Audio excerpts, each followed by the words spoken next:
Worm, Arced 2, Cell, Part 1. I remained where I was, hands folded on the back of my head, kneeling, while the PRT officers bellowed at me, almost incoherent, impossible to obey, as they gave me contradictory orders. Down on the ground, stand up, throw any weapons to the side, do not touch anything.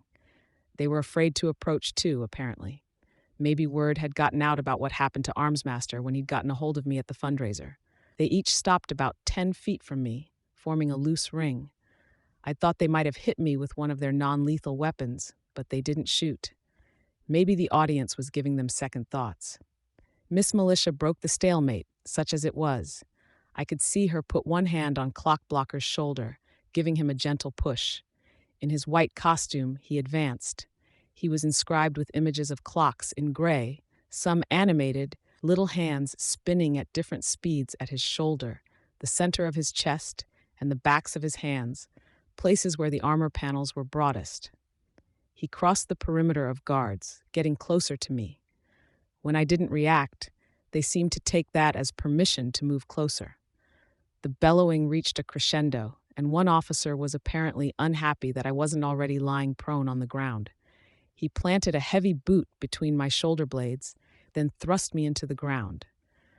I only barely managed to turn my head to avoid cracking my chin on the floor, pulling my head back so I didn't smash it. I felt the air huff out of my chest, pain jolting through me. My chest wasn't large, was a ways from medium, even, but that didn't make it any better when it bore the brunt of the impact. The other guards were alternately herding the civilians out of the area or forming a wall to keep them from watching. "Hey," Clockblocker said. "That's enough. I got this." The shouting stopped. There was only the noise of the guards on the far ends of the room, giving orders to tourists and staff members, taking charge of the situation and escorting people out. I had to twist my head to look up at Clockblocker. For his part, he stared down at me, his expression hidden by the featureless white pain of his mask. "This is a trick," he said. "Yeah," I admitted, "but not the way you're thinking." He didn't respond to that. "Do you need me to take a different position?" I asked. "Once upon a time, I would have had something clever to say in response to that," he said, quiet. "What?" "Never mind. Kneel, with your arms behind you." I moved slowly so I wouldn't provoke any rash actions from the uniforms, climbing to my knees, then extending my arms behind me. He reached out and touched the top of my head. What felt like an instant later, my arms were weighed down. Clockblocker was behind me, his hand on the heavy metal restraints to keep them from slamming into my tailbone. Everyone else in the lobby had moved. The wards filled the area, along with the members of the Protectorate, new and old. Flechette was only a short distance away, while Miss Militia stood just beside Clockblocker. Even heroes that had presumably been on patrol were back, along with more PRT members than I'd counted in the building when I'd surrendered. Tag was there too, flanked by 2 PRT uniforms and one man who was wearing a suit rather than a uniform. The deputy director? I'd lost control of my bugs while I'd been timed out. In many cases, it wasn't a problem. Still, I'd lost the ability to track most of those who were present as mosquitoes, flies, and ants went about their merry way. "Stand," Miss Militia told me. I tried to stand, but found more restraints on my ankles. They were connected to the massive metal handcuffs I wore, which only made an awkward setup worse. "Clockblocker," Miss Militia said. She reached under one of my arms. Clockblocker took her cue and did the same. Together, they hauled me to my feet. They stayed beside me, holding my arms as they led me past all of the gathered heroes and PRT officers. All people I'd hurt, people I'd humiliated. I had no friends here. Director Tag was lighting up a cigarette despite the prominent no smoking signs nearby. As I passed, he gave me a hard stare. Heavily lined eyes glaring beneath thick black eyebrows, his face otherwise expressionless. He pointed, and a PRT uniform joined our group. Miss Militia handed me off to Triumph, and he helped Clockblocker lead me through the corridor to the PRT elevator. The doors whisked shut, sealing the 4 of us inside. Damn, these handcuffs were uncomfortable. They had to be a design meant for the heavy hitters, for capes who could rend steel with their bare hands. Was it spite that made them use these cuffs? They weren't reading me my rights. Was there a reason? I might have asked, but I didn't want to show ignorance. Better to be confident to act as if I knew exactly what was going on. Above us, Tag extinguished his cigarette, barely touched, fished in a nearby trash can for a soda can, and dropped the butt inside before disposing of it. I couldn't quite make out his words. Not enough bugs in position. Now. PRT. All of the capes mobilized, joining Tag and his immediate underlings in entering the stairwell. The PRT moved as well, but in a wholly different direction. They were taking defensive positions, leaders barking out orders. I couldn't be absolutely sure, given how little I knew about guns, but I was pretty sure the PRT was packing more in the way of lethal weapons than they had been on my last visit. The elevator stopped, so gently I might have missed it if my bugs didn't give me perspective on a larger scale. We stepped out into a brightly lit hallway. This is an E-type containment cell. Countermeasures include containment foam and these beauties, Triumph said. Beauties? He was pointing up. I followed the direction and looked. Spheres the size of beach balls, chrome, with small windows on the bottom. Familiar. Touch the door, make too much noise, or use your power gay, and the room gets flooded with an electric charge, Triumph explained. Calculated so it's only a little less powerful than it need to be to do permanent damage. Push it any further, and the room is flooded with containment foam. The same measures are packed into this whole hallway. Ah, they were the same devices that had been loaded into the drones that one of Dragon's suits had deployed. It's okay, I said. I don't plan on escaping. What are you planning? Clockblocker asked. Don't engage her, Triumph said. He brought us to a stop by one metal door. There was a letter etched on the surface of the metal, a large E and smaller codes in boxes beside it. M21, CC2, BAT4. He tapped his phone against the wall, and two sets of metal doors slid open, very similar to the elevator. Same design? Thick walls, I noted. The walls that framed the door were 1.5 feet deep. It somehow made the small cell a little more claustrophobic. It was daunting as it was, 6 feet by 6 feet, with sheet metal laid out over the floor and walls, welded together where they joined, with openings cut in where necessary. There was a vent above me, pumping in a constant flow of fresh air, a little too cold, and another vent beneath the bed, blocked off by a grid of metal bars that extended between the bed and the floor. The bed itself featured a mattress no thicker than my hand, covered in plastic and laid out on an arrangement of metal strips that wove into one another. The toilet wasn't a toilet at all, but looked to be a urinal, horizontal and sunken into the ground, a shallow chrome basin with a drain and 3 thick buttons where it met the wall. On the opposite wall, a television was set into the wall, protected by a clear pane. I didn't see controls or anything resembling a remote. Above me, another one of those beach ball-sized orbs was embedded into the ceiling. Ominous. Everything was sealed and reinforced twice over. Everything but the vents, but they were too small to crawl through. Was this the kind of cell they put Lung in? With all the metal and the relatively meager amounts of cloth, I didn't imagine even his pyrokinesis would do much, unless he'd grown considerably. I turned around to look at my 3 escorts and noted that Clockblocker and Triumph had backed off. It was just the PRT uniform now. I felt a moment's trepidation. Was this the point where the PRT officer beat me within an inch of my life while everyone else turned a blind eye? Kit and 1 bundle, the PRT told Clockblocker. I was surprised to note that it was a woman's voice behind the featureless helmet. The junior hero hurried off to the end of the hall opposite the elevator. She wrenched me around until my back was to her, then bent down to remove the leg restraints. Triumph stared at me, arms folded, while she did it, the threat implicit. She removed my hand restraints as well, then handed the gear to the hero. The officer stepped into the cell with me, and the door shut behind her. Clothes off. Oh, worse than a beating then. I tried to tell myself to stay calm, to not be embarrassed. This was a combination of procedure and psychology. They wanted me off guard, feeling vulnerable. In the time Clockblocker had me on pause, Tag had likely outlined orders to this extent. I kicked off my shoes, removed my top and running pants, folded them, and set them aside. There were no shelves, so I left them in one corner of the room.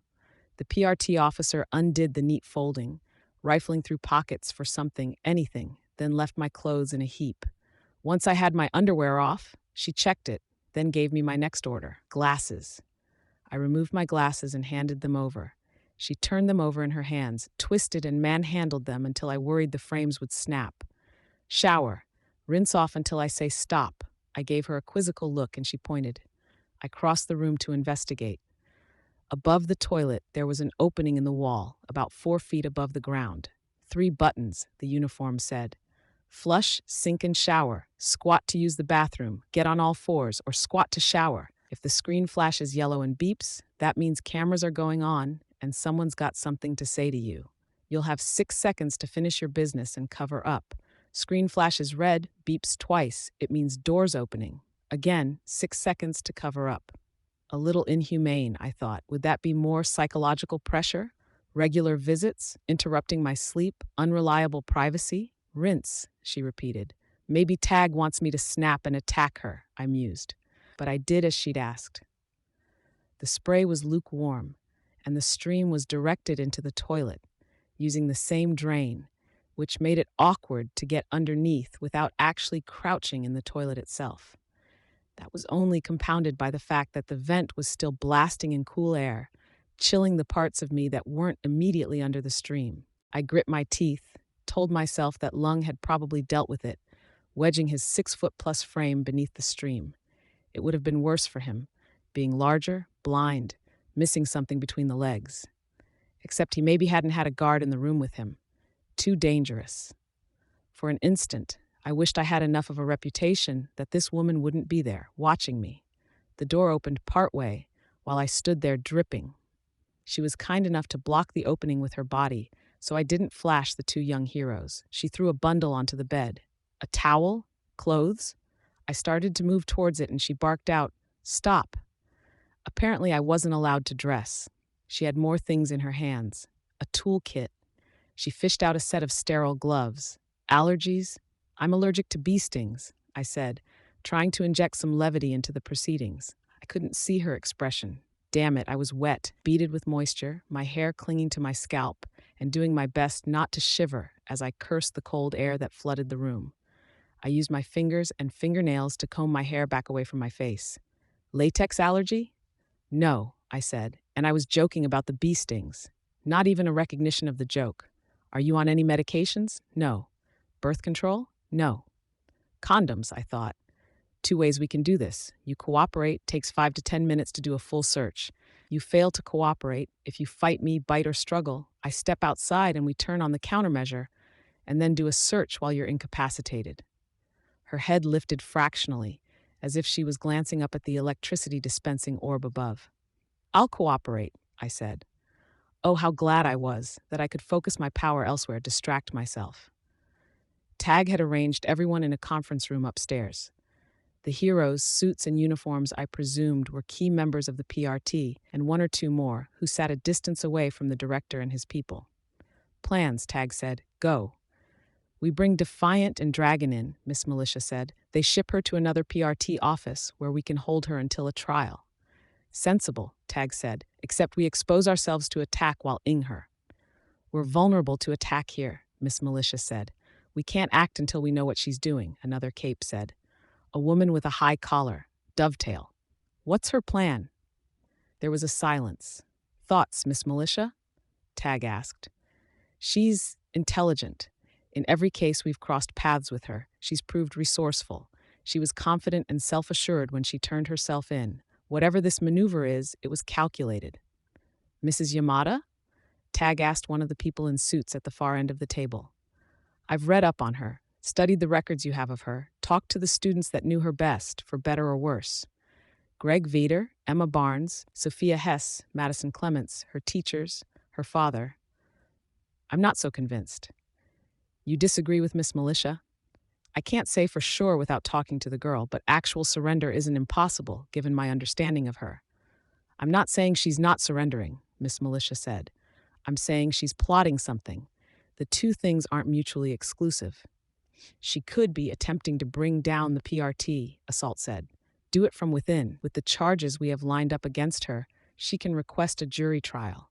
She uses that as a platform to dish out dirty secrets. Confidential data on Armsmaster, details from records they stole from the database, the Echidna event, and the fallout therein. Given how that's gone, Dovetail said. She'd be digging her own grave. We all thought the details would leak, but Cauldron's cleanup is efficient. Anyone who tries to leak details gets censored. Killed, Adamant clarified, or disappeared. It would be unfortunate if she were killed in our custody, Tag said. She'd be safer in the birdcage. With the public support she has within the city? Miss Militia asked. Good luck getting her there without a fair trial. There's going to be a lot of eyes on this. So she's forcing our hand, Tag said. The question is why? To oust you, Miss Militia said. Revenge? Tag asked. I don't know, but I had a conversation with her a few days ago, and she said she had something in mind that she could use against you. I didn't know what it was before now. I see, Tag said, rubbing his chin. Back in the cell, I sighed. I could see the uniform flinch in reaction. She had her fingers in my mouth, feeling beneath my tongue and around the base of my gums. When I didn't bite like she'd feared, she finished and removed her fingers from my mouth. She removed the gloves where they joined the first pair she'd donned. Miss Militia had told Tag. I wasn't surprised. She gave me the impression of someone who followed the letter of the law. As willing as she'd been to open negotiations, she would still do what it took to keep her job and maintain the peace. I was maybe a little disappointed. I hadn't demanded she keep it a secret, and it wasn't liable to change anything, but it made for a small breach of faith. The PRT officer finished off the search by combing my hair with a metal comb that I suspected was sharpened at the points to double as a wood saw. It felt like it, at least. The combing wasn't done to look tidy, but to search my hair for any foreign matter or tools. I was just glad they hadn't decided to shave it all off. I wouldn't have put it past them. Towel is in the bag, the PRT officer said. She shook a plastic bag to open it, then began putting my clothes inside, leaving me only the underwear. I opened the drawstring bag, which was missing a drawstring, then sorted out the contents. A thin towel, a single sheet so thin it was translucent, a pillow and pillowcase that looked to be the same fabric as the mattress, folded double, half the size of a normal pillow. There were prison sweats, black, with the word villain printed across the shoulders and down the right leg in white, with a white t-shirt with the same word in black. There was a small kit with a rubbery, flexible thimble toothbrush that fit over one finger, and a small tube of toothpaste, 3 tampons with soap, 3 cardboard applicators, and 3 pads.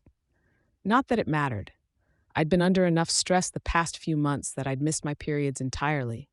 I might have panicked if the timing of it had been different. I was safe. 99.9% sure I was safe. She waited until I had quickly toweled dry, put the underwear and prison sweats on, then handed me my glasses and opened the door. I caught a glimpse of Triumph and Clock Blocker before she blocked my line of sight. Sit tight, princess, she said. The door whisked shut, leaving me confined in a space so narrow that I could lay down and touch 2 opposing walls with toe and outstretched hand. Only the ceiling was out of reach. I adjusted the sweats, leaving the front open, headed to the bed, laid down the pillow and stretched out. Alcott girl, Tag was saying. Is she here? On her way, the deputy director answered. Then I think it's time to settle on a game plan, the director said. I'm Skitter's target, or one of them. Senation? Coercion, Miss Militia said. I see. Her power extends to the remainder of this building, even now. Am I right? Arthropodokinesis, arthropodovoyance, the deputy director said. She's on record as a Master 8, Thinker 1. The Thinker classification is key here. Ex-director Piggott noted Skitter can see through her bug's eyes. Can she lip read? Tag asked. No idea, the deputy director replied. I said it before, Miss Militia said. Her voice was a fraction quieter than before, but I couldn't read her tone with the bug's hearing. She's resourceful. I'd assume she took the time to learn if it would expand her capabilities. Director Tag nodded slowly, then rubbed his chin again. The movement of his wrist against his armrest nearly killed the bug I had in between his dress shirt and jacket. Agreed, I already informed each of my officers to treat her as though she had a 2-point classification in every category, or 2 points higher in cases where she's already received scores. Brute 2, Mover 2, all the way down the list. It won't do to underestimate her. Let's anticipate that she's put herself in this position to have full access to the building by way of her power. Until further notice, staff aren't to access any confidential files. We don't speak on any private matters while within her reach. Capes are to remain masked at all times while on the premises, and will devote all remaining resources to preparing for any conflict. Clockblocker in triumph had entered just as he finished speaking. Conflict? Clockblocker asked. He took a chair among the other wards. It remains a possibility. If her teammates were to attack, she'd be positioned to use her power to hamper us, up until we use the non-lethal measures to incapacitate her, Tag replied. I could use my power, Clockblocker said. Put her on pause, repeat the process until we have other measures in place. No, Tag said. We need you elsewhere, and each contact gives her a chance to act against you or escape. She's confined, and we can use countermeasures to incapacitate her if need be. The director set his elbows on the table and leaned over, covering his mouth with his hands. I missed some of what he said, as his words were muffled, and her stew for a while.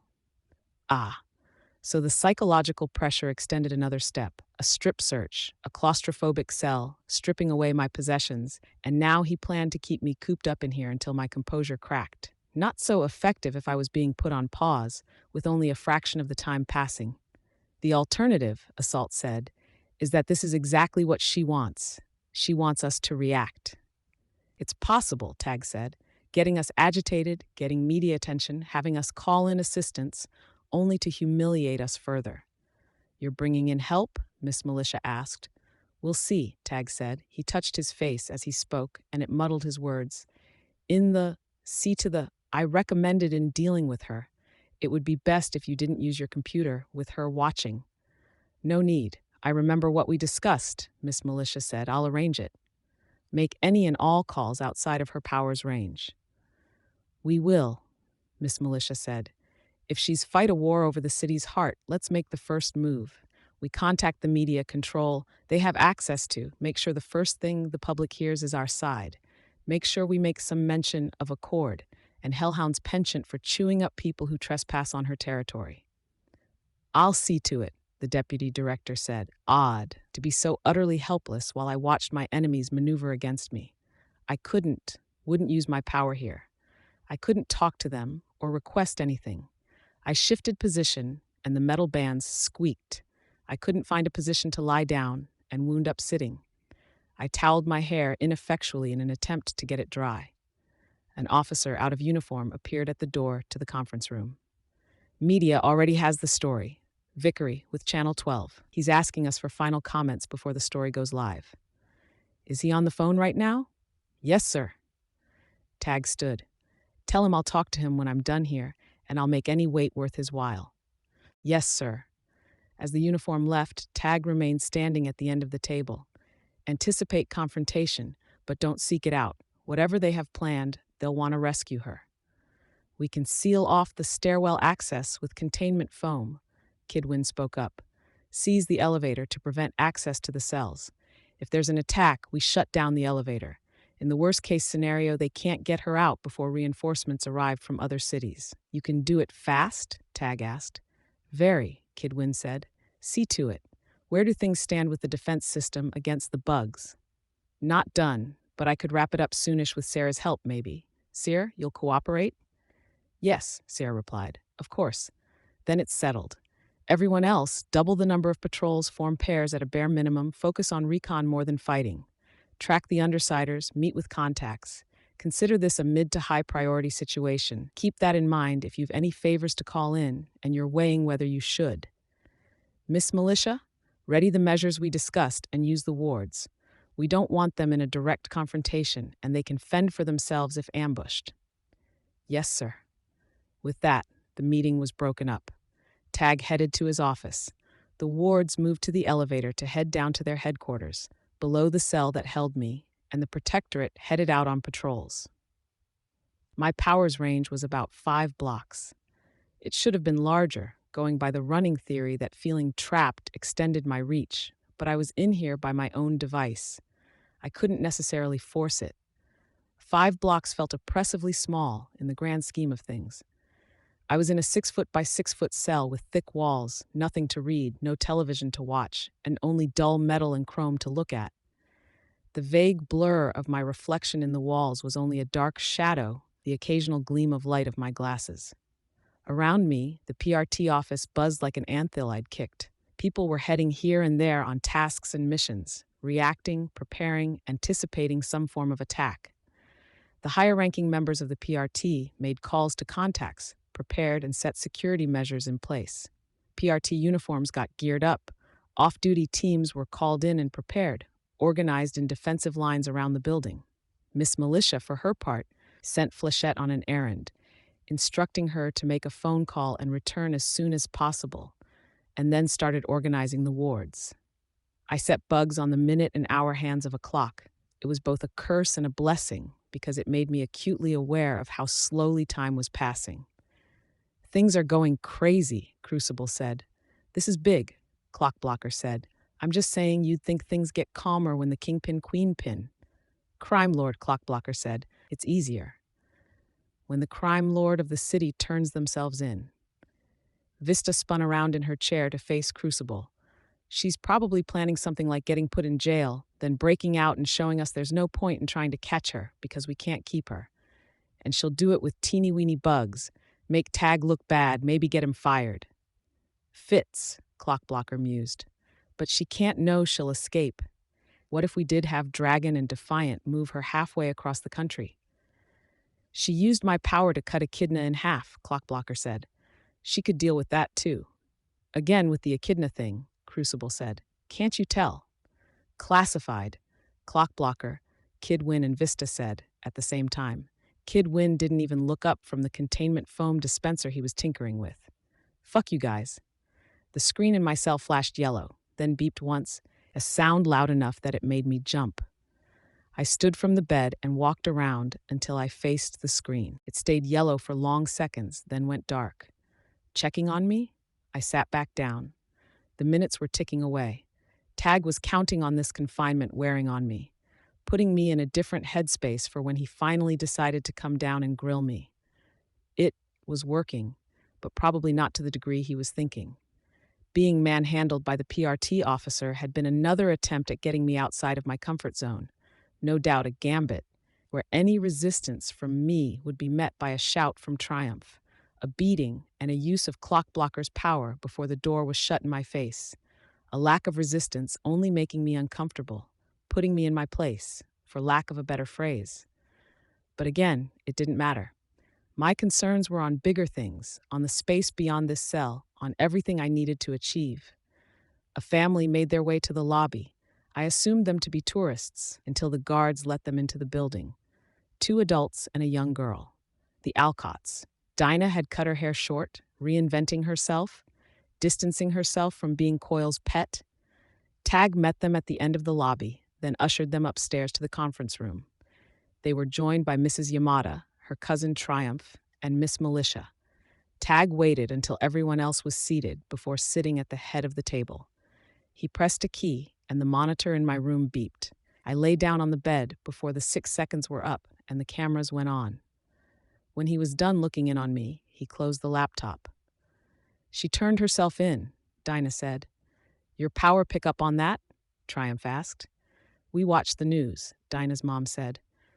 When you said sending Defiant and Dragon into the school would virtually guarantee that Skitter was brought into custody, Tag said, and his phrasing was odd, as if he were choosing words carefully, or there was a tone my bug's hearing wasn't picking up on.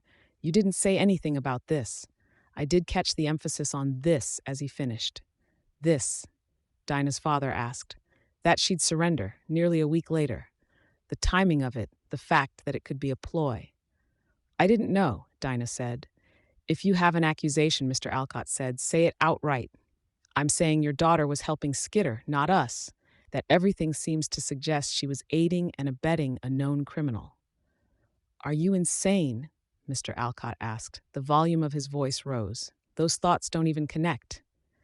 I don't necessarily agree with the director's line of reasoning, Dinah, Miss Militia said. But Skitter's a known criminal mastermind with an emphasis on the latter. She's a capable strategist and a battlefield tactician. As far as we were aware, she was well situated as one of the more powerful villains in North America, judging by her control over this city. In the past week alone, she's two villainous organizations and folded a third into her own. There's no reason for her to surrender. The only way any of this makes sense is there's a greater plan at work. And you think Dinah had something to do with that plan? Mrs. Alcott asked. Mrs. Yamada leaned forward. It's very understandable if Dinah feels indebted or attached to Skitter, to Taylor Hibbert. She owes her a great deal. Dinah mumbled something. I wasn't sure if it was even a word. Mrs. Yamada continued. We're only trying to make sense of this. Wanting to help someone who's done a great deal for you isn't a bad thing, Dinah, understand? But there's other things going on. Sensitive things. Skitter may unwittingly do a lot of damage or put herself at risk if she says the wrong things and the wrong people hear. Dinah said something under her breath. Beg pardon? Mrs. Yamada asked. Good. If she does a lot of damage, then good. Director Tagg started to speak, but Mrs. Yamada cut him off. Why is that good, Dinah? Can't say. Won't say. You are working with her then, Tagg said. He shifted position in his chair. No. Yes. Both. I'm working for everyone. I don't think Skitter's very happy with me, really, but she's still here because I told her to be. You've been in communication with her? Miss Militia asked. I could tell how much gentler her voice was than Tagg's. No.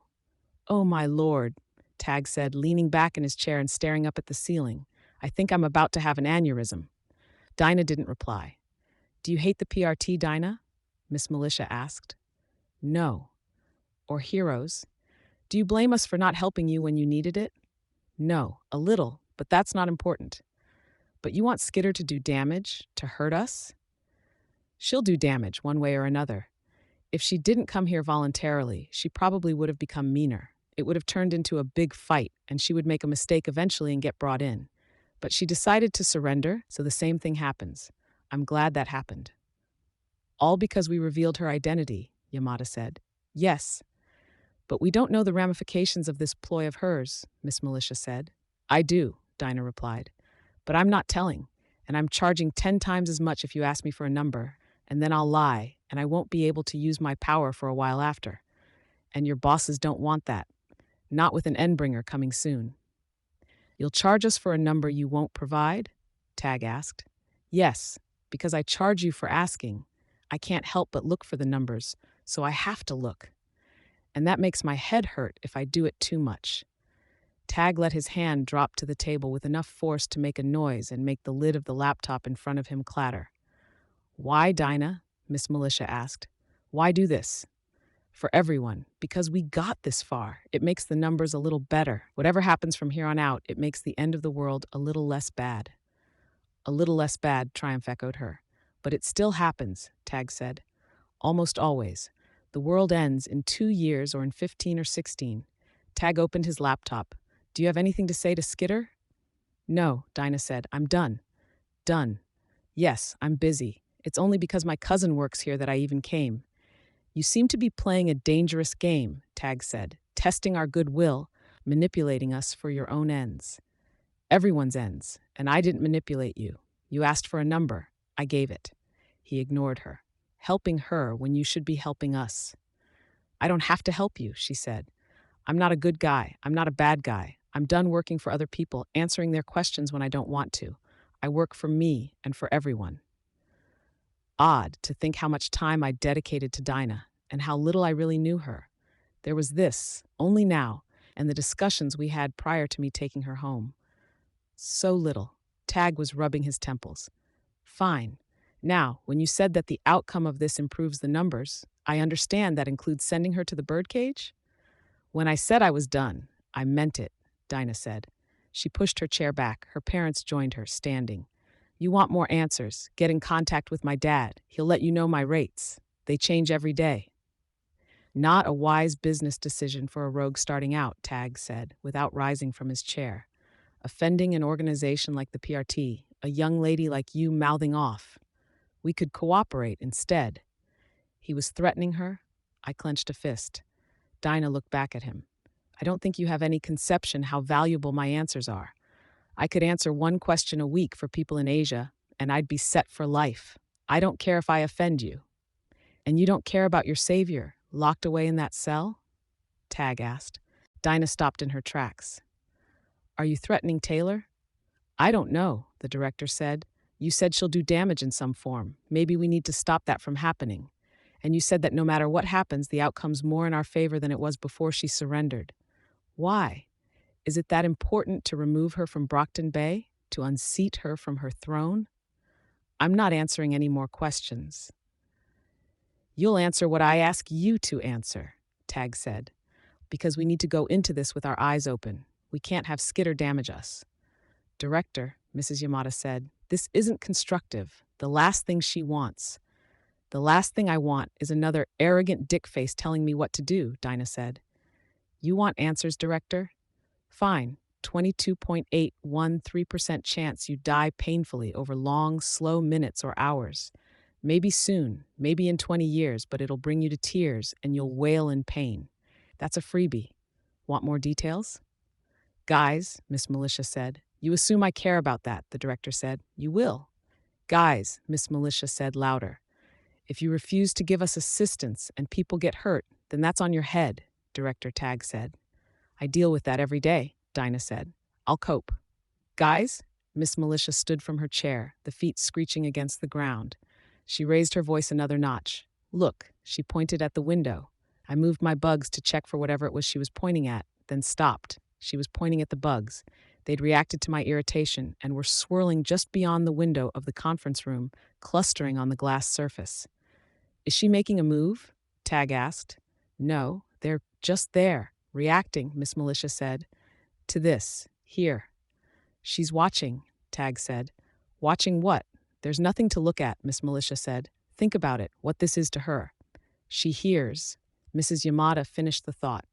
I shut my eyes, swore under my breath. I'd let my guard down. I'd been too focused on what was going on inside the building, letting bugs cluster on the outside, that I'd given my reactions away. So much for gathering intel. Tag faced the window, no doubt staring at it, at the bugs. Arthropodaudience, Miss Militia said. She's fully aware of everything that's been going on in this building. I'm gone, Dinah said. I can't communicate with her or the numbers change. I'll be letting the PRT know you pissed me off. They can expect prices to go up 5% from here on out. With that, Dinah was gone, saying something to her parents that I couldn't make out. My focus was more on Tag. So, he said, his voice low, you can hear me. Yes, my bugs replied, speaking throughout the building. They were distributed evenly enough that it would barely be audible. A thin, almost imperceptible sound. More than a few people jumped in reaction to it. I see, the director said. You tipped your hand. I didn't have a response to that. I had. He turned to Miss Militia. See that kid win, gets the defense system online sooner than later. I'd like this building cleared of bugs. I'll talk to him. And you, the director said. I was getting used to his voice. I caught the emphasis there. You stay put and be good. I shifted position, sitting on the end of the bed, elbows on my knees, staring at the floor. Waiting, listening, watching. Another 20 minutes, 40 minutes, 60 minutes passing, with irregular check-ins by way of the monitor. Every member of the PRT was set in place, some near the PRT headquarters, others elsewhere in the city. Heroes went on patrol and came back, making short trips, no longer than half an hour each. Each hero in a pairing took turns reporting to Tag. Rachel had been seen crossing the city earlier, as had Gru. A meeting at the Forsberg Gallery. If they were following Tag's orders, there was now a PRT wagon stationed nearby, ready with a containment foam turret in case the villains decided to meet there again. Miss Militia got a list of phone calls to make from Tag, then left, exiting my range. Another half hour. Another check-in. A group of 4 heroes teleported in. Miss Militia returned and whispered back and forth with Tag. There was a long discussion between the new heroes. Assault, Miss Militia, and Tag about how concentrated the forces were. Now, too many PRT uniforms and heroes in one place. The danger if they were all wiped out. In a matter of minutes, they'd organized another distribution, expanding control over the area, keeping 2 major groups out of my reach. Only 5 minutes after the groups had departed, Kid Win activated his system. Floating drones started to roam the PRT headquarters, each no larger than a toaster, each with multiple settings that they rotated between. They emulated Sarah's power on a low enough level to kill bugs in the area without doing undue harm to any people. then became laser turrets, firing an invisible beam every second for about a minute, killing a bug with each shot. Then they shifted focus and accelerated, veering to a different location with unpredictable trajectories. Kidwin was making more too. He was joined by one of the heroes that had just arrived, another tinker. I caught a snippet of what they were talking about before the next drone kicked to life and killed the bugs I had on the new arrival. Workshop talk. Improving designs. Damn tinkers. Avoiding the drones became something of a game, occupying my attention to the point that I was still able to keep tabs on a few important people, but I was badly limited in terms of my ability to listen in. 15 minutes passed without me seeing or hearing anything significant. The monitor flared yellow for another check-in. 2 minutes later, there was another. Irregular, unpredictable. As a plus, Tag seemed to be getting restless, if the movements of his blurry form within his office were any indication. He'd arranged his forces, and the only thing he could do now was wait. We were both waiting, both biding our time in the hopes that the other would crack first, make the first move, and initiate conversation. Miss Militia left to make another batch of calls outside my range. She returned sooner than before, made a beeline straight for Tag, and exchanged a few more whispered words. Together, they made their way to the elevator. The protectorate tinker that had just arrived was sealing off the staircase, and there was only one way down. As a pair, Miss Militia and Tag walked down the length of the hallway, stopping outside of my cell. I combed my hair out of my face, squared my shoulders, and faced the door. The screen turned red. A matter of seconds later, the doors slid open. "Flechette?" Miss Militia asked. "Flechette? Had my allies done something?" "Did you plan this?" Miss Militia asked. I elected not to answer. This was a small victory, no matter what they were referring to. Tag had broken first, had come to me more on my terms than his. I was going to play it for everything it was worth. I met Tag's glare with a level stare of my own. "If you used Regent to make this happen," Miss Militia said. "Regent? Not Regent," I said. "I hope it's not Regent. You're admitting you planned her defection, then?" "Defection?" I thought of Parian. "I left the door open for it to happen," I said. "True, though not nearly to the extent I was implying." "And this plays a role in your greater plan?" Miss Militia asked. She was doing all the talking here. It seemed Tag didn't want to break the silence. I thought for a second. "Consider it symbolic." "Of?" I smiled a little, then shrugged. That seemed to be the point where Tag lost his cool. He didn't get angry. Instead, he merely said, "Interrogation room B." Miss Militia held a pair of ordinary handcuffs in one hand, a taser in the other. I turned and extended my hands behind me, and she set the handcuffs in place, holding my arm as she led me down the length of the hall, around the corner and into a large room with only a table, a chair, and more sheet metal covering everything. 1:00, I said when I'd taken my seat. Miss Militia was unclipping my cuffs, moving my hands around in front of me to slip them through the reinforced table. "I think it's about 1:00, Miss Militia said. "Exactly 1:00, I said. "Is the time important?" She stepped away from the table. "Her friends will move to attack at a set time," Tag said. "She won't share that time because she wants us to squirm to be on high alert." 8:30, I said. Sunset. I could see his heavy eyebrows rise in mild surprise. "You planned something for 8:30? "No," I said. I smiled a little, looking down at the table. "I didn't plan anything. I didn't say goodbye. I walked away, and I turned myself in." "You're acting like that's something special," Tag said, leaning against the wall by the door, his arms folded. "The only instruction I gave was to tattletale, to hold the others back until sunset, and to give them direction when they do act. They'll have time to get angry in the meantime. They'll be mad at me, but they'll take it out on you. You have to understand, even at my worst, even when I'm as mad as I was the other night when you'd outed me, I was sensible, reasonable in terms of how I dealt with you and held back. Now you get to see how unreasonable the rest of the Undersiders can be, without me to rein them in. I thought this might be it, a lesson in the role you play here, leading us to think that we need you," Tag said, "to keep them in line." "That's not it," I said. "No, it's not even secondary in terms of what I'm looking to achieve. I don't think I could go back to them and return to my position if I wanted to, and I don't." "Then what?" he asked.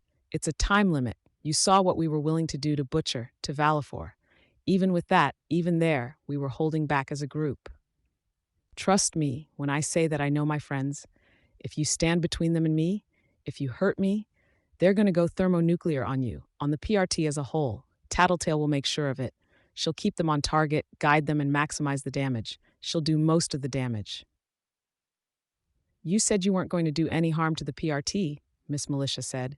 If things go that way, I said, it's because the PRT is hurting the PRT, which wouldn't be an isolated incident. Cute, Tag said. I met his eyes. I'm just saying, it's really up to you guys.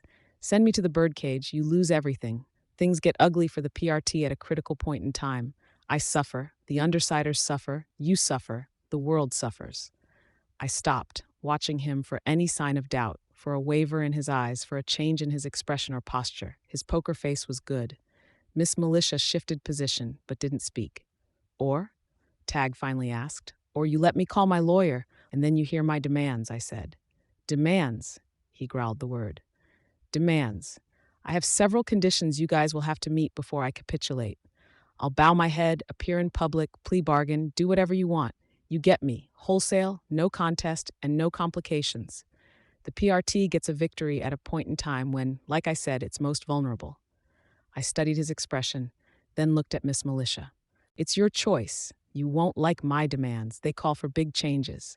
But the alternative is an all-out war.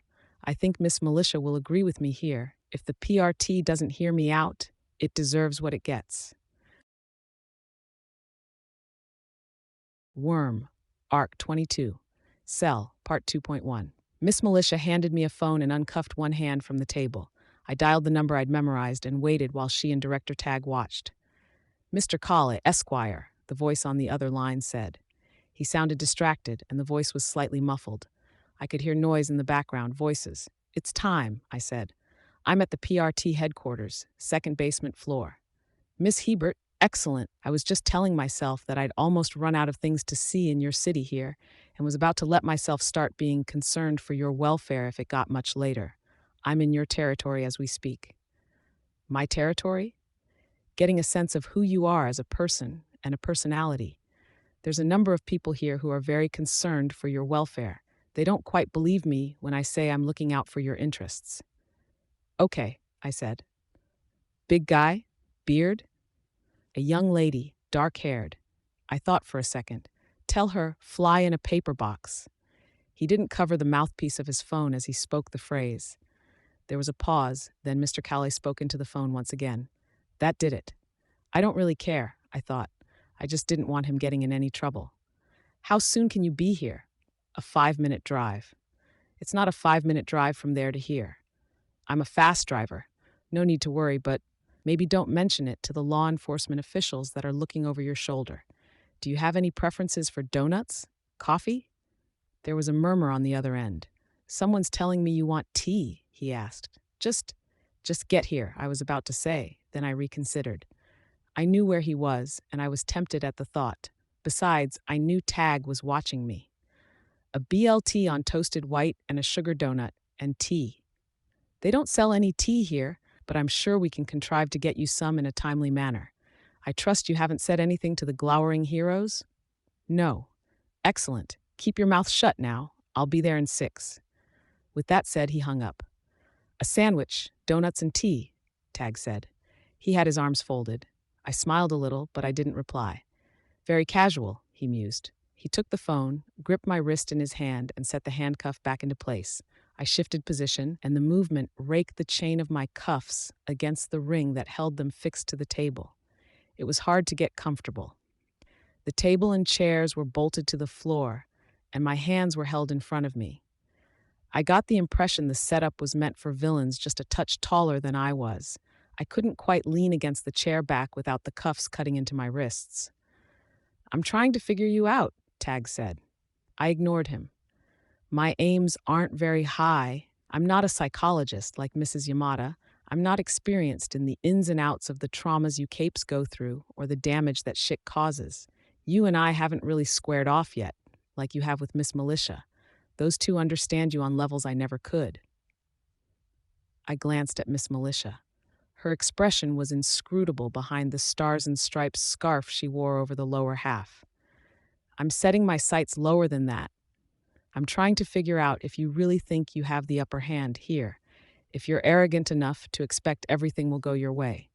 Tag paused, studying me as if looking for a response. Or if you intend to martyr yourself. Is that the idea? You go to the birdcage, but you make some demands first? I would have put my head on the table and tried to close my eyes for a minute, but the setup wasn't very accommodating. I didn't want to try to then realize I couldn't get comfortable. Maybe you don't really get what the birdcage is. See, I hate it. I was in Lausanne in 2002 through '03. Fought a whole mess of ugly. People that couldn't be reasoned with. People who were hopeless in the grand scheme of it. Victims as much as anyone else. I found myself listening, despite myself. We shot them, the people who heard too much of the Simurgh song, who weren't just walking disaster areas, but who'd listened long enough that they lost something. Men, women, and children missing that moral center that people like Miss Militia and I have. Hell, even you've got morals. They didn't. I'm sure you heard about it. You're not that young. Suicide bombers, dirty bombs, terrorism, if you will. 11-year-olds and old men making their way to Amsterdam or London and opening fire in a crowded area. Just like that. Tag slammed his hand down on the metal table, coinciding with the that. I jumped a little, despite myself. He's just trying to rattle me. Once we realized what was happening, we had to act, contain the damage, contain families. Had to act against people who went home from a day of trying to kill the rest of us and cooked a nice dinner. That oblivious to just how fucked they were in the head. People who were otherwise good, who got warped on a fundamental level, left open to the preaching and the incitement of their angrier neighbors. 2 years of fighting before we got the word down from on high that they couldn't rehabilitate the ones they'd captured, the ones who'd listened too long. The poor assholes would play nice until they saw an opportunity. Then they'd take it, do as much damage as they could. 2 years fighting good people who'd been convinced they had to throw their lives away, fighting an enemy that didn't exist. So we closed the perimeter, bombed them out, herded them, and gunned them down. I glanced up, briefly meeting his eyes. The lines around them seemed just a little deeper. I wasn't sure if it was emotion, memories coming to the surface, or if it was just the lighting in this interrogation room. Which takes me back to my original point, Tag said. The birdcage. I hate it. Hate what it stands for. The affront to our freedoms. The farce of it. You know what that word means, little girl? Farce? I almost took the bait and responded, bit my tongue instead. Guess not. And Miss Militia said you were smart. When it comes to the monsters and the menaces who are more trouble than they're worth, I wish with all my heart that we had another option. Look me in the eyes now. I want you to see I mean what I say. I met his eyes. I'd rather do what we did in Lausanne than use the birdcage. End result's the same. You're gone from this world. It's more merciful. Understand?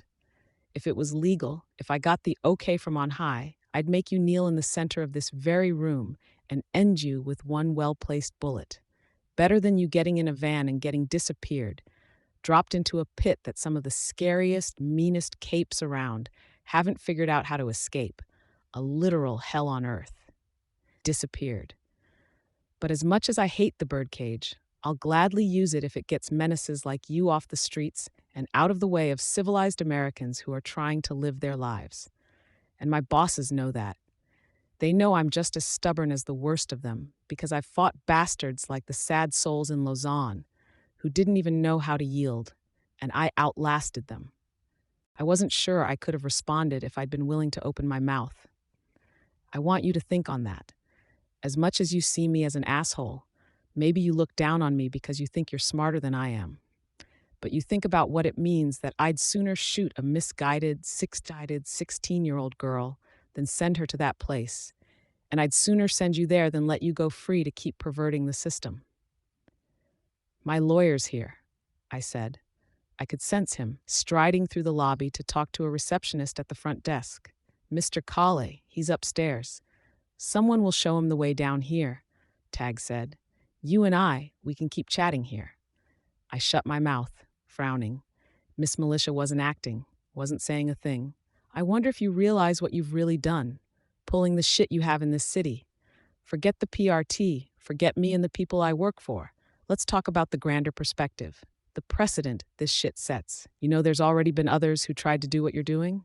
Take over? People have been trying to take over for a long time, I thought, but I didn't say it aloud. People are getting hurt, hurting others, trying to follow in your footsteps. You're a fucking pioneer, aren't you? Do you get that? That part of what we're doing here is not just stopping you, dealing with you, undersiders, whatever your excuses might be. It's the effects that reach across this entire country, the world. I didn't reply. My focus was on Mr. Kahl, who was making his way downstairs in the elevator, accompanied by the same PRT soldier who had taken me to my cell. What's the name of the fellow who tried to take over that town in Alaska just a few days ago? You remember Miss Militia? Heimel. Heimel. How many did his people kill? 3. 3 dead, Tag said. He pulled a chair away from the table, set one foot on it, so he was looming over me. Mr. Kale appeared in the doorway. I'd looked him up prior to first contacting him, and I'd seen his photos online. I was caught off guard nonetheless, on 2 very different fronts. Good afternoon, he said, putting his briefcase down before extending a hand to Miss Militia, smiling in a way that showed off his very white teeth. I'd assumed that his prim appearance in the pictures had been because he'd been anticipating having his photos taken, or because he'd been appearing in public.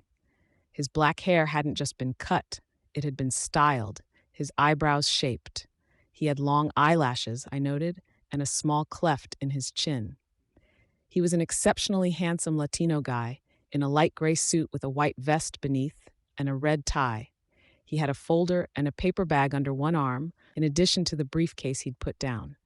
His immaculate appearance was the first thing that caught me off guard, and it set a stark contrast with the corner of one nostril and one of his cheekbones, where apparently one of his clients had done some damage. It was a cut, but puckered around the edges, where it had been burned, either with fire or some kind of acid. He extended a hand to the director, who glowered but shook it. He flashed another white smile at Tag. Quinn Kal-I. I know who you are, Tag replied. Excellent. That should make the rest of this easier. I'd like some time alone with my client. I already have the bulk of the paperwork, but if you could give me anything that came up in the last short while, I'd appreciate it. I'll see what we have, Miss Militia said. She and Tag turned to leave. Kala brushed the seat clear where Tag had stepped on it, then sat down just to my left. And Director? Director Tag paused in the doorway. Mr. Kale pointed at the one-way mirror at one side of the interrogation room. This is a confidential meeting with my client. I would never imply that anyone in the PRT would be so crass as to listen in, but let's leave that room empty until further notice, okay? Tag visibly bristled at the implication. Wordless, he turned to leave.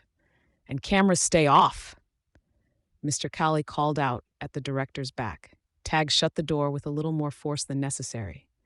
Miss Hebert, Mr. Kale said, without looking at me. He set the folder on the table and began sorting out the contents. He waited until the paperwork was all arranged in front of him before he turned his attention to the paper bag, retrieving my sandwich, a small carton of 6 donuts, and a small thermos. He met my eyes and spoke. We finally meet. Again, that smile, the kind of smile someone could only really give if they were attractive, and they knew it. He didn't seem to mind the blemish on his face, acted as though it weren't there, as if that dictated how others would react to it. Can we cut out the charm and get to business? I asked, as I reached for the thermos and sandwich. There's something of a time limit. The smile dropped from his face, and he was all business. A time limit, can I ask? It's 1:12, I said. We have until 8:30. Very well, let's get moving. First off, I want to get some things clear. I'm an excellent lawyer. I've worked with more than a few big-name villains, as well as heroes who went astray. I have the rest of my firm backing me, and their talents are but a phone call away. But, he paused in a very deliberate way. You should know that I'm not the lawyer you want at a jury trial. We've run simulations, and I don't sell when it comes to juries. This little mark is a good part of that. He touched his face, where the scar was. Mr. Colley continued, "If it comes to a serious trial, I'll take the back seat and one of my senior partners would represent you." "Okay," I said, "that's fine. I don't want this to go to trial."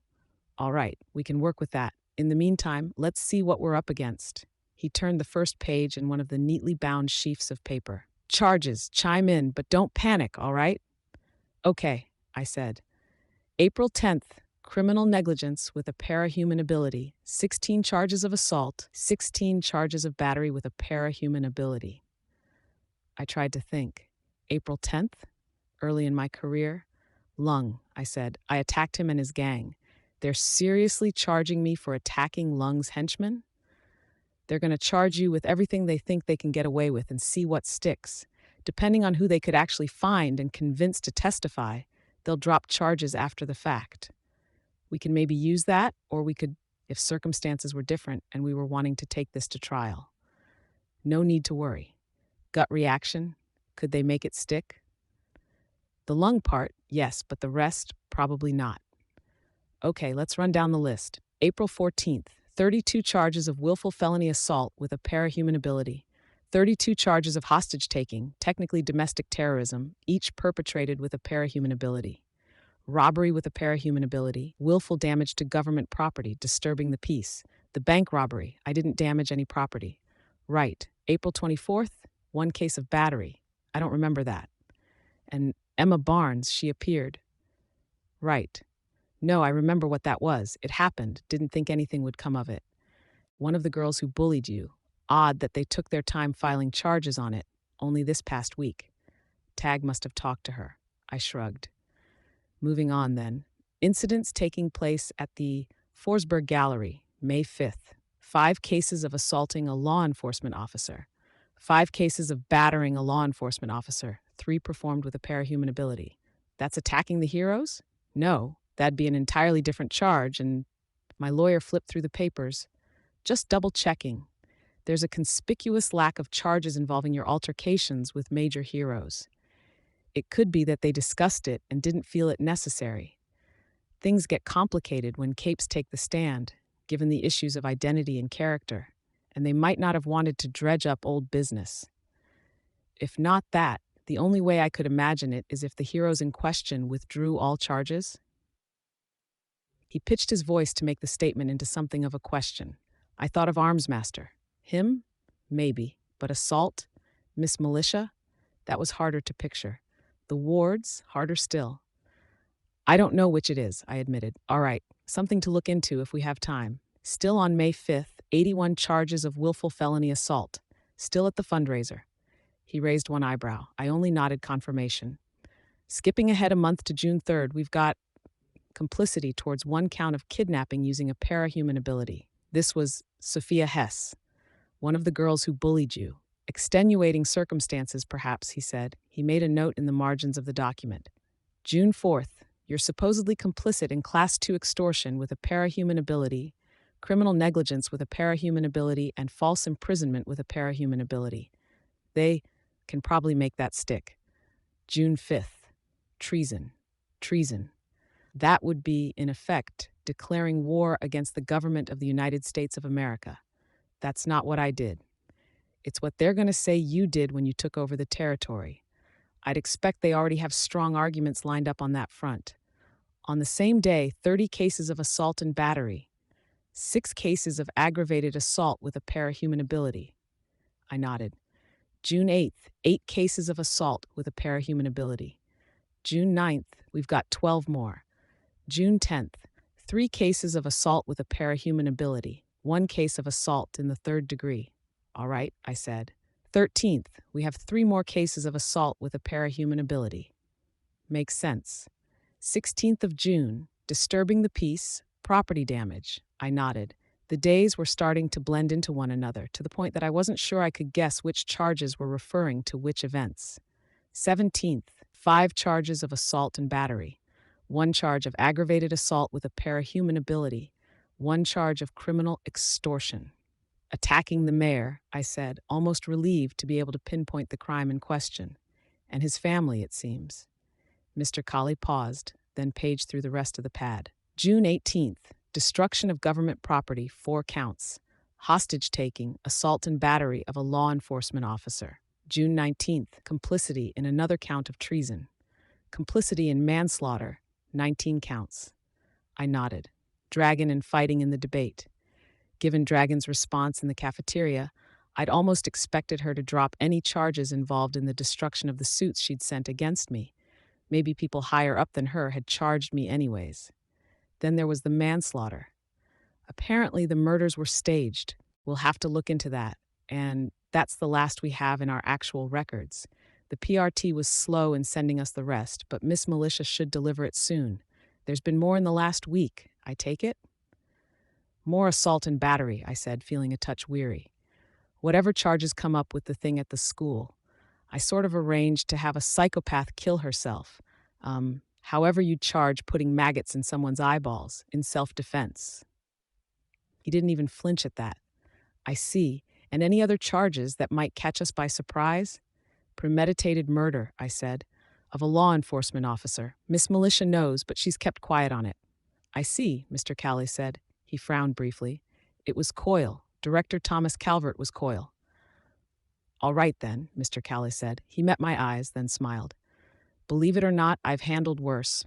I wasn't sure if I should feel relieved at that. Now let's talk about our goals. For the record, if we took this to trial, I think we could knock off most of these charges on a lack of evidence and degrees of amnesty surrounding your participation against the various Class S threats.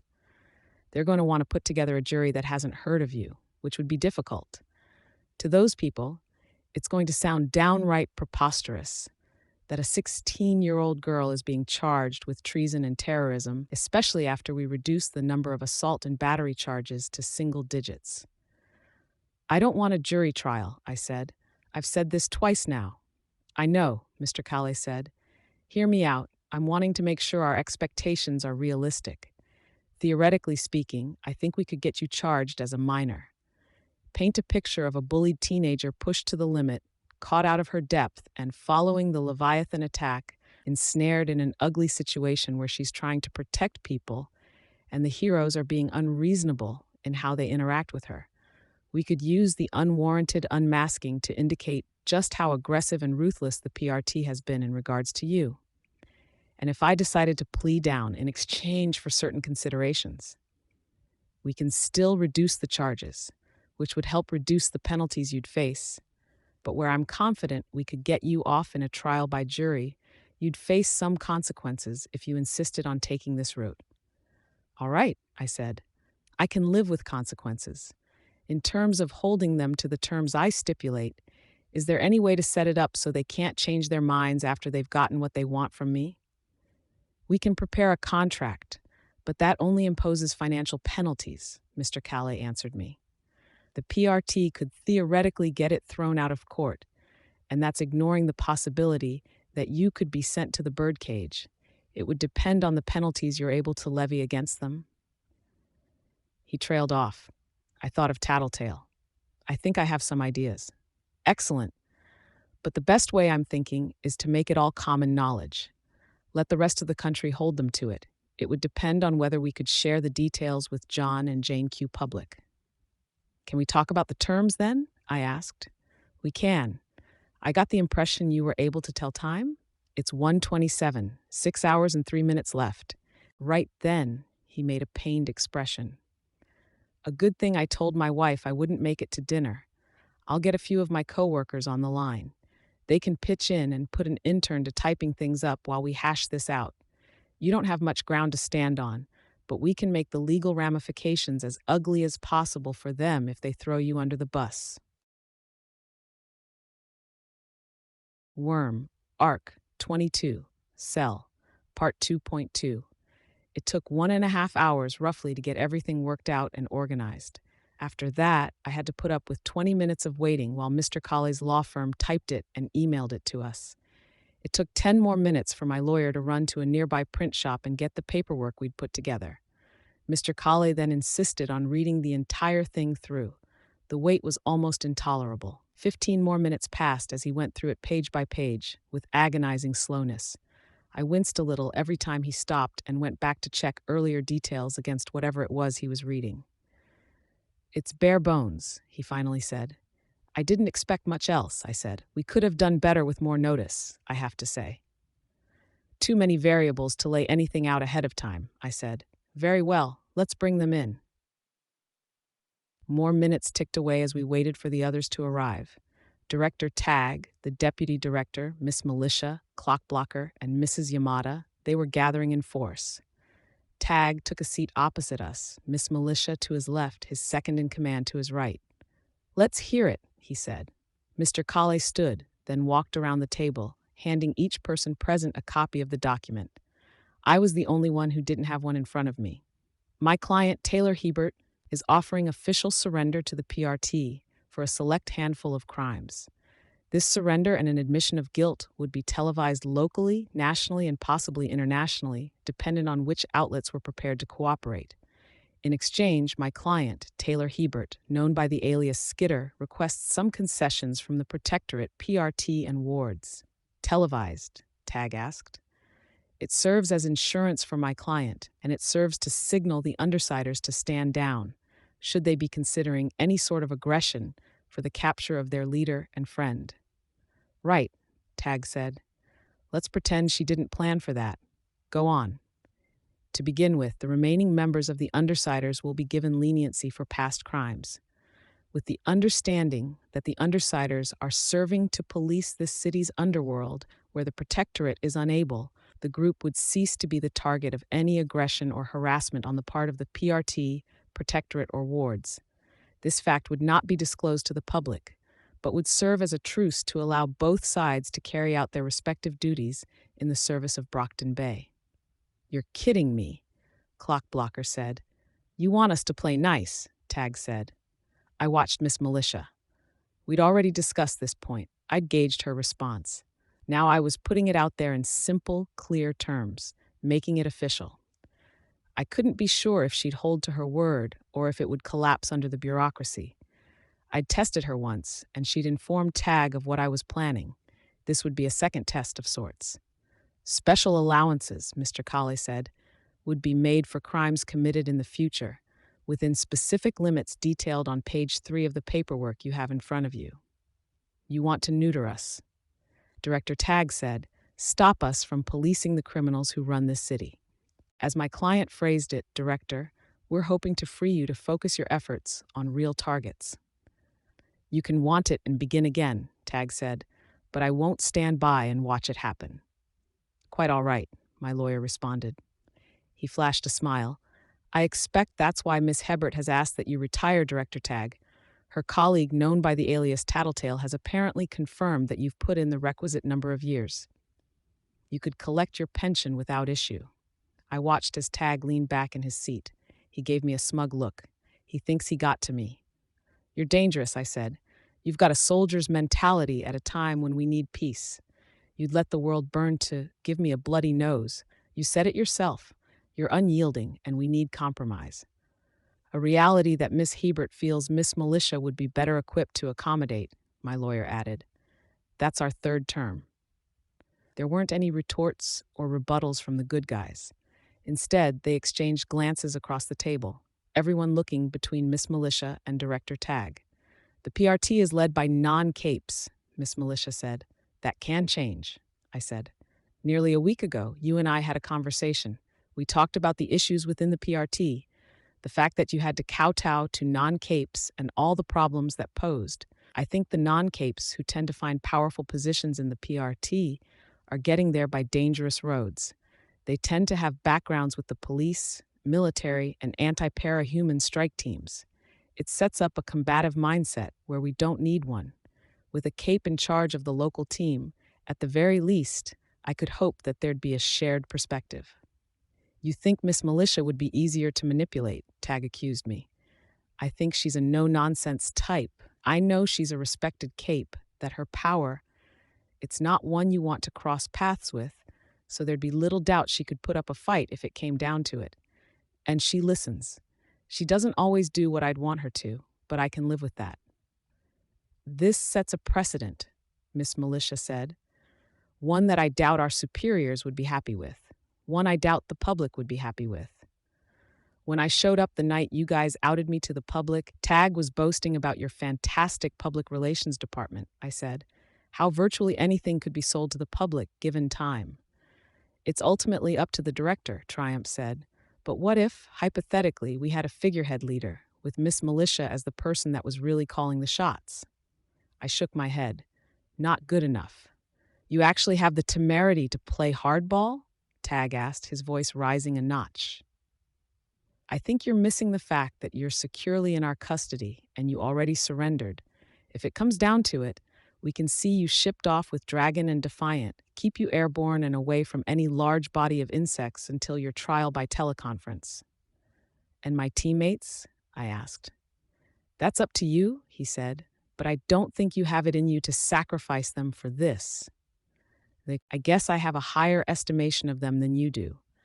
Don't tell your people to stop underestimating me, only to slip up and expect to win wholesale against the rest of the undersiders. I think they'd surprise you, surprise all of you. You said you need compromise, Miss Militia said, but you won't budge on this point? A figurehead leader would keep the public content and give you what you're asking for. What I want, I said, is to set a precedent. Fixing Brockton Bay doesn't do a thing if we don't leave doors open to fix things elsewhere. If one Cape becomes head of the local PRT, then it could happen elsewhere. Director Tag drummed his fingertips on the metal table for a few seconds.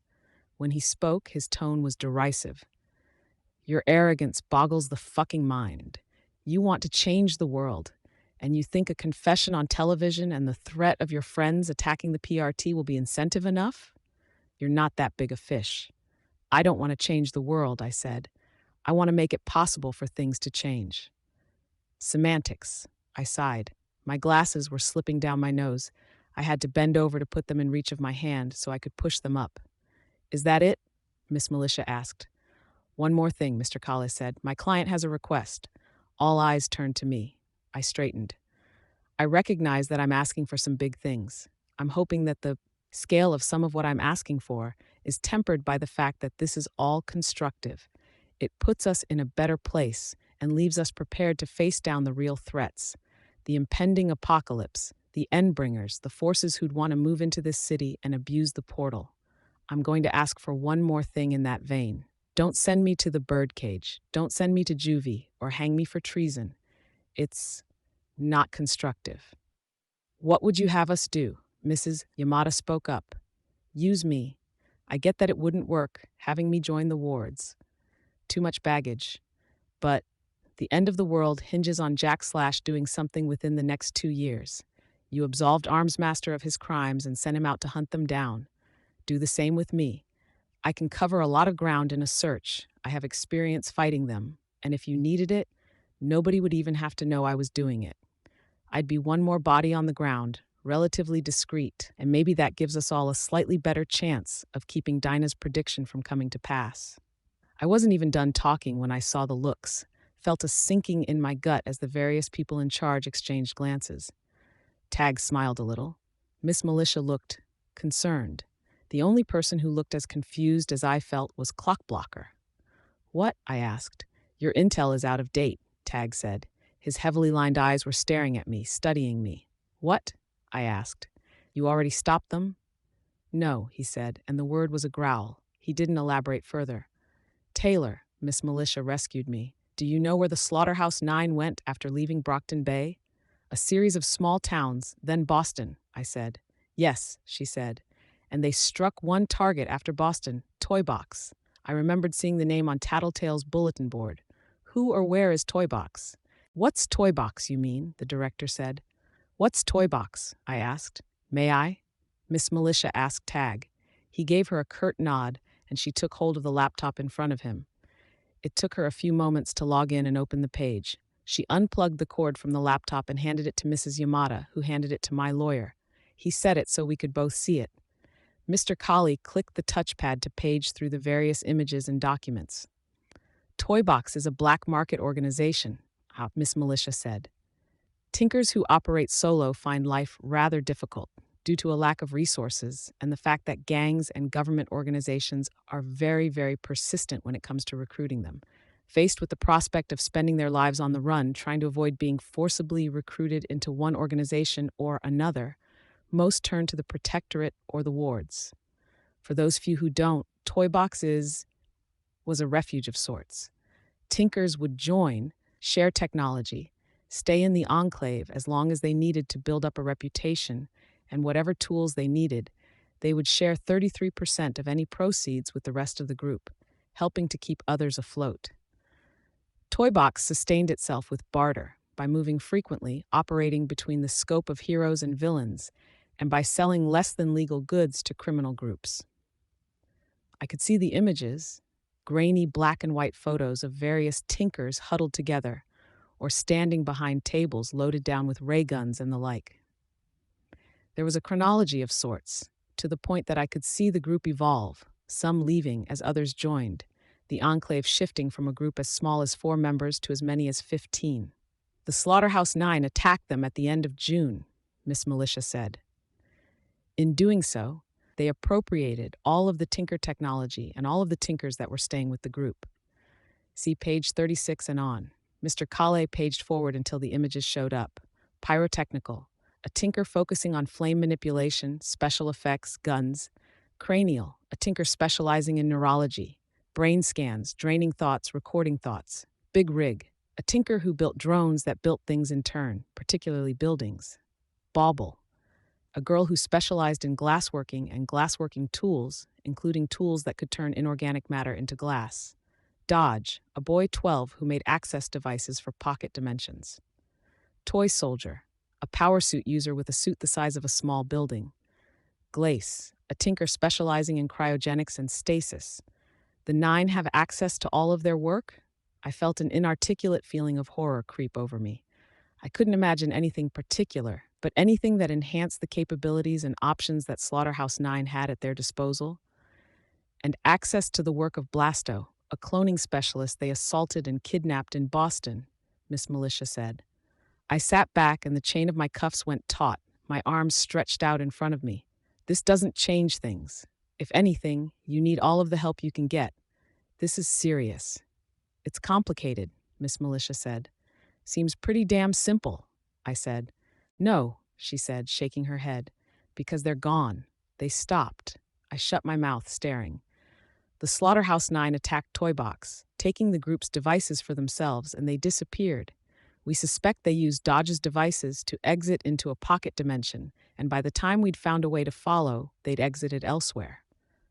They're dimension hopping? Dodge's devices only exit from Bet to pocket worlds he creates with his devices, back to Bet.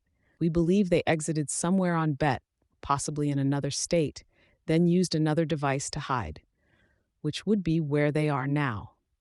Without knowing where they entered that particular pocket, we can't hope to find them, Miss Militia said. We know their patterns. They tend to cut a swathe of destruction across North America, and it's rare for even a handful of days to pass without them taking any action at all. Between the PRT's past experience with the group, our thinkers, and the fact that they haven't made an appearance in nearly 10 days, we believe we've worked out what they're doing. I stared at the laptop. It was still on the last page. Glace. Cryogenics, I said. Stasis, Miss Militia agreed. The pressure grew too intense with Defiant and Dragon's pursuit. They weren't recovering from losses fast enough. They've gone into hiding, and we think they plan to wait. Wait, I thought. How long? Clockblocker asked. We can't know for sure, Miss Militia replied. But if they've put themselves in a cryogenic sleep, they could wake and resume their normal activities days, weeks, months, or years from now. Depending on the resources they have available, they might well emerge with clones of their current members at their side. Tattletale should have told me, I thought, even as I knew why she hadn't. Her power had been out of commission. She'd been out of commission. We'd known the 9 attacked the toy box, but we'd missed what that meant in the grand scheme of things. Through a combination of Tattletale's ailment and 100 other small distractions, we'd missed out on the reason Defiant and Dragon had been able to abandon their hunt for the 9 and visit Arcadia. Does Jack know? I asked. I mean, I know he knows he's supposed to end the world, but does he know he sets it in motion within 2 years? Miss Militia shook her head. We don't think so, which means that unless there's something specific they want to wake up for, we can't even begin to guess when he'll have his team wake up. Silence hung in the air for long seconds. Now you know? These are your demands? Tag spoke up. We'll need to discuss things and revise our terms with this new information in mind, Mr. Kale said, glancing at me. I nodded once. Better do some heavy revision, Director Tag said. And do it fast, because it's not that long until sundown, and I won't be accepting any of your terms as they stand. You said it yourself. Nobody wants this fight. I frowned, watching each of them making their way out of the interrogation room. Tag joined Miss Militia's side, and I couldn't help but notice the way she adopted a guarded position, folding her arms as he approached. It gave me a flicker of hope, until the bugs I'd planted inside the fold of Tag's collar caught a fragment of something he was saying. Her father.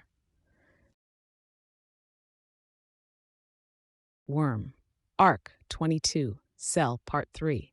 The door slammed shut as the last of the heroes departed. They joined the PRT uniforms and wards who had gathered just in front of the elevator, leaving me and my lawyer to talk in private. It should have been quieter, but things got more disruptive. The moment the door was shut, a handful of seconds passed, and then everyone started talking.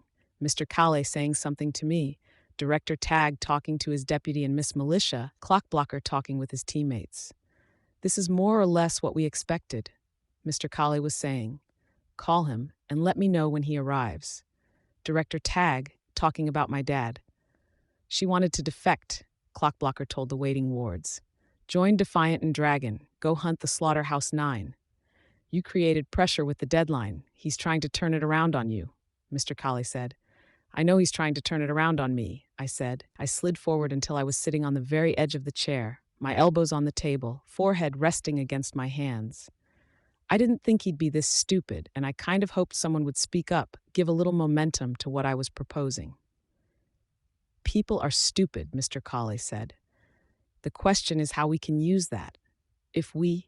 Some heroes simultaneously began to voice their thoughts, to the point that I failed to take any of it in. It was too much input, altogether. I couldn't track it all. I shut my eyes. Do me a favor? You're the client.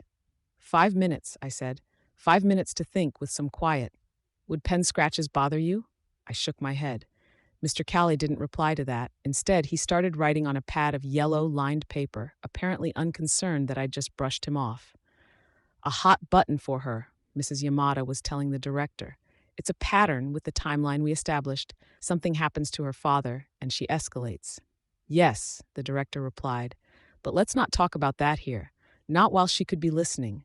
We give Kid Win's drones a chance to check us over before talking about any of that. Hunting the Slaughterhouse 9? Vista was asking. The wards were lagging a short distance behind the adult members of the PRT and Protectorate. Yeah, as in, step down from her position here, stop the guys who are supposed to end the world. Clockblocker said. She didn't kill any, did she? Kid Win asked. Gru supposedly killed Burnscar, Pigott killed Crawler and Mannequin. They killed Cherish themselves. Basically, Vista finished off Shatterbird after things caved in on them at the Echidna fight. No, Skitter didn't kill any, I don't think. She was there, though. Have to give her credit, she made a difference in that last fight with Mannequin and Crawler. Which doesn't matter, Tag said. He'd overheard, it seemed, and stopped at the open elevator door. Because she also wanted us to condone criminal activity in this city. Think about what that really means. Your careers would be dead in the water once people caught on to the fact that you weren't going after the real threats. You'd be known for being corrupt. Flechette's actions threatened to taint this organization for some time to come. Wait, Kid Win said. Flechette? We're telling them? Clockblocker asked. It's confirmed. It's not a trick. It's not Regent, Miss Militia said. The timing doesn't fit. No, it doesn't look like it's a trick. She sent us an email, and the details include only things she knows. It feels right. There was a pause. What happened? Crucible asked. Flechette is stepping down from the wards program. She's going to be assisting the Undersiders in the future, helping Parian, Miss Militia said. No, Vista said, raising her voice. No. She became a villain? What? What the hell? Vista, Clockblocker said. She was in love. She was still one of us. Did you do something? I wasn't sure who she was talking to until Tag responded, No, we didn't do a thing to her. Everyone that's been in Brockton Bay over the past weeks and months has dealt with a lot, and I think this is her wrestling with something on her own. I have immense respect for Flechette, and all we can do is hope she comes to her senses. What about her parents? Her family? Vista asked. I can't talk about anything my patients discuss with me in my office, Mrs. Yamada replied. I'm sorry. She came from a broken home, Miss Militia supplied the information instead.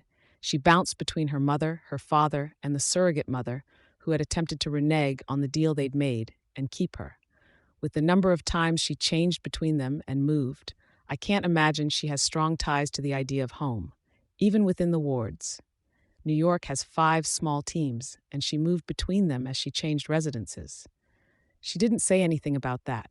It didn't matter in the here and now. Her focus, her path was school, her career with the wards. She didn't have much in the way of roots, but she had direction. I think that the events following the Echidna crisis left her more devastated than she let on. Can I call her? Vista asked. I don't know if that would be wise, Miss Militia said. Do, Tag said. Remind her what she's leaving behind. Tell her how you feel, then let her be. Too much pressure, and she's liable to be stubborn. Give her time to think, and you may sway her. Okay, Vista said. When you're done, join the others in discussing battle plans. I'd rather not wait for Skitter's forces to strike. If it comes down to it, we mobilize first. We'll be fighting Flechette, Vista said. Tag nodded. Very possible. If you don't feel confident you can do it in good conscience, then I won't make you. In the meantime, I'm requisitioning capes from nearby areas. If it comes down to it, I want to be ready for a fight. And if they don't give us the chance? Miss Militia asked. I missed Tag's response. It was monosyllabic. If the Undersiders try to avoid direct engagement and attempt to come at us from another angle, media, revealing telling details, financially, through our families? Oh shit, Clockblocker said. They wouldn't, would they? Crucible asked. They would, Kidwin said. Probably. They would, Director Tag agreed. And I already have ideas in mind. This situation is far from unmanageable. Rest assured, I'll need to make some calls. Miss Militia, are you up for another walk? Yes. Tag stepped into the elevator, holding the door open. It was too small for everyone to fit inside, but Miss Militia, the deputy and clockblocker, joined him. Mrs. Yamada started to step inside, then paused while standing in the doorway. I'll be in my office all day. If any of you need to talk about Flechette or anything else that's going on, come see me. There was no reply. There might have been nods, but I didn't have bugs on top of any of the ward's heads. The doors shut and a few seconds passed. Kid Win, Crucible, and Vista standing in the hallway with a handful of PRT officers. Fuck, Vista said. Fuck this. Fuck you, Skitter, if you can hear me. I waited to see if there was more, but neither she nor her teammates said anything. The drones Kid Win had made were doing a number on my bugs, catching me by surprise when they opened fire with lasers, striking from the other side of the room. It wasn't easy to avoid them completely, when an exposed bug could get zapped, but keeping my bugs in hiding prevented me from seeing the drones themselves. Miss Militia left the building walking. She wasn't quite out of my range when she made her first call. Mr. Hebert? I sighed, then shifted position. Everything all right? Mr. Colley asked me. Needed to get centered? Was listening in, I said. Listening in? I can hear what my insects hear. Tag is confident. He's calling in more capes and preparing for a fight. He's apparently not too worried about the Undersiders pulling something that isn't a direct attack, but I don't know what he's got in mind, as far as trump cards go. Miss Militia is apparently calling my dad, so Tag can talk with him. Wonderful, Mr. Colley said. Anything else? The wards are upset over Flechette defecting. Okay, something to keep in mind. Now, this is difficult to say, but Mr. Colley paused very deliberately. What? I would never recommend my clients do anything illegal, he said. But you maybe suspect that if I had any leverage, I should exercise it? I would never say any such thing, Mr. Colley said. He smiled. But now that you mention it, there are options, I said. I thought about the areas of attack that Miss Militia had outlined. Family would cross a line. something to shake their confidence in the coming conflict. Can you pass on a message? That would be a mistake, I think. I walk a fine line as it is, and I won't have a hand in anything direct. I frowned. Let's talk about what I can do. First off, I think we should change things up. As it stands, the Protectorate East-Northeast holds Brockton Bay in a specialized state of emergency. It's a legal Wild West, with very little precedent holding things together. Director Tagg reports to his superiors, who report to the United States government. This circumvents a great many of the usual checks and balances. Checks and balances I think we should put back into play. How? Contacting the district attorney and bringing her to the discussion would tie Tagg's hands, but it would also tie yours. We'd be working entirely within the law. Certain items would be taken off the table. You couldn't ask for condoned villainy, for example. Charges would inevitably move forward against you, but these same things would tie him up in managing things. Doesn't seem worth it. It depends. It's pressure. The director is focused on a half dozen things at once. There's a lot to be said for putting one more thing on his plate. I know he's not trained in the particulars of law. He'd be forced out of his depth, made to consult others, made to wrap his head around terms he's not familiar with. It would mandate that you, as a minor, would need a guardian present. Failing that, there's a great many hoops they'd have to jump through. He's a soldier. So long as this is a battlefield of some sort, he has a leg up. We can make it something else. Okay, I said. We'd be adding pressure, turning things around so he's the one on his heels, but I'm still not convinced it's worth the price of admission. Other options? Media. He doesn't care about image, I said. He said he figures it'll get patched up with good PR in a matter of time, a few days back. It won't hurt him as badly then, but he's more likely to make a mistake if it's not something he pays attention to. An option, I said. It sets a bad tone, though. I'm really looking for cooperation. I'm putting everything on the line in the hopes of getting it. I don't want them to be enemies, not any more than they are. And I don't know that just talking to the media is going to be enough to get the results I want. It isn't, frankly.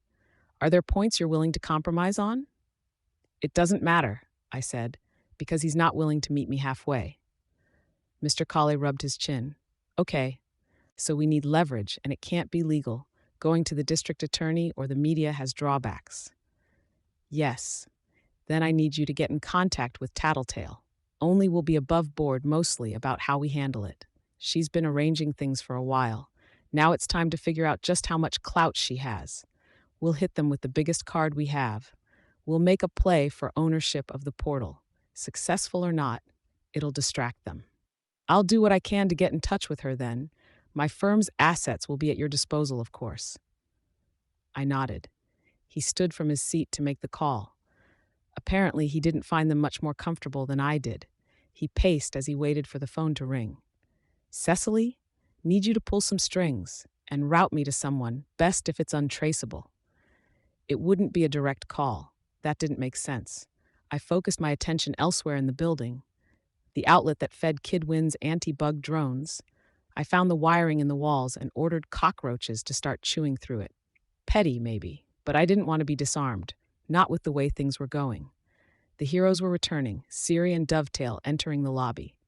I planted bugs on Dovetail as she made her way indoors, and as discreetly as I was able, I transferred the bugs to Tag and Miss Militia, who were waiting. They're moving, Dovetail said. Soldiers, arming civilians, squads no larger than 5 people across the city. Good, Tag said. That's all. Tell the others, Miss Militia said. Adamant's getting a cycle retooled to handle more weight before he leaves again. He'll go with Triumph. Log it all in the system. Will do, Dovetail said. Miss Militia patted her on the shoulder as she made her way inside. Miss Militia and Tag remained in the lobby, by the hallway to the elevators. They didn't say much. A few words on degrees of lethal force, but no camaraderie, not even much in the way of small talk. My cockroaches found their way through the wire and promptly died as they came in contact with the live circuit. A breaker blew, but Kid Win didn't seem to react. Hopefully the drones wouldn't get a chance to recharge. A few minutes passed as my lawyer got in touch with someone and started talking about media contacts. Then my father arrived. I could sense him as he got out of a truck in the parking lot, making his way inside. "Mr. Hebert," Miss Militia said, extending a hand. My dad shook it. "Thank you for coming in again," Director Tagg said. He extended a hand. Again, my father shook it. "My office?" Tagg asked. My dad nodded. My pulse was pounding as Miss Militia, Tagg, and my father entered the elevator and made their way upstairs. "She's here?" my dad asked. "In a room downstairs with her lawyer," Miss Militia answered. "She hired him herself?" "I imagine she did," Miss Militia said. "With the speed he pulled things together, I suspect she may have more working in the background. Crime does pay if she's paying their salaries. They're apparently top of the line as parahuman defense attorneys go.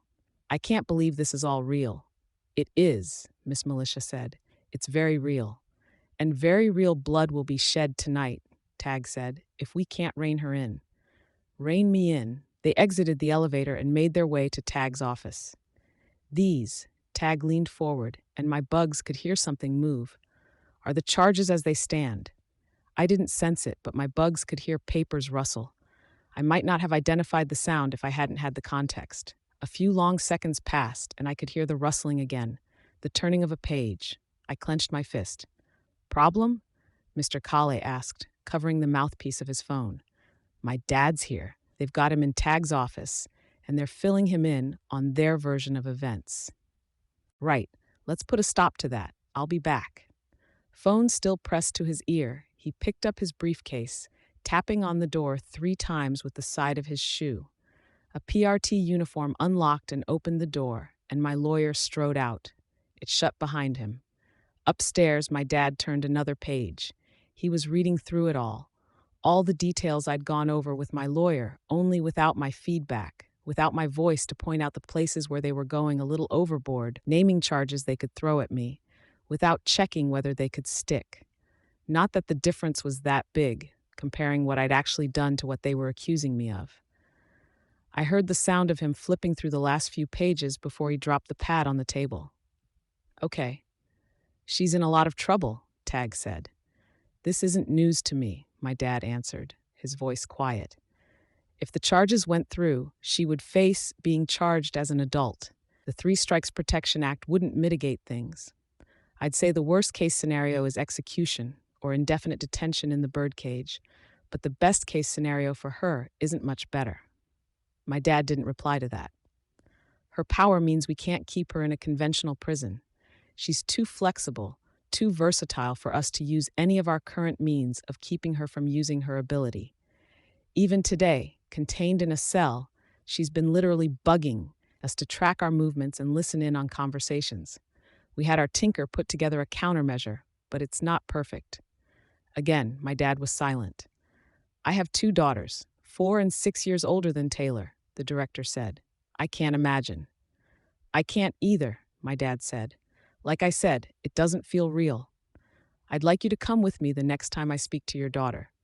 "She didn't listen to me before. She won't listen now," my dad said. "I didn't ask you to come because I thought you could convince her," Tagg said. "You don't have to say anything, as a matter of fact." What was he up to? My lawyer had reached the top floor and was striding between cubicles and desks. He raised his voice to ask a question I couldn't make out, and someone answered him. He altered his course slightly in response, walked with more purpose, directly for Tagg, Miss Militia, and my father.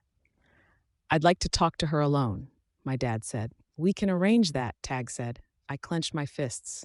Using my dad as a pawn? Damn right I was going to escalate, which I suspected was exactly what Tagg was aiming to achieve. This was something to put me off balance, just like we were looking to do to him by way of leveraging control of the portal. My lawyer knocked on the door and then opened it without waiting for a response. "My client would like a word." "Of course," Tagg said. As the 4 of them exited his office and made their way to the elevator, I turned the 2 words around in my head. Had he sounded sarcastic? Did he simply expect me to interrupt? I couldn't say. I could only wait as they made their way downstairs. I was stuck, my back hurting where my arms were in a more or less fixed position. I stood, stretched as well as I was able, tossed my head to one side in an attempt to get my hair out of my face. When that didn't work, I bent over and lowered my face to my hands to tidy my hair. Then I sat stewing in unidentifiable emotions: trepidation, dread, guilt, shame, anger, relief, none I could put a finger on. "Did you know?" Miss Militia asked. "Me?" my dad asked by way of response. Who she was? What she was? "Yes," he said. I could feel alarm sing through me, inexplicable but jarring. Then he seemed to change his mind. "No." And the emotion that hit me at that was just as strong as that misplaced sense of alarm. Damn Tag. Damn him for bringing my dad into this.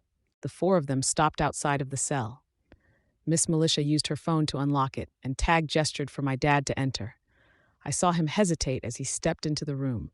Dark sheet metal, a reflective pane of one-way glass, the metal table bolted to the floor, my handcuffs locked to the table in turn.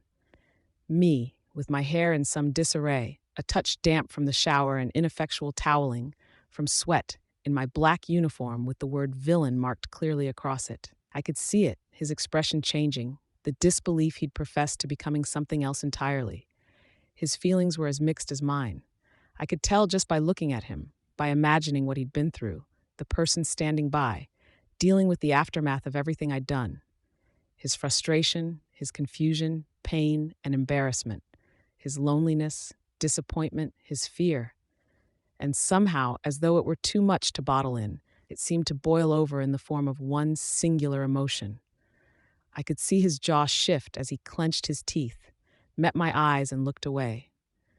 The sudden agitation that seemed to grip him as he opened and closed his fists. Tag and Miss Militia had reached the interior of the room on the other side of the one-way mirror, while Mr. Calais stood in the hallway speaking on the phone. I stood from the chair as my dad approached, his body language making it all too clear what he was about to do. Miss Militia took one look and reacted, turning around to hurry back out of the room to intervene. Tag said something, 2 words I couldn't be bothered to decipher, and she stopped in her tracks. My dad raised his hand, palm open, and I closed my eyes, lifting my chin to take the hit. It didn't come. My dad wrapped his arms around my shoulders instead. I squeaked, and I couldn't say whether it was because he was squeezing me too tight or if it was because of an overflow of emotion similar to the one he'd just displayed. I stood there, unable to return the hug with the way I was cuffed to the table, unable to speak around the lump in my throat. When minutes passed and we hadn't exchanged a single word, Tag and Miss Militia stepped out of the observation room, signaling Mr. Cal. "Let's talk," Tag said. I broke away from my dad, blinked where there were tears in the corners of my eyes. I didn't care if Tag saw. "I'm waiting on a response from my colleagues," Mr. Calais said. "There's no reason to speak further unless you're capitulating." "No," Tag answered, "but I'd like to go over the main points." This was why he wanted my dad here, I thought. "You've informed me that your teammates, many of whom are known murderers, are going to declare war against the PRT in 3 hours and 20 minutes, without word from you." My dad took a seat to my left, watching me carefully. "Yes," I said, "you've described them as unpredictable. They're undeniably dangerous. You think they'll hurt people. They'll pull out all the stops to get you back and to hurt us, the good guys." "Yes," I said, not taking my eyes off Tag, "but I don't think you're a good guy, Director." "I don't think you're a good person either," Tag said, "and the court of public opinion is likely to agree with me before they agree with you." "Let's not resort to name-calling this early in the discussion," Mr. Calais said. "Right," Tag said. "It wastes time and you have very little." "Neither of us want this to happen, Director," I said. "Neither of us have time, and neither of us want a war. Except maybe you do. Maybe you think you'd win, and it'd be a bump in the PRT's ratings."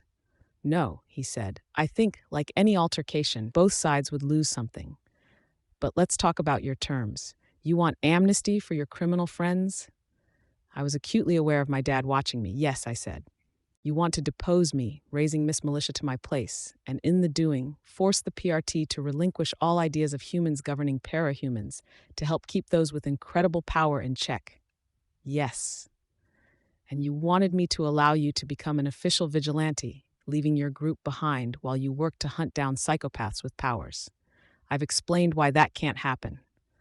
I'm not sure if you intend to change your demands, or—" "I'll go to the birdcage if I have to," I said, "because the rest of it, I believe in it enough to make the sacrifice." "Taylor," my dad said. The first words he'd said to me since the breakfast we'd had together on the day I'd been outed. Why? Because we're losing. We're so focused on the little things, on petty squabbles and factions and vendettas, that we're losing against the real dangers. The Class S threats, the fact that the world's going to end in a year and 11 months. Did you hear about that? He shook his head. I read the letter you left me at Annette's grave, realized it was probably what you were trying to write the night you left, before you changed your mind. The night I left, so long ago, when I'd first met Coyle. A lot of what I did, it was to stop the man who really wanted to take over the city, who would have been far worse than any of us undersiders. And I did that because he had a little girl captive, Dinah Alcott. She could see the future, and she says the world ends in 2 years. My dad shook his head. No. Yes. The heroes know it. It's a big part of why the PRT is falling apart. You've heard about that on the news? Some. But I haven't paid much attention since I found out that you... That I'm a supervillain, I said. He flinched visibly at that. Interesting, Tag cut in. That you call yourself that. You say you've had justifications for what you've done, but you call yourself a villain. I wanted to hit him for cutting into my conversation with my dad, for polluting my attempts to explain things. I am, I told him. I've done bad things. Left a trail of devastation in your wake. Yes, I said, and I'm willing to pay the price. I'll go to the birdcage, a place you described as a literal hell on earth. A place where people just as scary as the ones I've spent the last few months fighting stay. A place where some of those very people are currently imprisoned. Lung, Bakuda, Trickster. They probably want to inflict fates worse than death on me. But I'll do it, because I really truly believe the world needs the PRT, or a PRT, one without lunatics like you in charge. And maybe bringing me in helps keep a handful more capes in the roster, keeps my friends secure where they are so they can help. I was heated, my words angry. Your friends, he said, my friends. That's the rapist, Jean-Paul, Alec, a murderer. Regent. He was the son of a supervillain screwed from the get-go, and yeah, maybe some shady stuff went down way back then. I think he's not in love, but he's close to Imp, somewhere between love and friendship, maybe. Imp. She's the one who makes it a game to psychologically and mentally torture gang members who step foot in her territory until they have mental breakdowns. Yes, I said, through grit teeth. It's more complicated than that. She's been through a lot, but yes. And I heard directly from people who were grateful to her for scaring off the real rapists and murderers. He didn't pay me any mind. Who else is there? Hellhound. She prefers bitch, I said. But she's Rachel to me. Who had her monster dogs chew up innocents who'd gotten in her way? It was a bad time for her. Weren't you just excusing Flechette because we've all been through some shit? I know Rachel as the person who takes care of wayward souls, grown men and children who are lost in a way even we can't fathom with the things we've been through. And Gru, do tell me how you see him. I liked him, I said. If I'd stayed with them, maybe he and I would have tried to make it work. Romance. I met my dad's eyes. His forehead was creased with worry. My power was buzzing around the periphery of my consciousness. I found refuge in the bugs, paid attention to their movements as they avoided the remaining drones, found my center, so to speak. Calm. He wants me upset. Romance, I said. He was my rock when I needed a rock, and I was his when he snapped, Tag cut in. It wasn't like that. He was the stable one until he wasn't stable, Tag said, until he killed Burnscar. Yet I suspect he's the one in charge now that you've left. Yes, I said. And with the dozens, hundreds of people I've tried to take care of or whose lives I've saved, I trust Gru to look after them and keep the peace. I wouldn't give him that responsibility, with all the time and effort I've invested in them, if I didn't trust him. Very generous, Tag told me. And tattletale. Where do I even start? With the fact that she was my best friend, that she's maybe our best bet at understanding what's going on, understanding the Endbringers and what they're doing, understanding powers, finding the 9 before they bring about the end of the world, understanding how the world ends. All of this, from the girl who used her power to convince her brother to kill himself before fleeing, spending years on the streets, stealing wallets, and using the account numbers to take whole fortunes. All wrong, I said. And who planted the seeds that led to Panacea breaking down and mutilating her sister? Those seeds were planted a long time before we talked to Panacea, I said. This was what Tag had wanted. He devastated my defenses, bringing my dad into this. Nonetheless, Tag said, leaning back.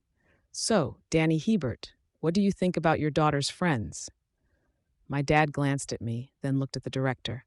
I know less about them than either of you. That's not important, the director said. I just want you to answer one question for me. Assume we're both right, me and your daughter. Assume that they're everything we described them as. Do you really want them in control of this city's underworld? Again, my dad looked at me.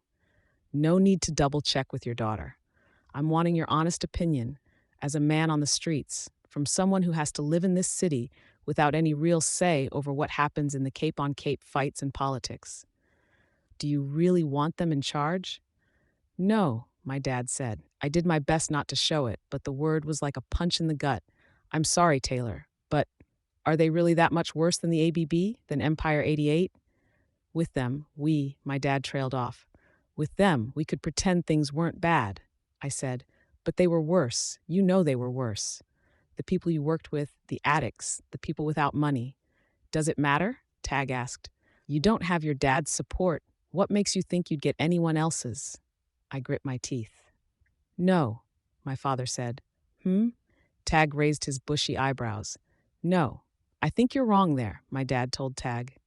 She has support. When you attacked her in the school, there were people who stood by her. If I'm being honest, I don't get it. I don't want those people in charge, but I don't want any villains in charge. I don't understand the politics behind this, or the context, but I trust my daughter. Of course you trust your daughter. The curse of being a parent, I know it well. You wanted my opinion, my dad said, his voice a little firmer. You get my opinion. Others believe in her.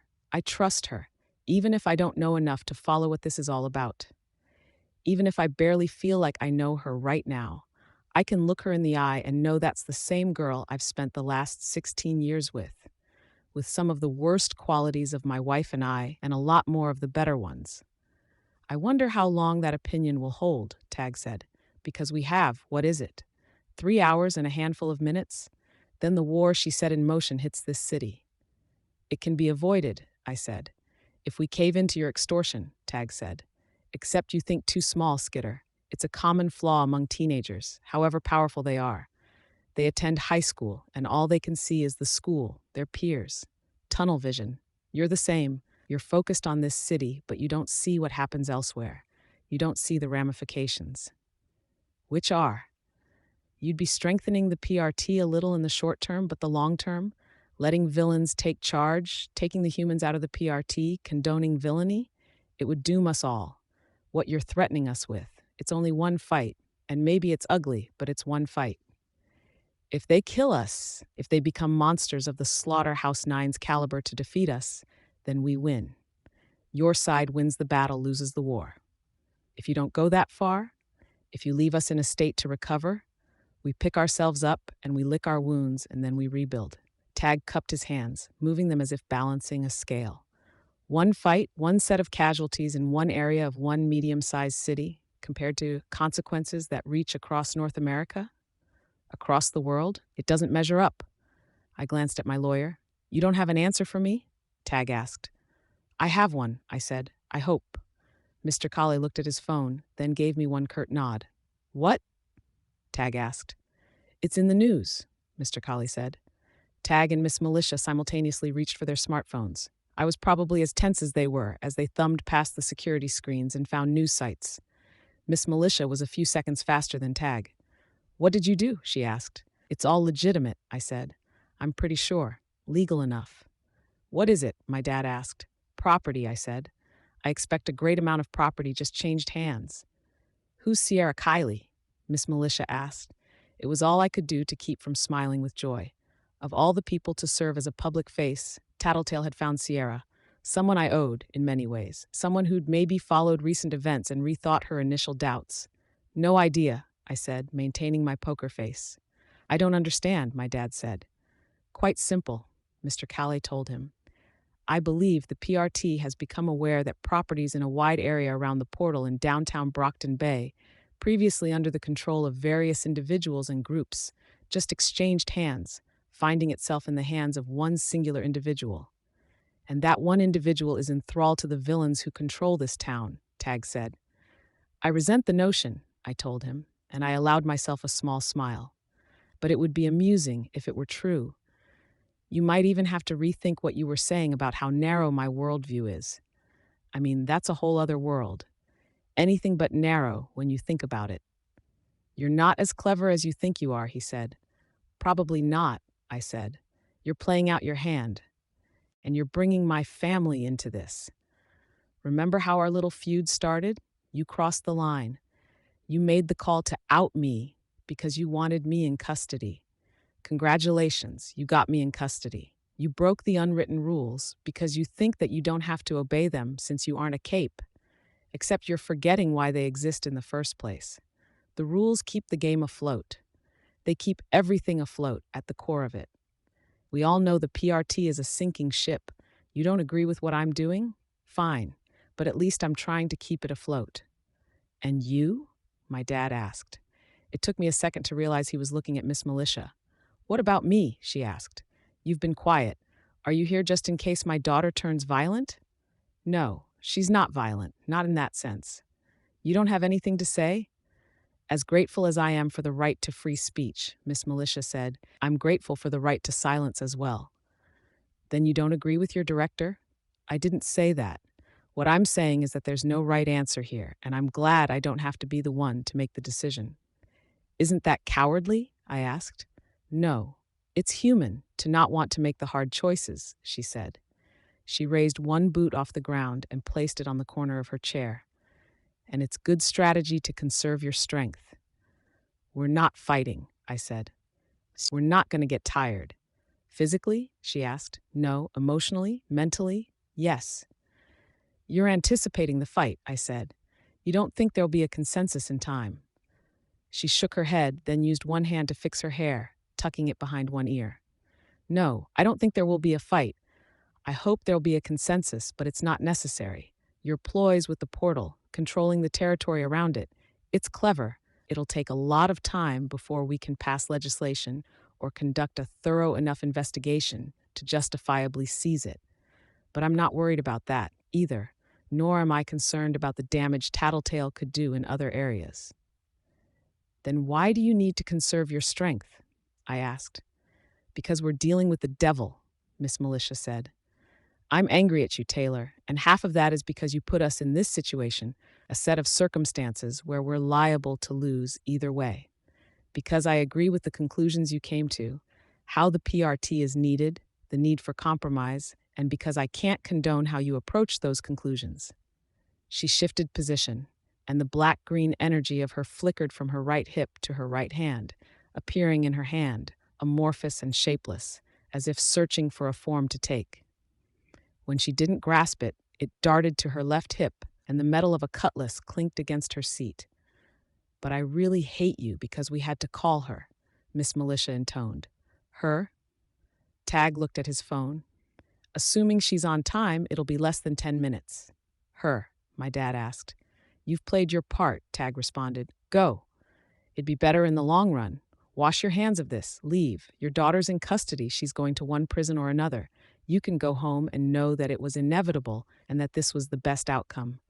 It takes a few years, maybe, but you lament your mistakes and you eventually make an uneasy peace with what happened to your daughter. And if I stay, you won't have any of that peace of mind, Tag said, and that was all. My dad looked at me. I think you're wrong.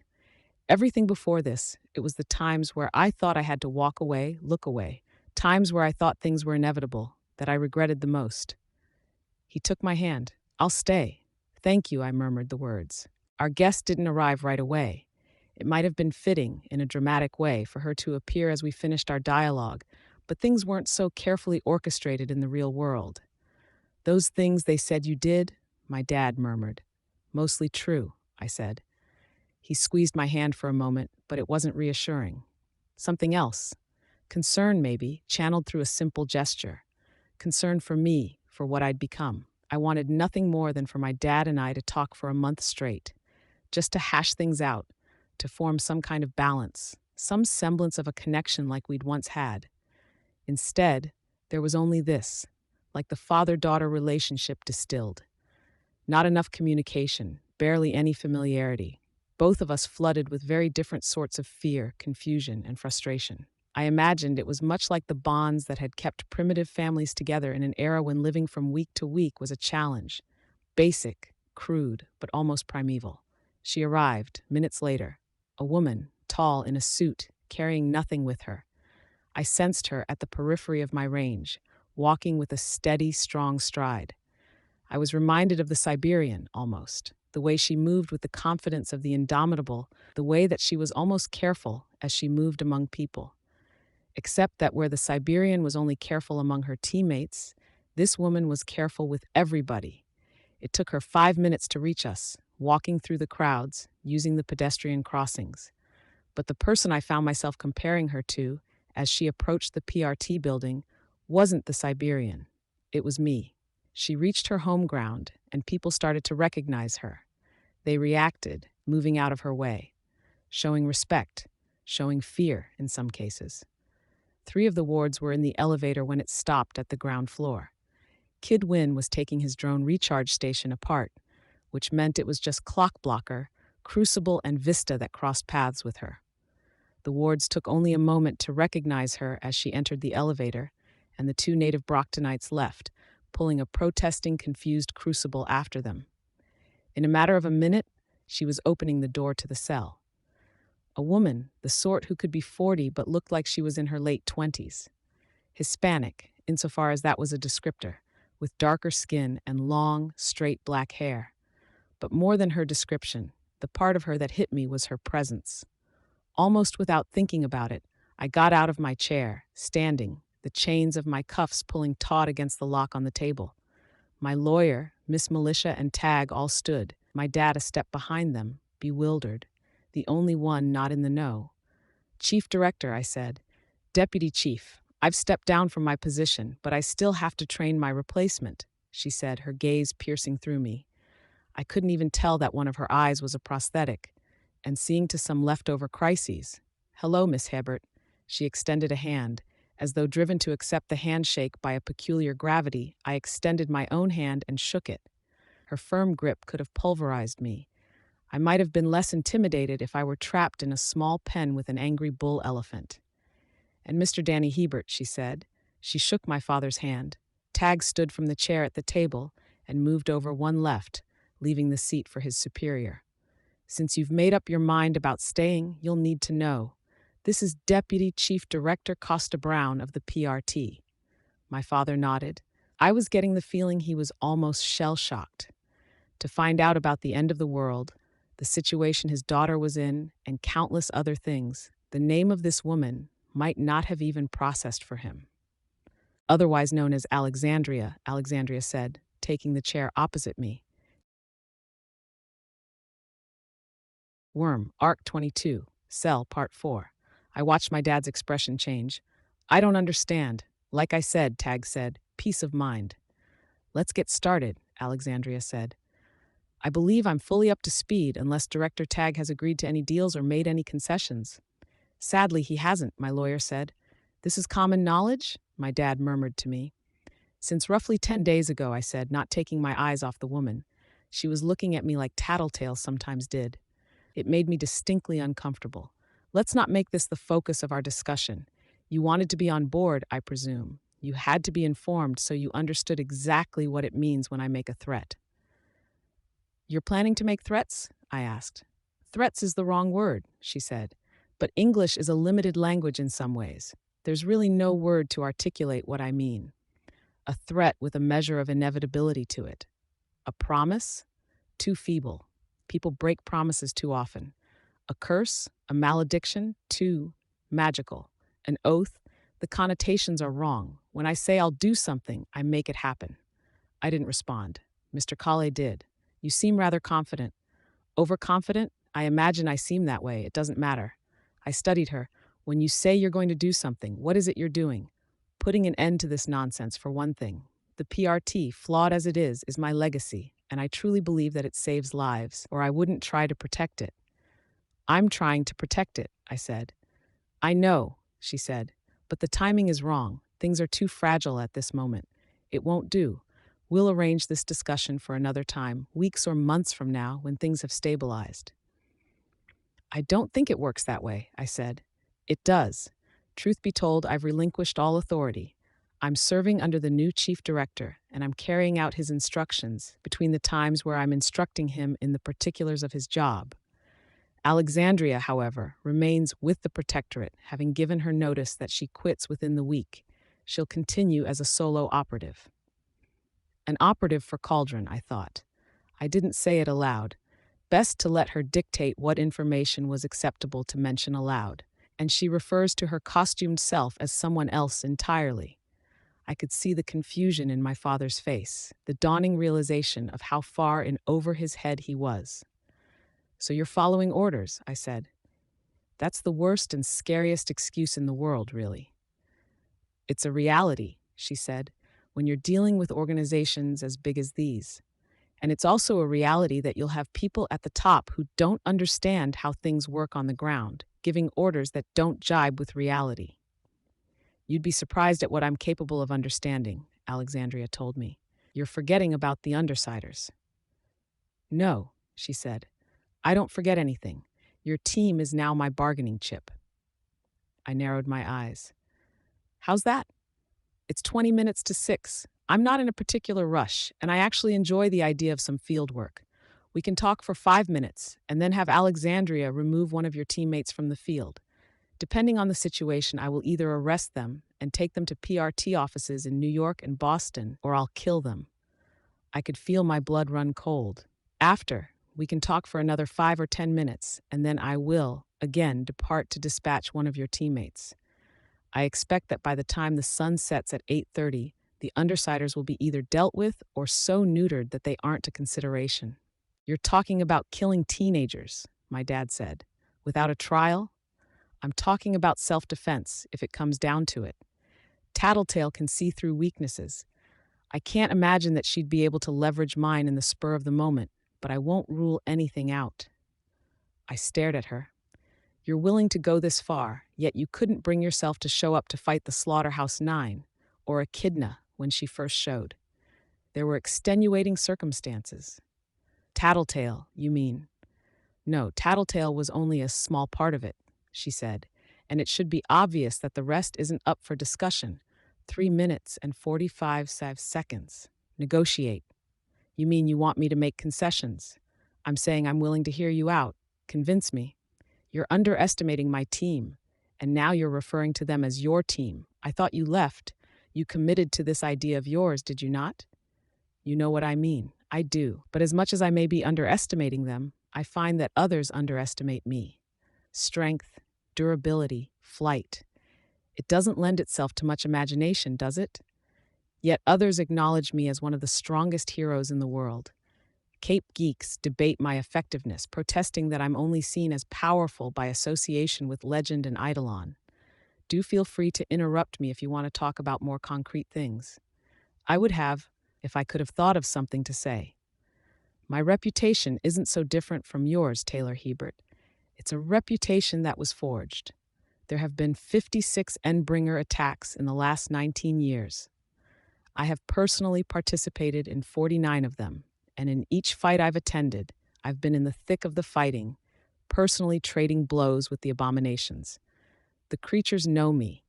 They know how to fight me, and I know how to fight them. Yet I'm still here. Strength, invulnerability, flight. Those are my core powers, but my other power is greater.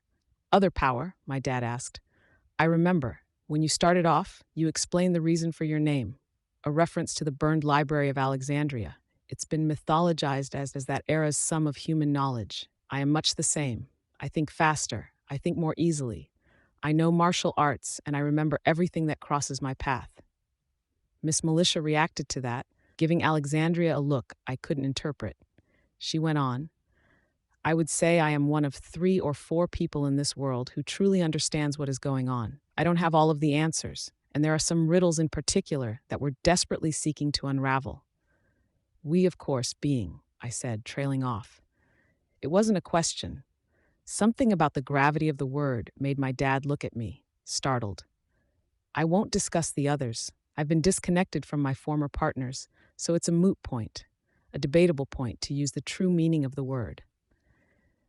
I saw a possible piece of leverage and grasped for it. If you need answers, then we're the last people you should be attacking. Tattletale can offer input. Leave the undersiders in place and they can work with you where necessary. Treat me fairly and I'm sure Tattletale will play ball. There's two problems with that offer, Alexandria said. She stood from her seat and adjusted her suit jacket, then turned her attention to her cuffs. First of all, I believe I mentioned that there's only a small number of people who truly understand what's going on. We haven't shared this information. Why? I shook my head. I don't know. This isn't a riddle. It's quite simple. We don't want people to know, and we don't want people to know for good reason. Having Tattletale off-leash with all of the information she might discover is a dangerous prospect. She's not that unpredictable, but it's not a variable we can afford to have in play. As I've said, things are fragile. Which brings me to my second point. There's no reason to leave her here if we can bring her into custody and use her freedom or probationary freedom as leverage to obtain her talents. I frowned. Alexandria glanced at Tag. It's time. 5:45. I'll be back in 10 minutes. 10 minutes. She was at the door, waiting for the guard to open it when I called out, Tattletale won't listen. She's too rebellious, wants to be the smartest person in the room. If you force her, she'll sabotage you, or she'll just make you put her in the birdcage. Having her here, it's the only way to get her help. Alexandria paused, then looked back at me. That will do. Information I can use that changes how I'll respond to this particular confrontation. I don't agree, but we can discuss that after. I'll target one of the others in the meantime. The metal door slammed shut. Miss Militia stood. I need some fresh air. She didn't ask for permission, and she didn't even look at anyone as she made her way to the door and knocked for the PRT guard to let her through. Everything she was talking about, my dad said, I can't wrap my head around this. This is what I've been living, I said. This has been my day-to-day. My friends and I, facing terminal risk, facing down monsters like her, like Alexandria. She's one of the heroes. Yeah, I said, meeting my dad's eyes. It hadn't been so long ago that I'd been able to cling to that basic idea, the image as I'd heard it phrased of the heroes of the triumvirate. It had been Armsmaster who instilled the seed of doubt in me as far as the heroes went. Do you think she's that heroic now that you've met her in person? No, he said. He looked troubled. Shit.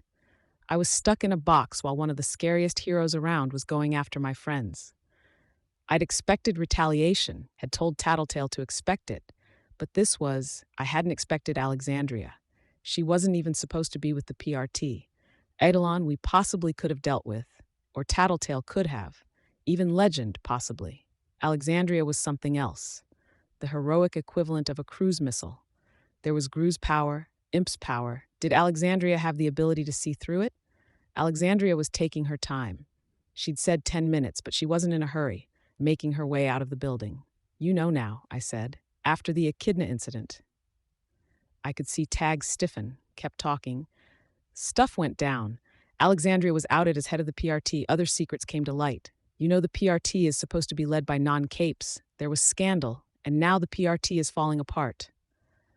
I see, my dad said. Other secrets? You don't want to know, I said, and Tag would be exceedingly upset if I shared. My dad frowned and stared down at the table. I believe you.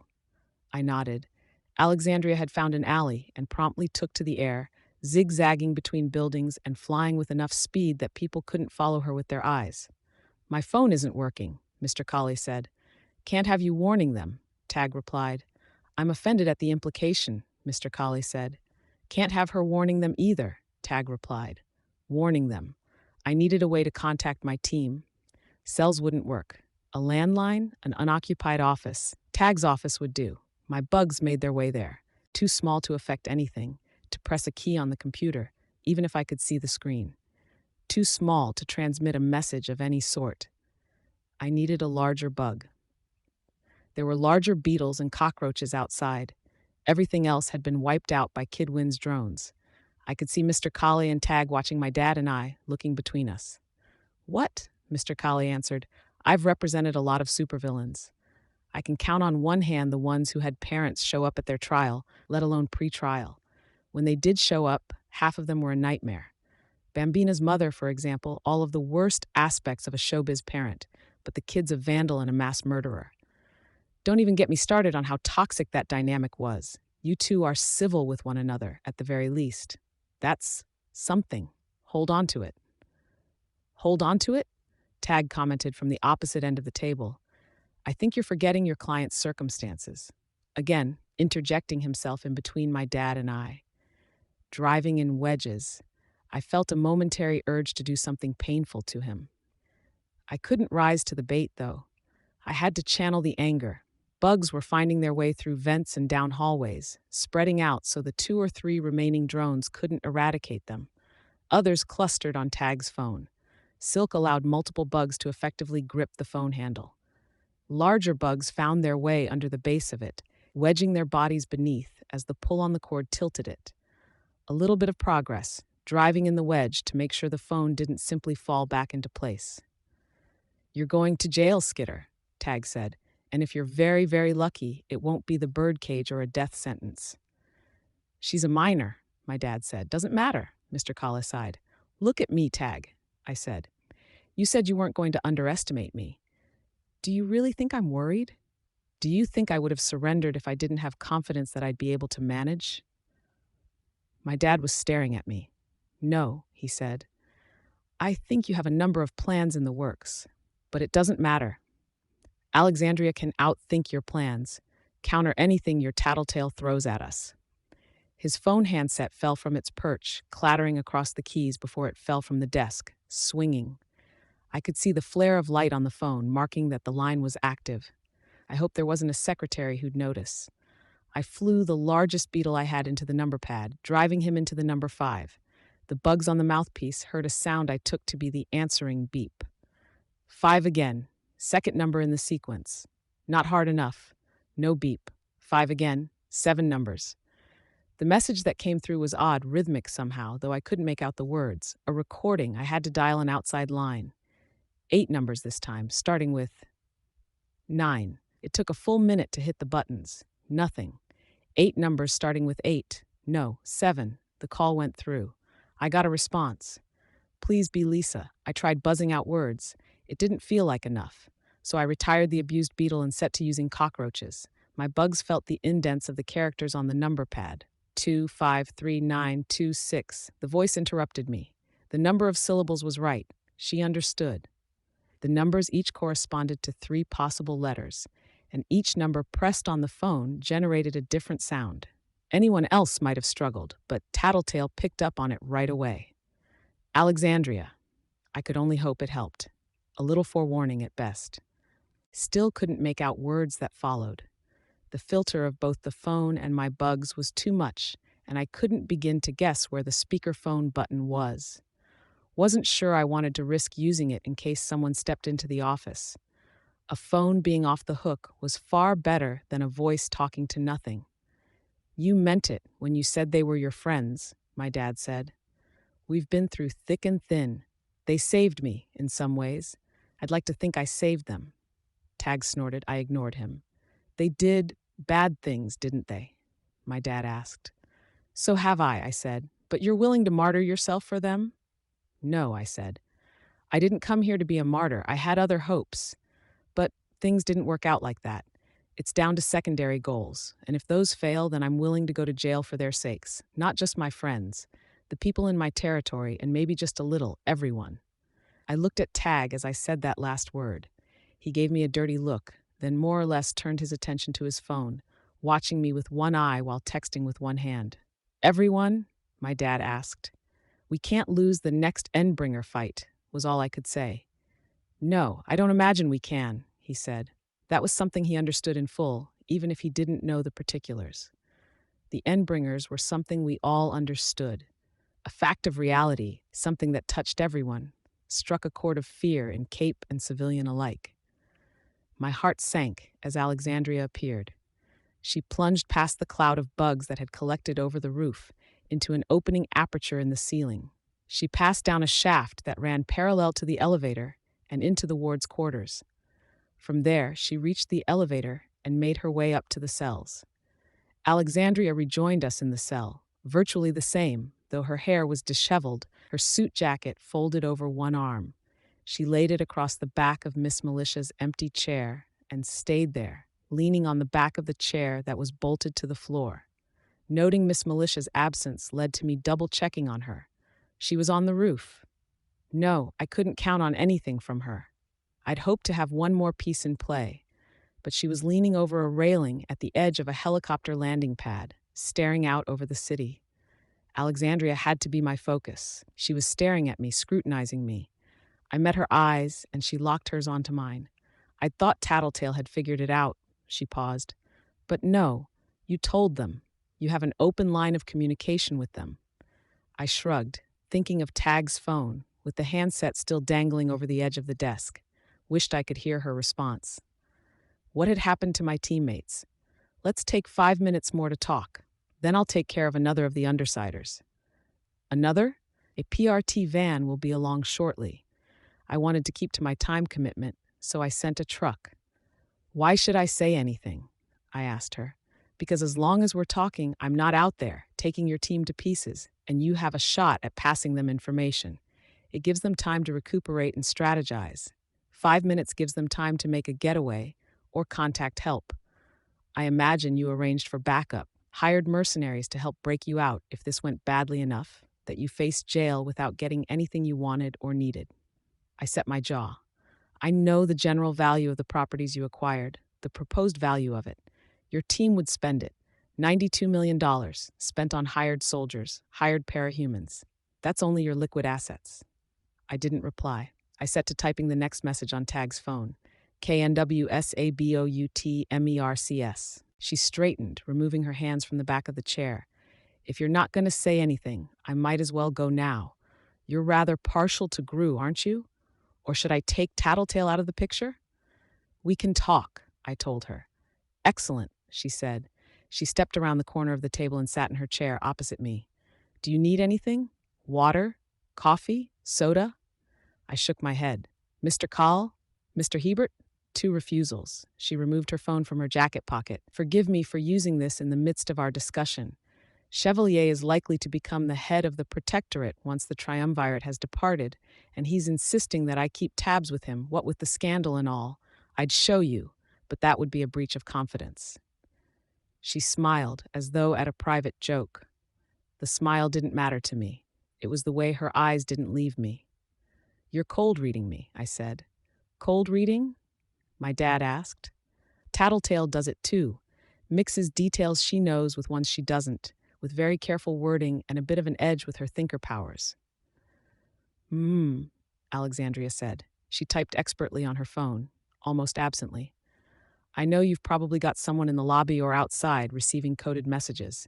I know about the mercenaries. More mercenaries than I implied. I expect Tattletale called in favors. Probably not the irregulars, but I didn't read that. Simple logic. They wouldn't work for you.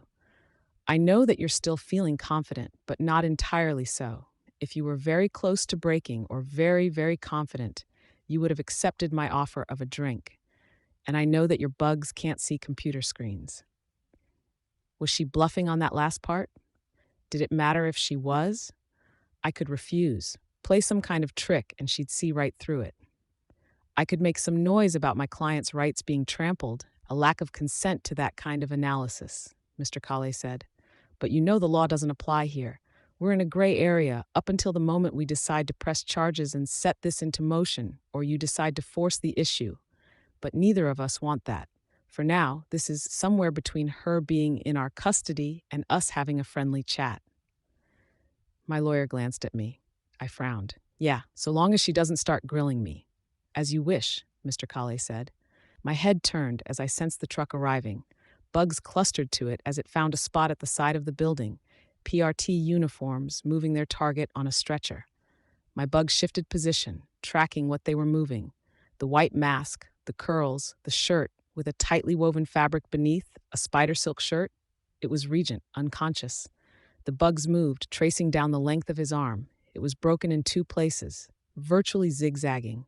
His leg was the same. I caught the words medical and doctor. Tranquilizer. He's arrived. I take it, Alexandria said. I nodded tightly. The paradigm has changed, Alexandria said. In 2 minutes and 30 seconds, I go and dispatch another of your teammates. I'll hear concessions, offers, or relevant information, and I'll adjust my methods and the severity of my attack where appropriate. This is extortion, my dad said. She makes the process easier for us. We make it easier on her and her friends, I frowned. That's still extortion. 2 minutes and 8 seconds, she said, not even bothering to deny it. She had the same habit as Tattletale of knowing the time without looking at a clock. They're going to be running now, trying to throw me off their trail. I'll find them. I can study the environment. I've studied the case histories, and I know where they own property. Another alert I needed to give. I was still typing in the last one. The cockroaches weren't strong enough to hit the keys with enough force, so it was more of a case of having to leverage the key down through the combined efforts of several larger roaches and carefully arranged silk. I grit my teeth, trying to focus on the spelling while keeping track of what Alexandria was saying. Started on the next message. XKNOWSPROPERTIES. You're backing me into a corner, I said. Backing them into a corner. Someone's bound to snap. Most likely, she said, and there wasn't a trace of concern in her expression. It was almost eerie how little she seemed to care. Was that her passenger at work? Or was she simply good enough at what she did, comfortable enough in her invincibility, that she'd grown able to shrug off the insignificant things? I shook my head. I'm not making concessions. The terms I gave still stand. If you want to discuss the reasons behind. She was already getting out of her chair. Behind why I made the demands I made, we can. I think you'll find it reasonable. I've heard this, Alexandria said. She donned her suit jacket, buttoning it up in front. Read it, rather. I've thought about all the permutations, and unless you're willing to change tack or tell me something I don't know, there's no point to this discussion. She walked to the door and knocked. While waiting for the officer to open the door, she turned. One last chance to offer me something, any detail I can use, things to watch out for. Bitch, I thought. Her power, it's screwed with her head. She can't relate to people. She doesn't understand facial expressions, body language, or our social constructs. It's all replaced by dog behavior. Gru. Post-traumatic stress. He doesn't like doctors, doesn't like being confined or the dark. But he's stable otherwise. Information that could be used to protect bitch, protect Gru. To keep a bad situation from getting worse. It felt like it would be a betrayal anyways. It was an eerie reversal of the rationalization I'd done back at the bank robbery on my first job as a villain, telling myself that terrorizing the hostages was for their own good, but I couldn't bring myself to betray them on that level. Not to people who trusted me. And she was gone. I grit my teeth. I looked at Calais, but he shook his head. Tag reached for his phone, where it sat on the table. Long minutes passed, as Tag texted, and I sat in anxious silence. You said you've worked with Cape families, my dad spoke. It took me a second to realize he was talking to Kale. Yes, my lawyer answered. Can I ask you some questions? I was just about to step outside, call some colleagues. Oh, after, unless you want to join me? Isn't it better if she isn't alone? Everything's recorded. Short of her being threatened with serious bodily injury or death, I don't see a problem. My dad cast me a look. I nodded. He left with Mr. Call. You and I, Tag said. I folded my arms as best as I was able, then leaned forward to rest my head. Not worth giving him the benefit of a conversation. The table shook, and I briefly looked up, only to see Tag setting his feet on the metal surface. He took his time getting comfortable and kicked the table several times in the process. When I set my head down, he started humming. He's trying to get to me, I thought to myself, for the nth time. They were bullies. Tag and Alexandria both. They were the equivalent of the older child picking on the kindergartner, or the adult picking on the child. They had power to throw around that I didn't. They had freedom, liberty, the power of choice. They wanted to punish me, to put me off balance for their own ends. Just bullies in a grander scale. I simultaneously felt like I understood Tag a little more and a little less. Mr. Kale answered a ton of my father's questions, big and small, about things I'd thought were common knowledge, like trigger events, and more specific, grave matters, like the prospect of my receiving the death penalty. When he'd exhausted each of those questions, he asked about other things, smarter things, like the degree to which he might be able to stand up to Alexandria or Tag, about how he could work with Kale to throw them off balance, and signals to arrange a plan of attack. My dad, entirely out of place, out of his depth, confused and utterly unarmed, fighting to get up to speed in the hopes that he could do something to help. It was a step forward, a small step, but a step forward. Tag stood, approaching me, then leaned on the table just beside me, so he loomed over me, not speaking, invading my personal space, denying me the ability to rest or relax, and my bugs in his office continued punching away as best as they were able. Me, communicating with Tattletale, unable to hear her response, straining to hear some sign of the violence. Had they split up? Regent's arms and legs had been set, and he lay on a bed identical to the one I'd had, apparently tranquilized. I was the target, the mastermind, the one they were trying to break. Alexandria only took 6 minutes. She arrived by the same route, only she held a girl this time. A hard mask with horns and slanted lenses that tapered into points at the corners. A skin-tight bodysuit. Imp. Alexandria had found a way around Imp's power, or her mental powers had overridden them. One more body in the cells, one more undersider down. Alexandria found her way back to the cells before my dad and my lawyer did, accompanied by Miss Militia. Alexandria grabbed one of Kid Wynn's active drones from the air and tucked it under one arm like a football as she made her way down, and held it up as she visited the cell where they were checking an unconscious, tranquilized Imp. Every bug was eradicated by the mist that appeared, leaving me utterly blind. I didn't see her again until she opened the door and joined us. She was drenched, her hair soaked, swept back away from her face, and the makeup that had hidden the seam of her prosthetic eye had been washed away, leaving a conspicuous line in place. Miss Militia looked grim and very dry beside her. "They fought back?" I asked. "A fire hose and a cape with a water geyser power. They tried to drown me. It didn't work. Others have tried the same thing in many different variations. Old hat. A cape with water-generating powers? The ambassadors," she looked around. "Your lawyer?" "Out," Tag said, not looking up from his phone. "I suppose it would be bad manners to talk to you while he's occupied," Alexandria said. I didn't reply. "Well, 5 minutes before I go again. If this is a delaying tactic, it won't work." "Read my face," I said. "It's not a delaying tactic." "It doesn't matter," she said. "I'm keeping to a schedule, roughly half an hour at a time, collecting one undersider with each excursion. I told you I'd hold off on collecting Tattletale, so I'll save her for last." 4 minutes and 40 seconds. Tattletale was still periodically speaking into the phone, while I typed out letters. She'd stopped talking as much when I typed out a few words to let her know I couldn't understand. No, her focus right now would be on arranging her remaining forces, handling what she could, dealing with Alexandria. "I'd like to stay," Alexandria said. "May I sit?" "If you want," I said. I gestured towards the chair, best as I was able with the cuffs. "Excellent. So cooperative." She sat down. "And we can talk?" I nodded mutely. Alexandria, a bully, believing herself untouchable. I felt a grim sort of loathing stirring in the depths of my gut. "My terms to you. You surrender. The undersiders receive no amnesty, but I let captives go with all required medical care. They fend for themselves from here on out. Tag remains in position. He's here for a reason. Miss Militia is promoted elsewhere. With the fall of the triumvirate, we need a new core group. We can market it." "That's not what I wanted. It's what I'm offering. And you, provided you cooperate fully, giving us all the information we desire on you, your histories, and the undersiders, we put you in juvenile detention. 2 years, followed by a long probation and acknowledgement that any conceivable violation of that probation will be counted as a third strike and cause for sentencing to the birdcage." My dad and lawyer were just arriving. "What's this?" Mr. Kale asked. "Skitter's hearing my revised terms," Alexandria said. "And?" Mr. Kale asked. "They want me to turn myself in.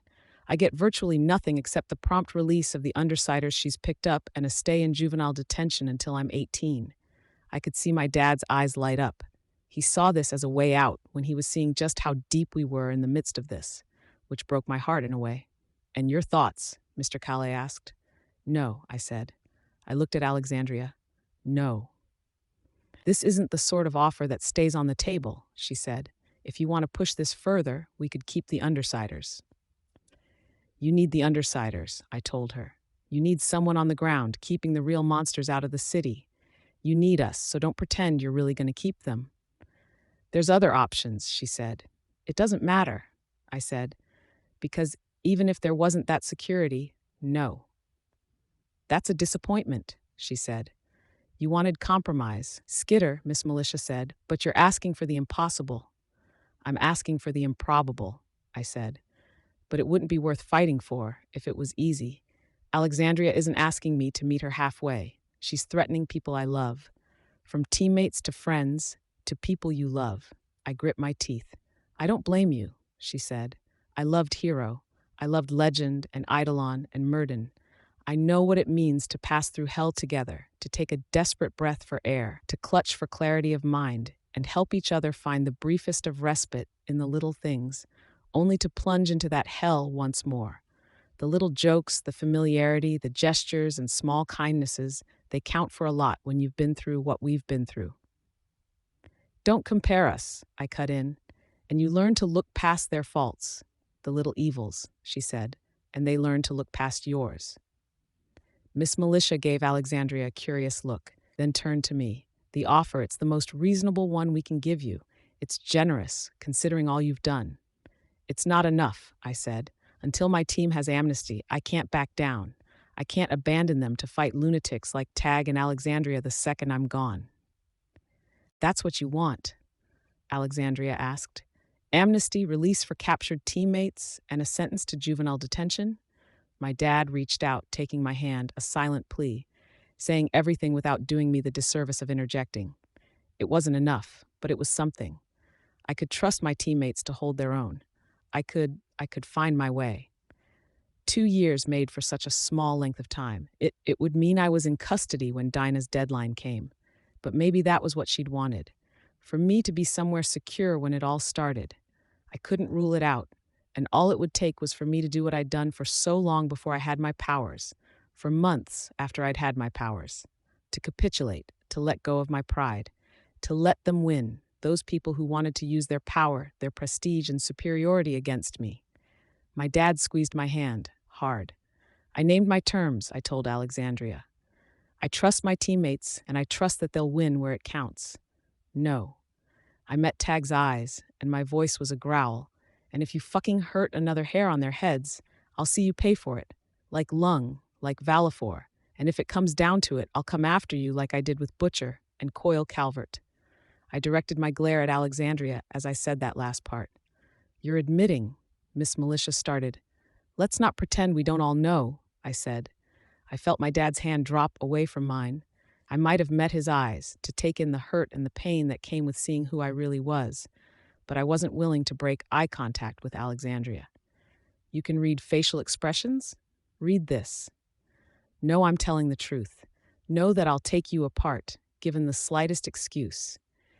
I was pressing the keys on the telephone before Alexandria had even stood from her seat. Another warning that Alexandria was en route. She stood, wordless. There was no negotiation, no offer for leniency, and I didn't ask for either. I could only hope. In a matter of minutes, she was gone, flying away. A third mission, a third hunt. Bugs found their way through vents to Regent, but Imp's cell was sealed tight, no doubt due to the stranger-class precautions that had led to the note being pasted on her cell door, notifying the PRT of the special precautions. It didn't matter. Regent was still unconscious, and Imp was likely to be as well. Gru, Rachel, Tattletale, and Parian. Flechette, too, if it came down to it. Flechette, could she hurt Alexandria? It didn't matter. I didn't have answers, couldn't get them. I could only wait, keeping my bugs out of the way of the drones that Kid Win had finally recharged. "You had a way out," Miss Militia said. "You said you understand me," I told her. "That you had insight into who I was as a person, now that you knew my history. If that's true, you understand why I had to say no. For your sake, because of what you've been through, and because of them. They'd never forgive me if I betrayed everything they helped me become, because I didn't think they could fend for themselves. And me? My dad asked. I know it's asking a lot. I failed you where it counted. Dad, and maybe it's selfish to want my daughter when you're talking about things on this scale, he said, pausing as if he was going to follow that with an argument. But no argument followed, and I couldn't give him a good response. 8 minutes passed. I could count the progression of time on the clock hands when I dared let a bug pass through open spaces. 9 minutes in, I could see Tag suddenly tense, lines in his neck standing out as he read the newest message on his phone. He glanced at me, but he didn't say anything, and I didn't ask. The PRT van arrived before Alexandria did, this time. The PRT officers took their time before they finally emerged. Restless, I shifted position. My forearms were digging into the table where the cuffs held my arms in front of me. Leaning forward made my back hurt. They opened the back of the van, and there were no precautions this time. Their weapons were holstered, and they didn't stand in any particular formation. The only thing in the back was a single body bag. Back pain forgotten, I went as stiff as Tag. I drew more bugs in to get a better picture of the scene. They took a different route this time, using their phones to make their way through the various doors and checkpoints. They entered the attached building, a small hospital or a special office with medical facilities.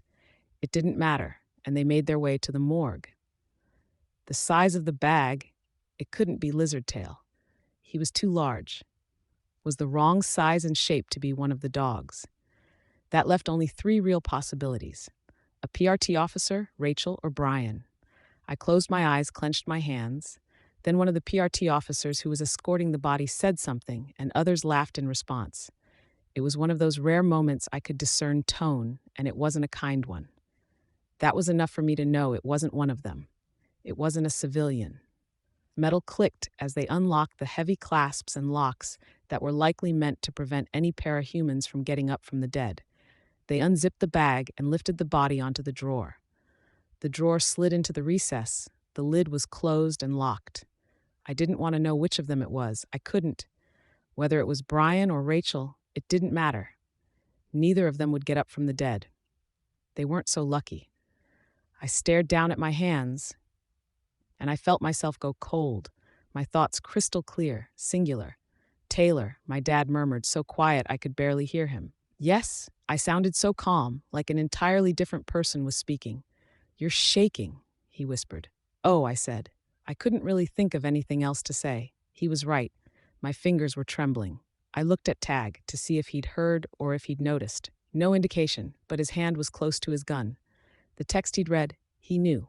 He probably wasn't aware he was doing it, but he was ready for a fight to erupt any second. Miss Melicia's hand wasn't, but I could read a tension in her as she exchanged words with Kale. But then I suspected she could draw faster than Tag in virtually any circumstance. Or maybe she wasn't as ready or willing to deal out violence as Tag was. Then I had to lower my eyes to hide the tears that were welling. Needed just a few moments. Just a few more seconds. Alexandria arrived the same way she had after her last 2 excursions, through the hole in the roof.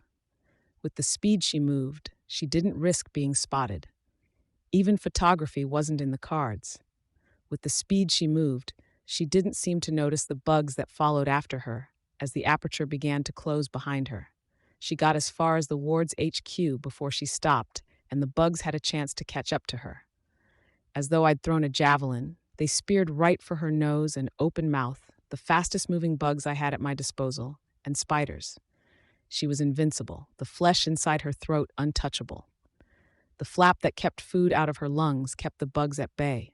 At first, they bound themselves together, spiders fixing themselves and others to the inside of her throat with adhesive.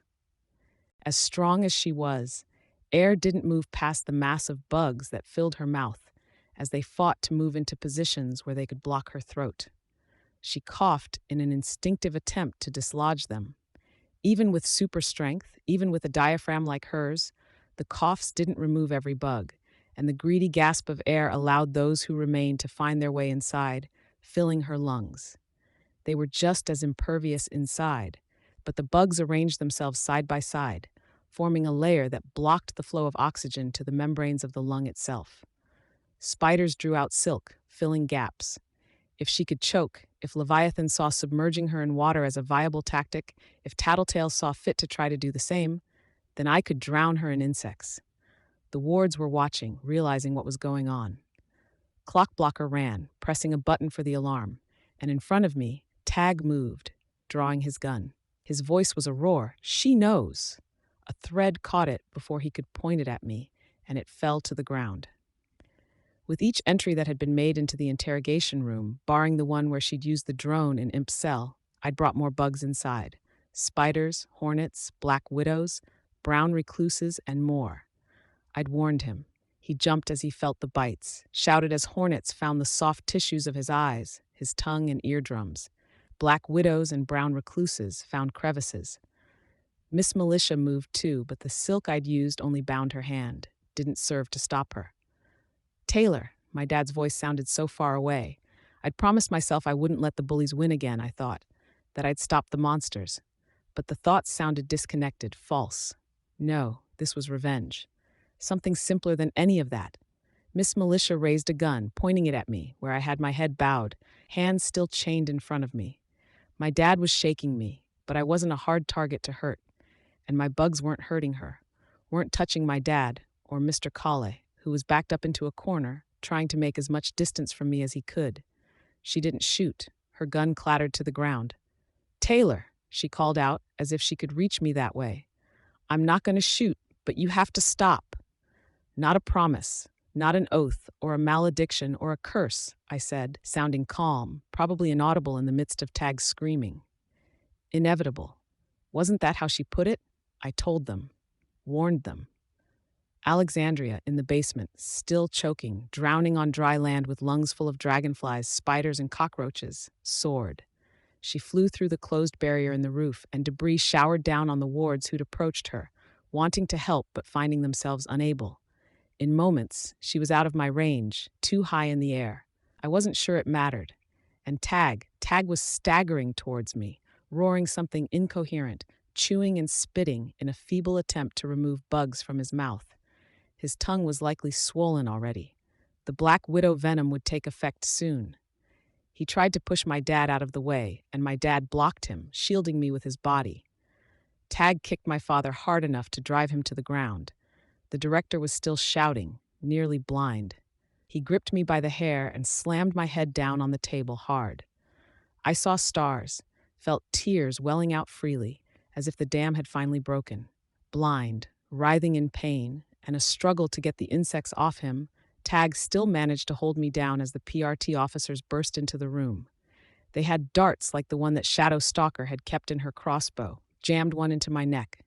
I had only the chance to think of how they'd just signed Tag's death warrant, that my power would work while I was unconscious. I could have rescinded the order in the last moments. I didn't, and then it was only darkness, oblivion, a false kind of death. Worm, Arc 22, Cell Part 5, Abandoned. The word hit me before I was fully conscious, as though my brain had grasped the idea before I even had half of a brain functioning. My father, gone. My lawyer was gone as well. Not such a big surprise. I'd gone all out, held little back, and I'd given no apparent justification. To them, to my dad especially, I would have looked like a monster. Fitting, because I'd been one. I was one. Was that a label that was affixed to me permanently, now? My mind was wandering more than it should have. My head hurt. I tried to focus, turning to my bugs, except my swarm was nearly gone. Only a small fraction remained. Hundreds, if that. My bugs had carried out the last order I'd given them to attack before I was knocked out. I knew that. What confused me were the other behaviors my bugs had performed. They'd spread out and searched my surroundings, and they'd been gunned down en masse by Kid Wynn's drones. I could sort of understand that, especially if they were actively searching for the last targets I'd given them. That, and I could picture myself unconsciously wanting to check for incoming threats and assess the battlefield before the tranquilizer took hold. Odd, fucking inconvenient, but understandable. But the fact that bugs had spent the time I was out to weave lengths of silk cord, that was unusual, something out of place. It was something I'd taken to having my bugs handle in the background at any given moment, but why would I carry it out in my sleep? I was pretty sure I hadn't given that order, which left only three real possibilities.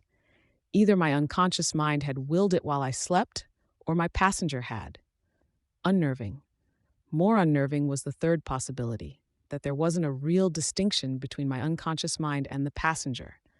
I sat up, contorted in pain as I felt bruises and cuts making themselves known, and then groaned as my expression shifted and I felt the damage above and around my eye.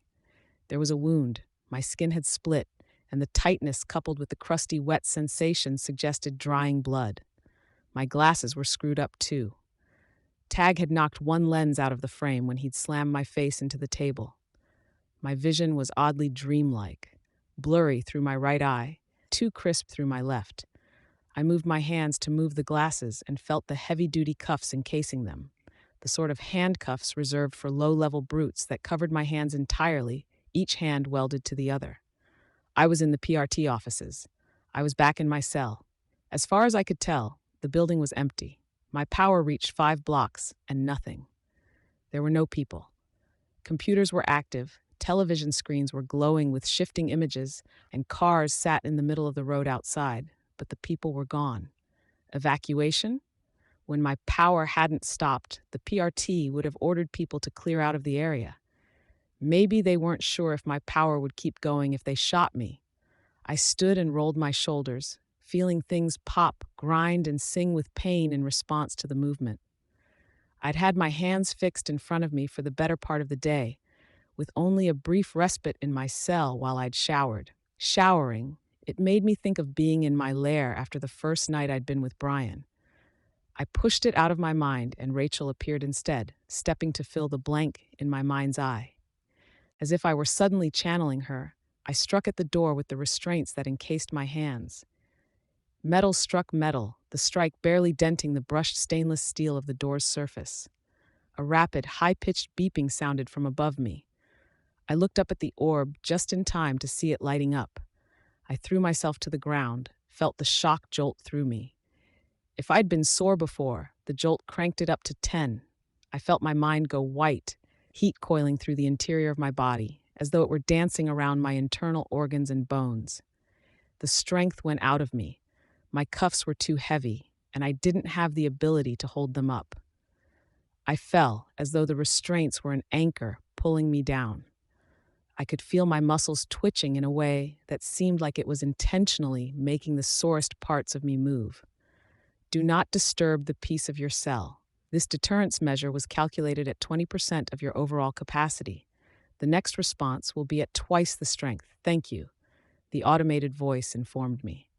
For long minutes, I lay there, spasming and searching the building with surviving bugs because doing anything else was impossible or futile. Needed out. How had they unlocked my cell and the interrogation room? They'd had phones, PRT issue, probably, and had tapped the phone against the wall. Phones. There were no PRT officers in the building. In the morgue, there was a body bag. Bugs clung to it. Brian? Rachel? Someone else? I sent bugs over to explore it. One centipede to latch the zipper, other bugs to haul it back. It was Tag, dead. I'd killed a man, and I had done it with my power, which somehow felt more intimate than the gun that killed Coyle. My power made the bugs an extension of myself, and I'd used them to murder the man. It was little different from wrapping my hands around his throat and squeezing, or biting him in the throat and tearing deep enough that he couldn't survive. I couldn't bring myself to feel anything meaningful about it. I wanted to. I wanted to think of his daughters, apparently college students overseas, and his apparently loving wife, and the fact that I'd just taken a member of their family from them, much as my mom had been taken from me. I wanted to feel terrible, to cry, but I couldn't bring myself to. I felt bad, but not as bad as I should have. No, I could only see the bully, the monster, the threat he posed to the city or the world, to my team. Or was that the threat he had posed? Was it too late to save them? I couldn't check the time without sacrificing bugs to the patrolling drones. However long I'd been out, the remainder of the Undersiders could be embroiled in an all-out war. Tag, I thought. Have to focus. His phone was in his jacket pocket, his key ring in his pants pocket. Getting the items to me would be harder. There were closed doors, vents, the elevator, and the blocked elevator shaft. The morgue was in a separate building, joined to the PRT office at one corner. Worse, the numerous skirmishes in, outside, and around the building had led to there being a great deal of renovation and rebuilding. New things were that much harder to get bugs through. There were no open grates, no gaps in air conditioning ducts, or anything in that vein. There had to be a way. I was down to a few hundred bugs, barely enough to matter. I wasn't about to brute force my way through anything. I thought of the hole Alexandria had put in the roof during her hurried exit. It was the most indirect way, getting bugs from the basement of one building outside to the roof and back down to the basement of the next building. But it was a path. If there were barriers I wasn't sensing, I'd handle them. Working together, bugs began dragging the keys and smartphone down the hall to the mortician's office. Windows, squat, looked out at the parking lot, no doubt intended more to bring natural light into the office than for the sake of the view. I knew before approaching them that the windows were open. There was fresh air flowing into the hallway, and my bugs could sense the shifting air currents. A screen blocked the way. Not a serious issue. The bugs started chewing through the individual wires, while the bugs with the phone and key ring began binding the items in silk, connecting them to a line. Minutes passed while the bugs made their way up to the hole in the roof, down the shaft to the ward's headquarters one floor below me and to the elevator. The stairwell was blocked off. The elevator, the buttons. I had the largest bug ram it. Nothing, feeble at best. The wiring. Could I hotwire it like someone hotwired a car? Getting into the walls wasn't as hard as it should have been. Rachel had done a little damage when she'd attacked with the dogs a week ago. Even though they'd shored it up and sealed the exterior from the interior, there were gaps that I could use to get inside from the building's interior, much as I'd done when disconnecting the outlet for Kidwin's drone recharging station. The actual connection, the damn thing seemed to be reinforced, with thick wires and a button mechanism that was too heavy to move from within. The bugs themselves couldn't form a live connection between the button and the contact, a workaround. I used cockroaches to carefully strip away insulation, 2 centipedes positioning themselves so their mandibles were above 2 respective pieces of wire, their tail ends entwined with one another. Then they let themselves drop. Their bodies bridged the gap between the wire behind the contact and the wiring by the button. The centipedes died in an instant, and the door opened. I dragged the smartphone and keys in, being careful to use bugs to bridge the gap so the phone and the keys wouldn't fall through, and then let the elevator carry the bugs to the floor above. The doors opened automatically as the elevator arrived, and I brought the items out the same way. The bugs began the slow process of bringing the phone to a point high enough on the wall.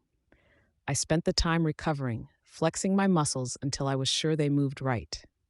I had to draw out more silk to have a line strong enough, and set to reeling it in, anchoring end at the corner of the door frame, pushing up with the bugs and looping any slack around the corner of metal. It wasn't halfway up when the heroes arrived to collect their prisoner.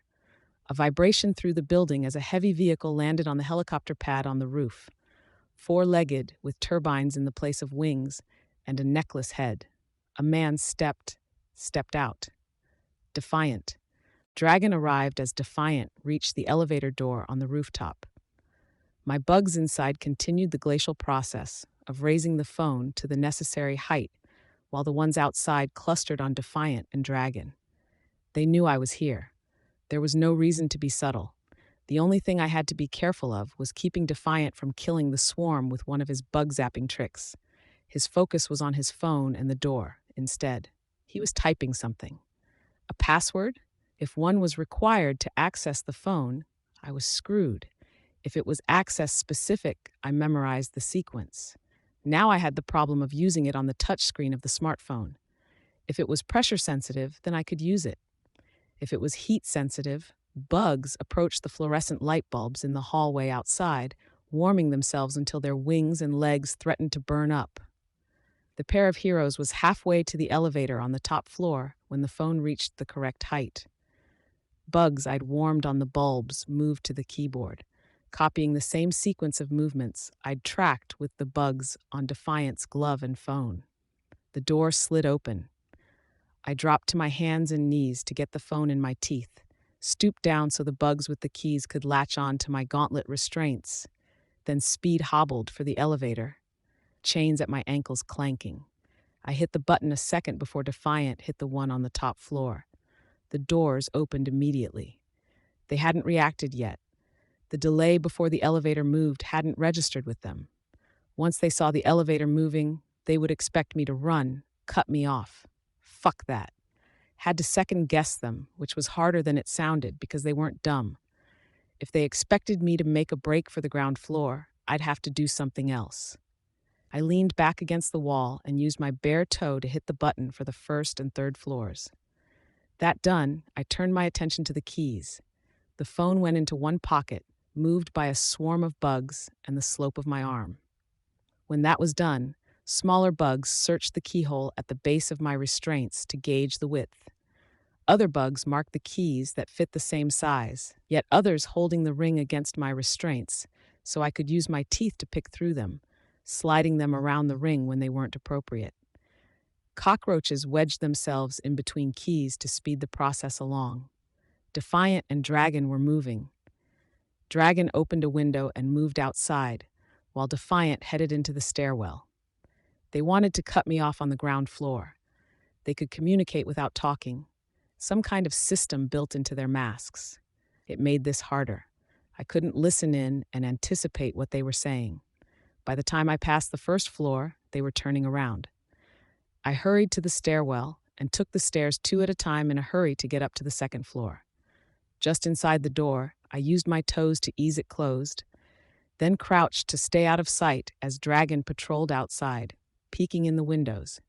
I tried a key, sliding it into the hole before successfully turning it with my teeth. My lips came in contact with the cockroaches I was using to guide the metal into place. I didn't care. Disease, filth, disgust, they all came in a distant second to other priorities. I felt numb, and it wasn't the electrocution. They'd taken away someone important to me, pushed me. My dad was gone, my lawyer, my team. My team wasn't here. I wasn't sure I wanted to know why they hadn't come to the rescue, or why the mercenaries we'd hired hadn't been called in. I had an ugly feeling in my gut that something was wrong, something beyond what had just happened here, beyond the possibility that someone I loved, romantically or platonically, was gone. I got the cuffs off, set them down on a computer chair, and slid it neatly under the desk so the cuffs wouldn't be immediately apparent. My hands were free. I needed tools and I needed weapons. I scooped up silk cords from the floor where they'd been abandoned by the bugs that had been working on them. Not much. Most were short, but it was something.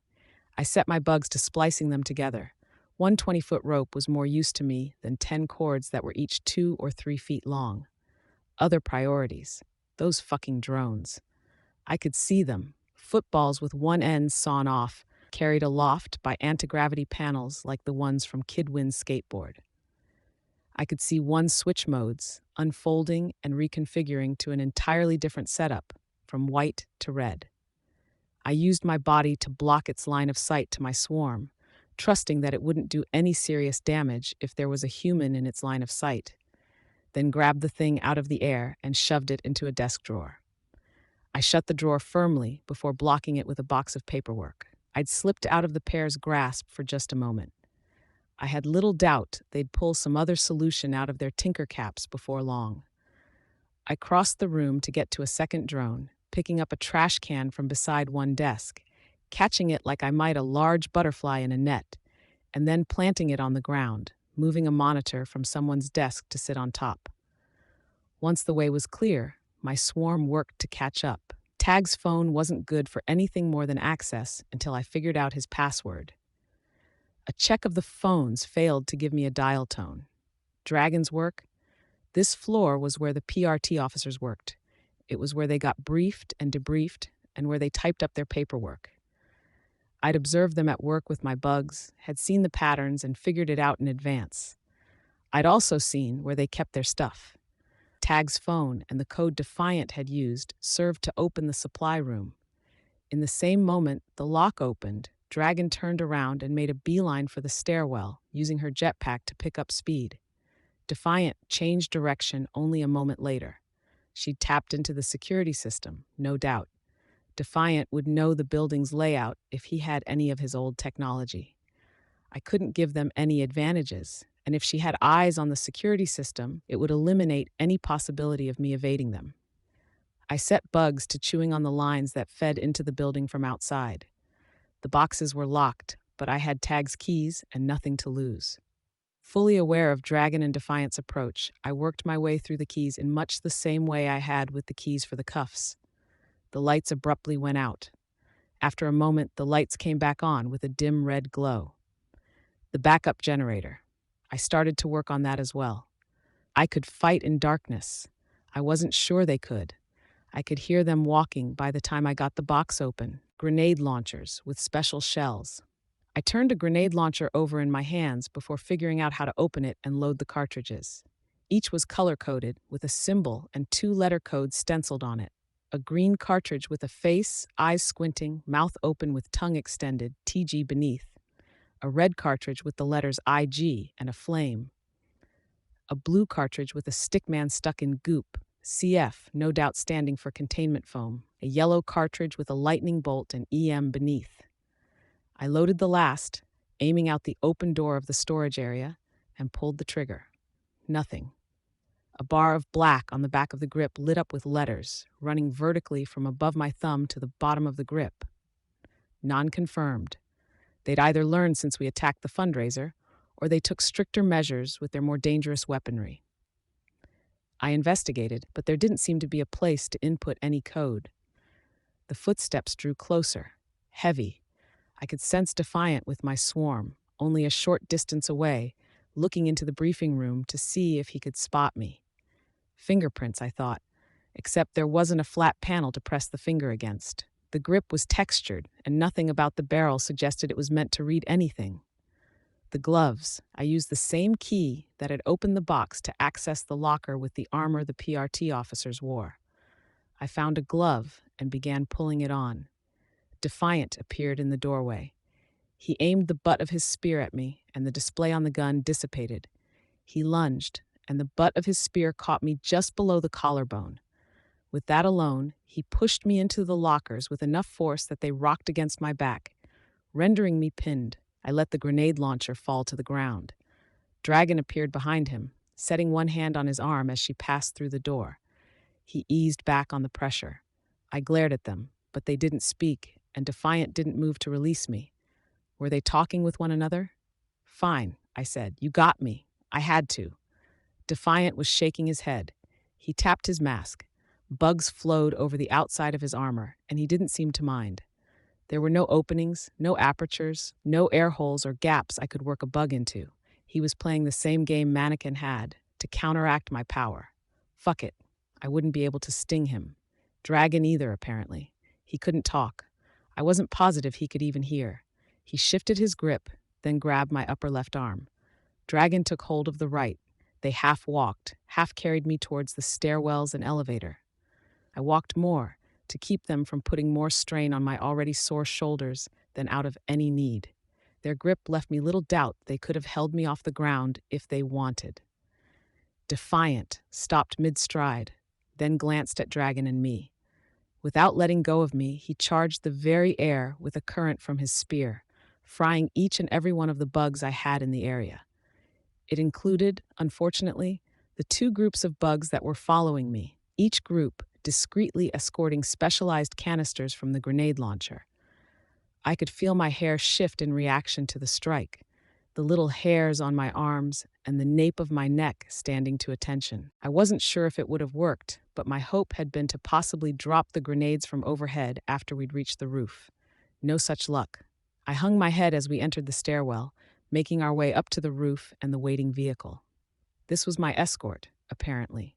Heroes with the tools to disable and defeat my most common methods, sealed in suits that my bugs couldn't touch, overloaded with firepower while I had none. Unfair. All of it. On so many levels. Too many situations, all together, with no perfect right answers. Over and over, being faced with lose-lose situations. cutting ties with the Undersiders versus helping Dinah, leaving my dad versus abandoning the people in my territory, leaving the city versus letting the world blow up in some unknown, undefined end of the world scenario. And maybe I could have lived with that, could have accepted that things weren't fair and the world was biased, but I wasn't the one paying the price. All too often, it was others around me who paid the price. My dad had suffered for my decisions before, and now, this. Emotion was starting to creep back in. Anger, frustration, despair, heartbreak. I blinked rapidly to keep my eyes as dry as possible. The anger, of all things, was comforting. It was something that pushed me to act, to move, when I wanted nothing more than to give up. I hurt everywhere. I had nobody left to rely on, and I felt drained. The fear, the hopelessness, it was seductive. It was urging me to give up. The lights in the stairwell died as the bugs severed the output from the generator. I tried to use the surprise to pull free, but Defiant and Dragon didn't even slow down. Their grips were firm. I gave up when the struggling became too much of a chore with the pain in my shoulders. I still had the silk cord, if nothing else. Escape wasn't a good option. Offense, then. When we stepped out of the stairwell and onto the rooftop, the light momentarily blinded me. Defiant's vessel was a mechanized dragon painted in black and green, glossy, with gold framing the shield at the dragon's forehead, at the wings and shoulders. The sleek form focused the light cast by the reddening sun at the horizon's edge. It felt like the design had all been engineered to direct 100 gleaming daggers of light right into my eyes. To the people out there, barring those within a third of a mile who had been evacuated, this was a diversion. It was little more than something to discuss at the dinner table or watch on the late-night news. The area being evacuated, the fighting, the destruction. Even the demise of the PRT director wouldn't have a huge impact on the average citizen of Brockton Bay. Spotting Dragon's heavy vehicle suit circling overhead would barely warrant 20 words in small talk. It wasn't so noteworthy to the people down there, probably wouldn't change the course of their weeks or evenings. To me, this was everything. It was the rest of my life, my friends, my father. I'd lost someone, Brian or Rachel, the only people who would fit the bag.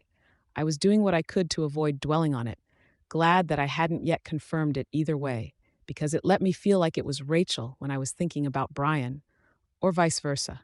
It couldn't end like this. I didn't want to get taken in. I had to find a way. My plan, as minor and feeble as it was easy enough to put into action, with him holding me like he was. My bugs moved down the length of his arm, then traveled around his midsection, twice with the cord following them. There were only 2 people to tie Defiant to. Doing it to myself would be nearly useless. That left only Dragon. I bound the other end around her left foot. The slack trailed several feet behind us. A cord as thick around as 2 of my fingers put together, as strong as steel. "Before you take me in," I said, "could I have a word?" Dragon turned to look at me, but didn't speak. "A word with Defiant," I said. "I'm not going to try anything. He doesn't even have to say anything. It's sort of a last request." Defiant's mask opened with a barely perceptible noise.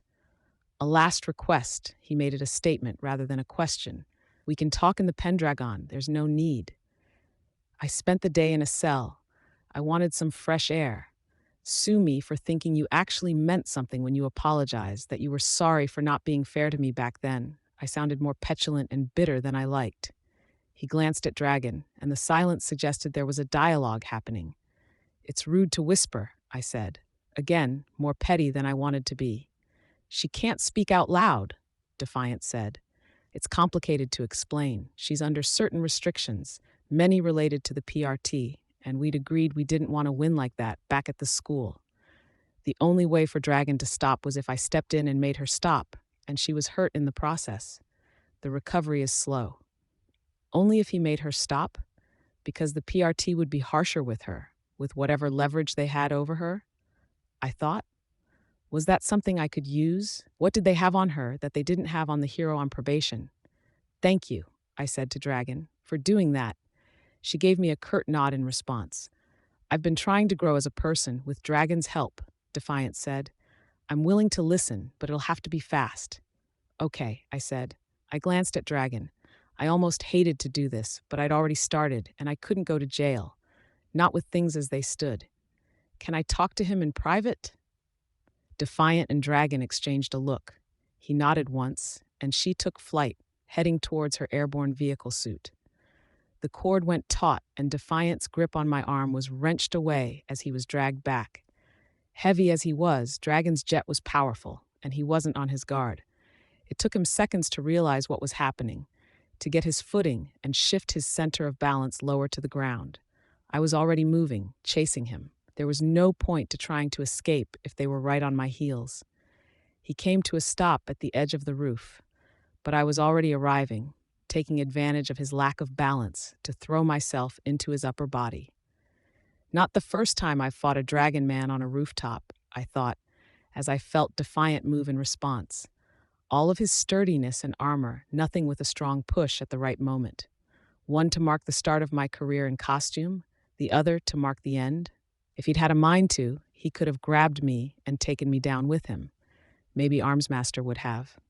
But Defiant twisted as he tilted backwards, drawing his folded-up spear and striking out in the same motion. It bit into the concrete of the rooftop's edge, the head expanding for a more secure grip. I kicked the spear as if I could dislodge it, but only succeeded in hurting my foot. Dragon caught me a moment later, pushing me away.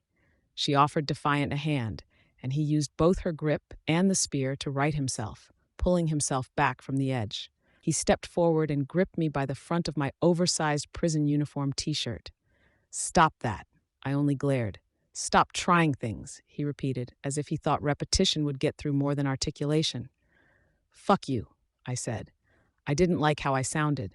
The guise of confidence I was so used to wearing was slipping away. "Fuck you and the people you work for." "I don't know why he said, then he stopped abruptly. Was Dragon interrupting? "You bastards," I said. I could feel the veneer starting to crack. The tears that had threatened earlier were now promising to overflow. "You don't have any conception of what you did, do you?" he asked. "I have some," I said. "But no, you assholes knocked me out. I don't know anything that's been going on. I attacked Tag in Alexandria." "They're dead," Defiant said. "Dead. I hadn't believed Alexandria would die like that. She'd flown away. Surely there were methods." "A family man. A bully," I said. "Twisted by the Simurgh, probably."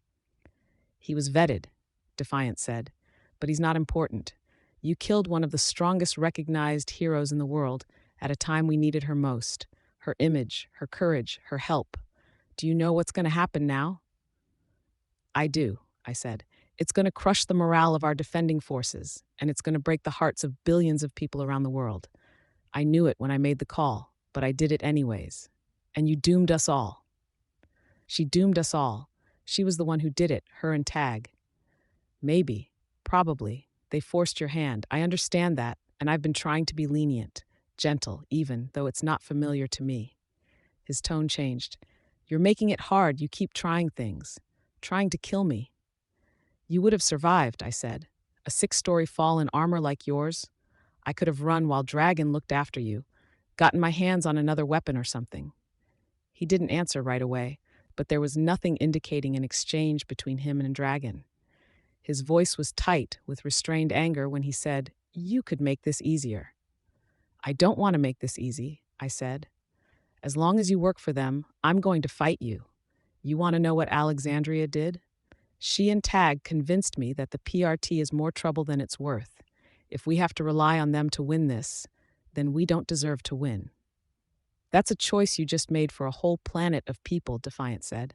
"A choice I'm making for me. I think we can find a way past the end of the world. It can't be impossible to survive the meantime without the PRT." "This isn't going to work." The voice was female, and it came from Dragon's direction. "I'm having my doubts as well," Defiant said. "We're low on options," the voice sounded. It wasn't Dragon, but someone communicating through a speaker on her shoulder. I recognized the voice. "Miss Militia. Where is she?" I asked. Defiant pointed at Dragon's airborne craft. "You're not just here to arrest me?" I asked. "No," Defiant said. "Or we weren't until you decided to try to push me off a building. Now I'm reconsidering." "Tell her the plan," Miss Militia said through the speaker. "We don't have any more time for reconsidering or anything else." "Time?" I glanced over my shoulder at the sun on the horizon. It was still 20 or 30 minutes from sunset. I must have been out for an hour or so. But the deadline didn't matter anymore, did it? The Undersiders should be attacking already, after being attacked. It was almost inevitable if Gru or Rachel. I shook my head. No, no, no, no, no. Skitter. Too many things that hadn't made sense. The fact that the Undersiders hadn't gone on the offensive, or rescued me here after the PRT left me in my cell. Alexandria keeping to her schedule, the little clues she'd given, like reminding me she could be drowned. The baiting, the pressure, even from the moment Tag was introduced. Even the way she'd avoided stopping Coil, avoided stopping us. The way she hadn't stepped in against the Nine or against Echidna at first. There had been something bigger going on. Why? For what? I asked. A ruse? Playing me? Yes, with one tragic mistake that we're all about to pay for. Worm, Arc 22. Cell, Part 6.1. Dragon's craft closed the distance to the rooftop's edge, using precise adjustments to almost freeze in midair as it hovered. It was gentle and graceful in comparison to Defiant's squat, durable tank. I wondered how intentional that was. Just looking at it, I had little doubt that it was even longer range than any of the other models I'd crossed paths with. I was put in mind of a sniper rifle, long, narrow, sleek and focused in its almost singular design. The stability it had fit with the idea, a stark contrast to Defiant's craft, which seemed more like the type to be in the thick of a fight, fighting alongside him and complementing his fighting style. Not that the aesthetics of Dragon's work was really a priority right this moment. A mistake, I said. We know how she operates, Defiant said. Dragon, Miss Militia and I have each worked directly under Alexandria at some point. It's something of an unofficial policy to have anyone that's being considered for a leadership position working under each member of the triumvirate for a time. Must have been real fun for you guys when you found out what they're really like last month. Not fun at all, Miss Militia said.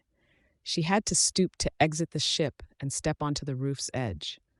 We've seen how Alexandria handles interrogations, Defiant said.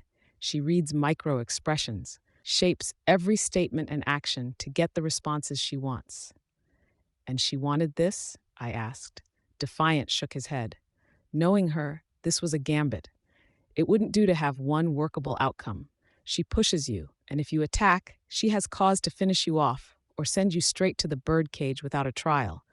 If you don't attack, she knows she has leverage against you and the Undersiders. She'd see which way you were leaning, then refine her approach further.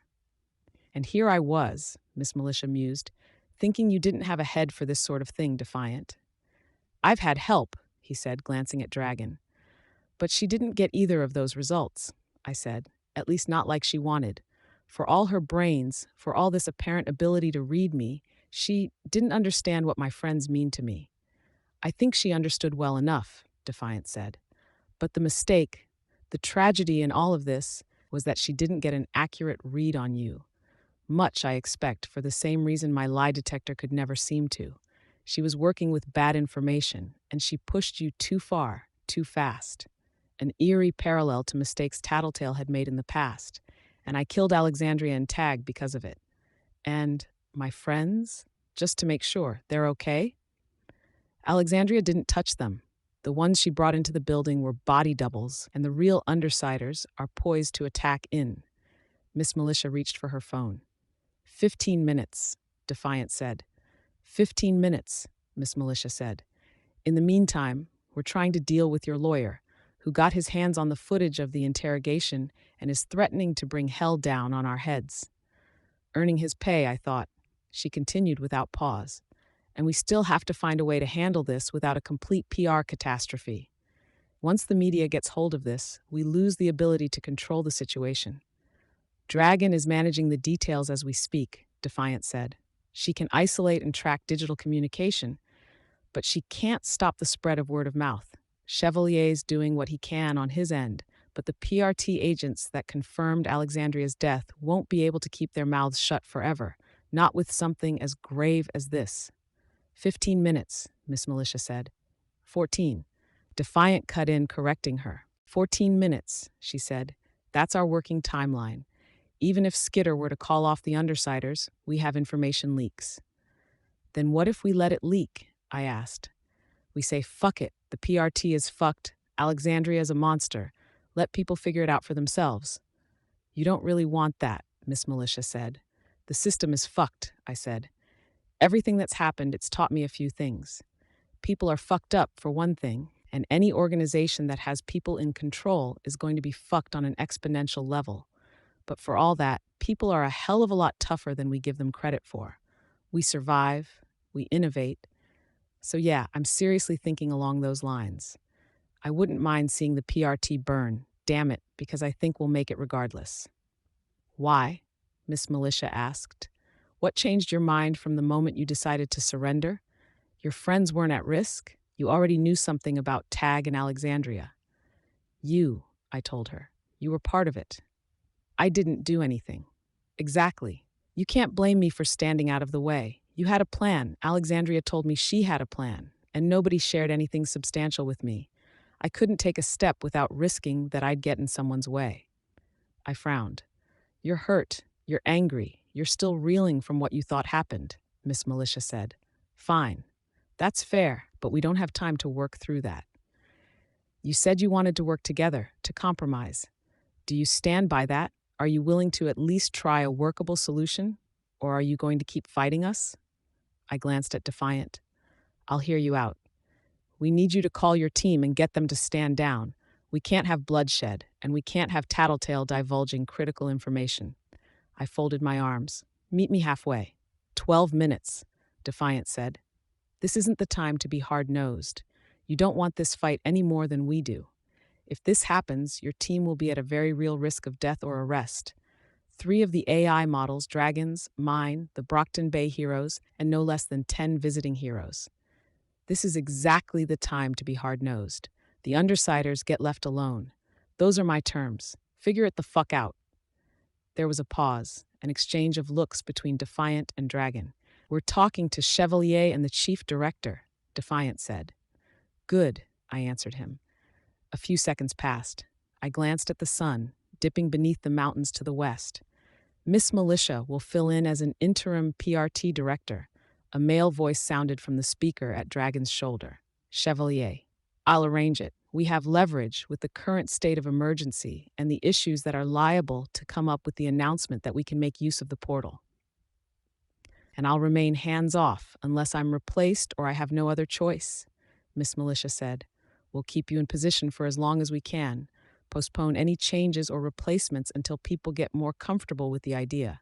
With luck, we can segue into keeping you in position on a permanent basis. Failing that, we tap someone sympathetic to our aims. Damn it, Miss Militia muttered. I feel like my lifespan just got cut short. Double the work, too. We'll figure out a way to make it work, Defiant said. He looked at me. Satisfactory? Yes. Phone? Miss Militia tapped out a password, then handed me hers. I dialed Tattletale's number. When Tattletale didn't pick up on the first ring, I felt my heart jump into my throat. She'd never done that. Low, Tattletale said. I let myself breathe a sigh of relief. She continued, Call display says PRT phone server. Who am I talking to? It's me, I said. You. You wouldn't believe how worried I've been. Or the headache I have. You know they gave you bad info? I know, I said. The stuff you were writing, it didn't match up. Tried to tell you, but you couldn't understand me. I know, I said. Just tell me. Everyone's safe? Everyone's accounted for. Shit, what did they do? Tattletale. They tried something. What happened? Tattletale, I said, raising my voice a notch. Time's short. Call off the hounds, literal or otherwise. Delay. Delay?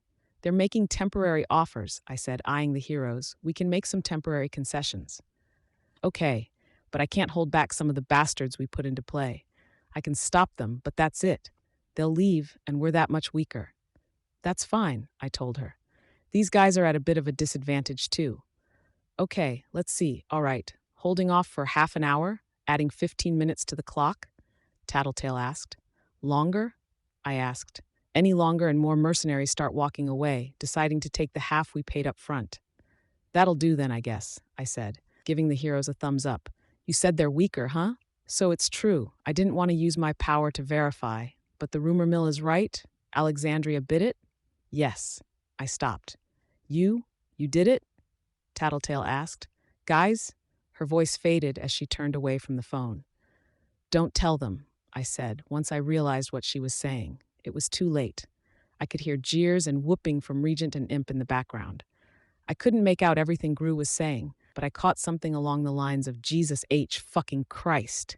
"It's too late to matter, Honey Bear," Tattletale said. "I don't have much juice power-wise, but I don't need any to know this much.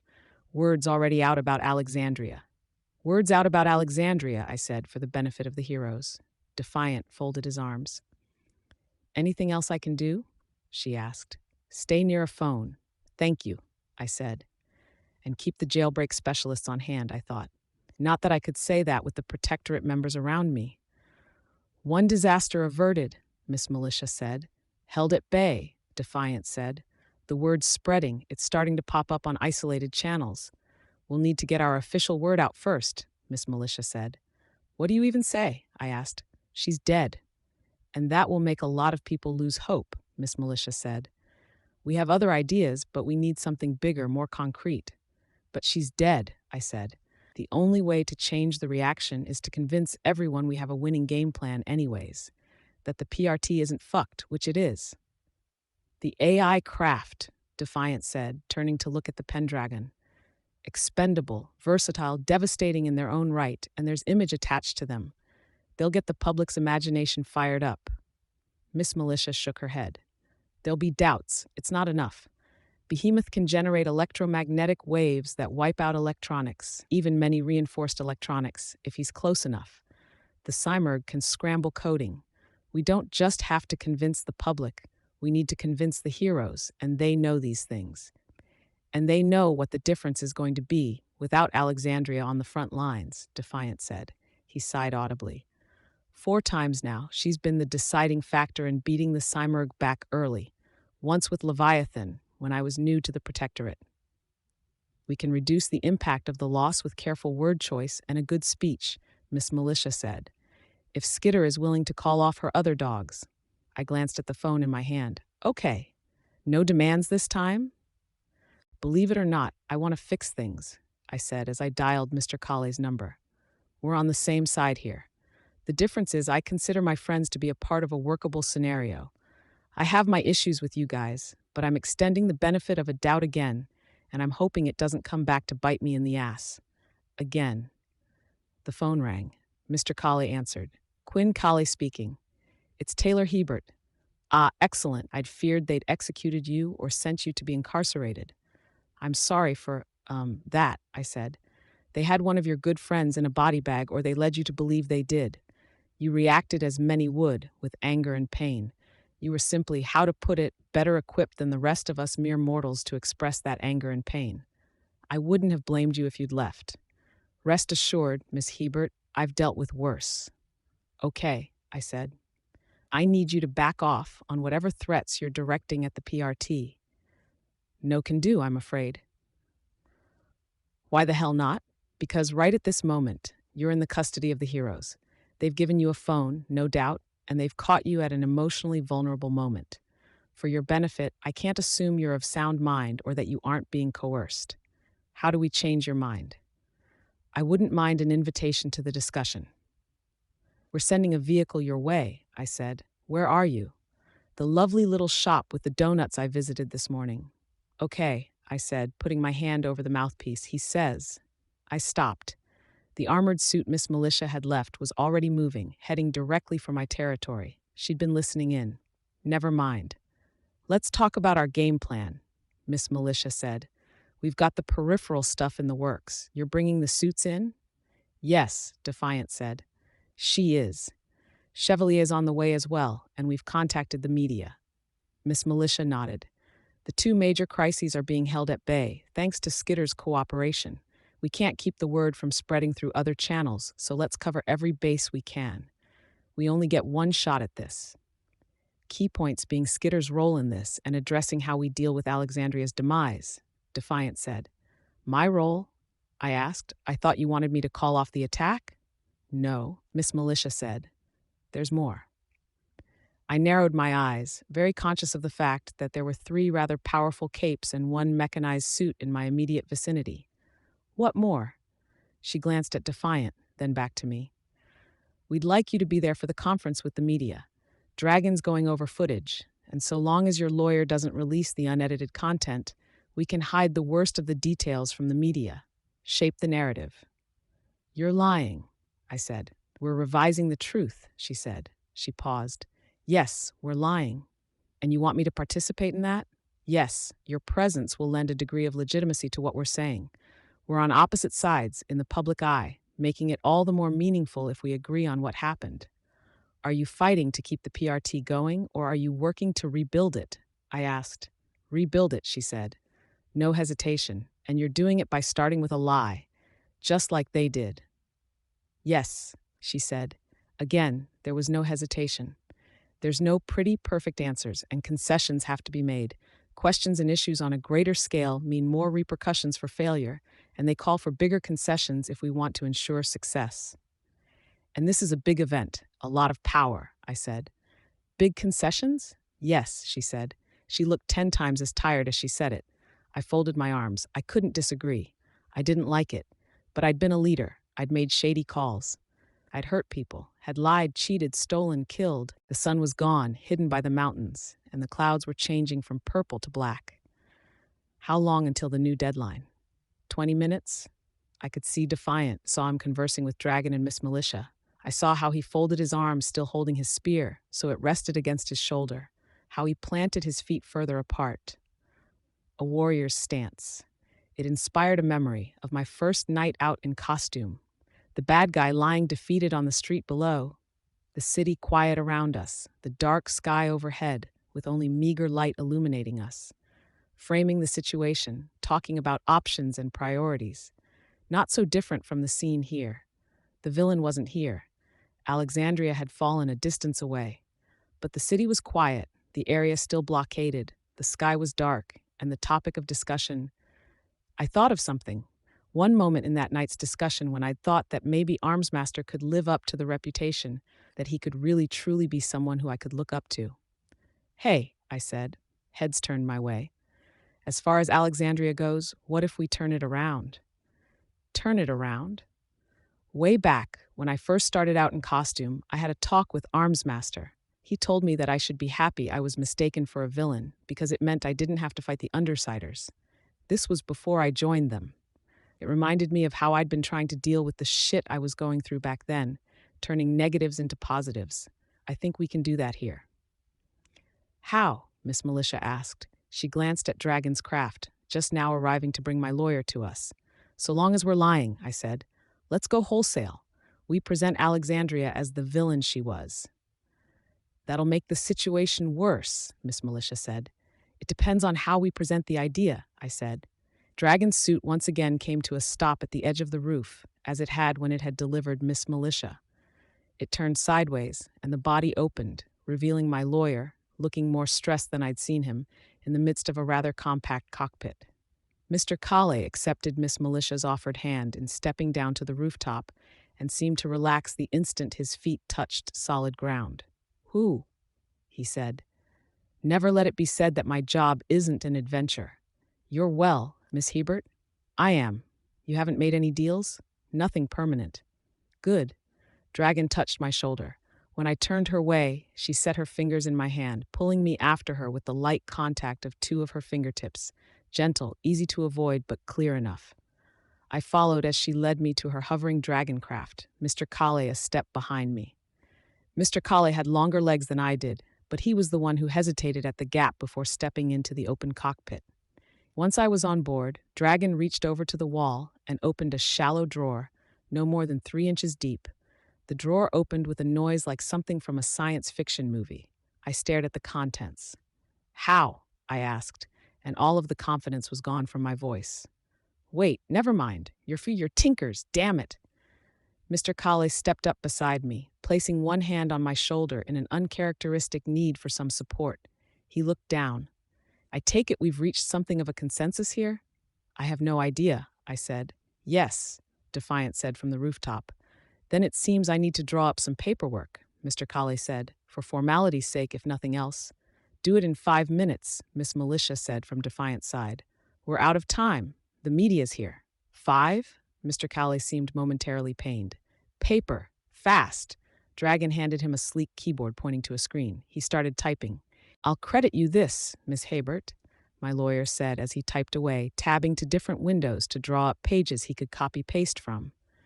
"You manage a great deal of grief and chaos in very short spans of time." Worm, Arc 22, Cell, Part 6.2.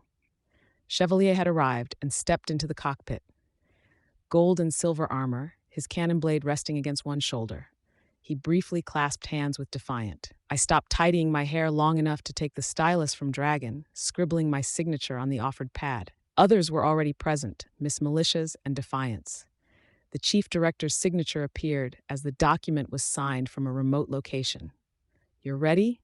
Chevalier asked me. I shook my head. "No. But you're willing?" "Yeah," I said. I rubbed my arms, then zipped up my prison-issue sweatshirt. "Has to be done, doesn't it?" "It's not pretty," he said. "There's a lot of ugliness in this. But yes, this gives us the best chance." I nodded. I still had Miss Militia's phone. I dialed Tattletale. "Yo, turn on the TV," I said. "And call them off. Unless something goes horribly wrong, this is it." "You're sure?" "Yeah," I said. "No," I thought. I hung up. All together, we stepped out of the cockpit and walked around the craft. The wards were here. Clockblocker, Vista, Kidwin, and Crucible, standing on guard. Rounding the corner, we approached the open street where the crowd of reporters waited. Television cameras shifted to focus on the reporters announcing our arrival or to follow us as we walked. Tripod-mounted lights cast shafts of light across the road, all converging on one point, the makeshift stage, the flat ledge of the dragon suit's wing, 5 feet off the ground. Voices bubbled around us, a million questions, almost a singular noise. Chevalier stepped forward, and they simultaneously drew quiet. He had a presence, a kind of nobility that garnered respect. Today, not 2 hours ago, Alexandria was killed. I could barely see the reporters past the massive lights that were shedding light on the stage on us. They were solemn, focused on every single word. They didn't even flinch at the news. They'd already known. Alexandria was a veteran among capes.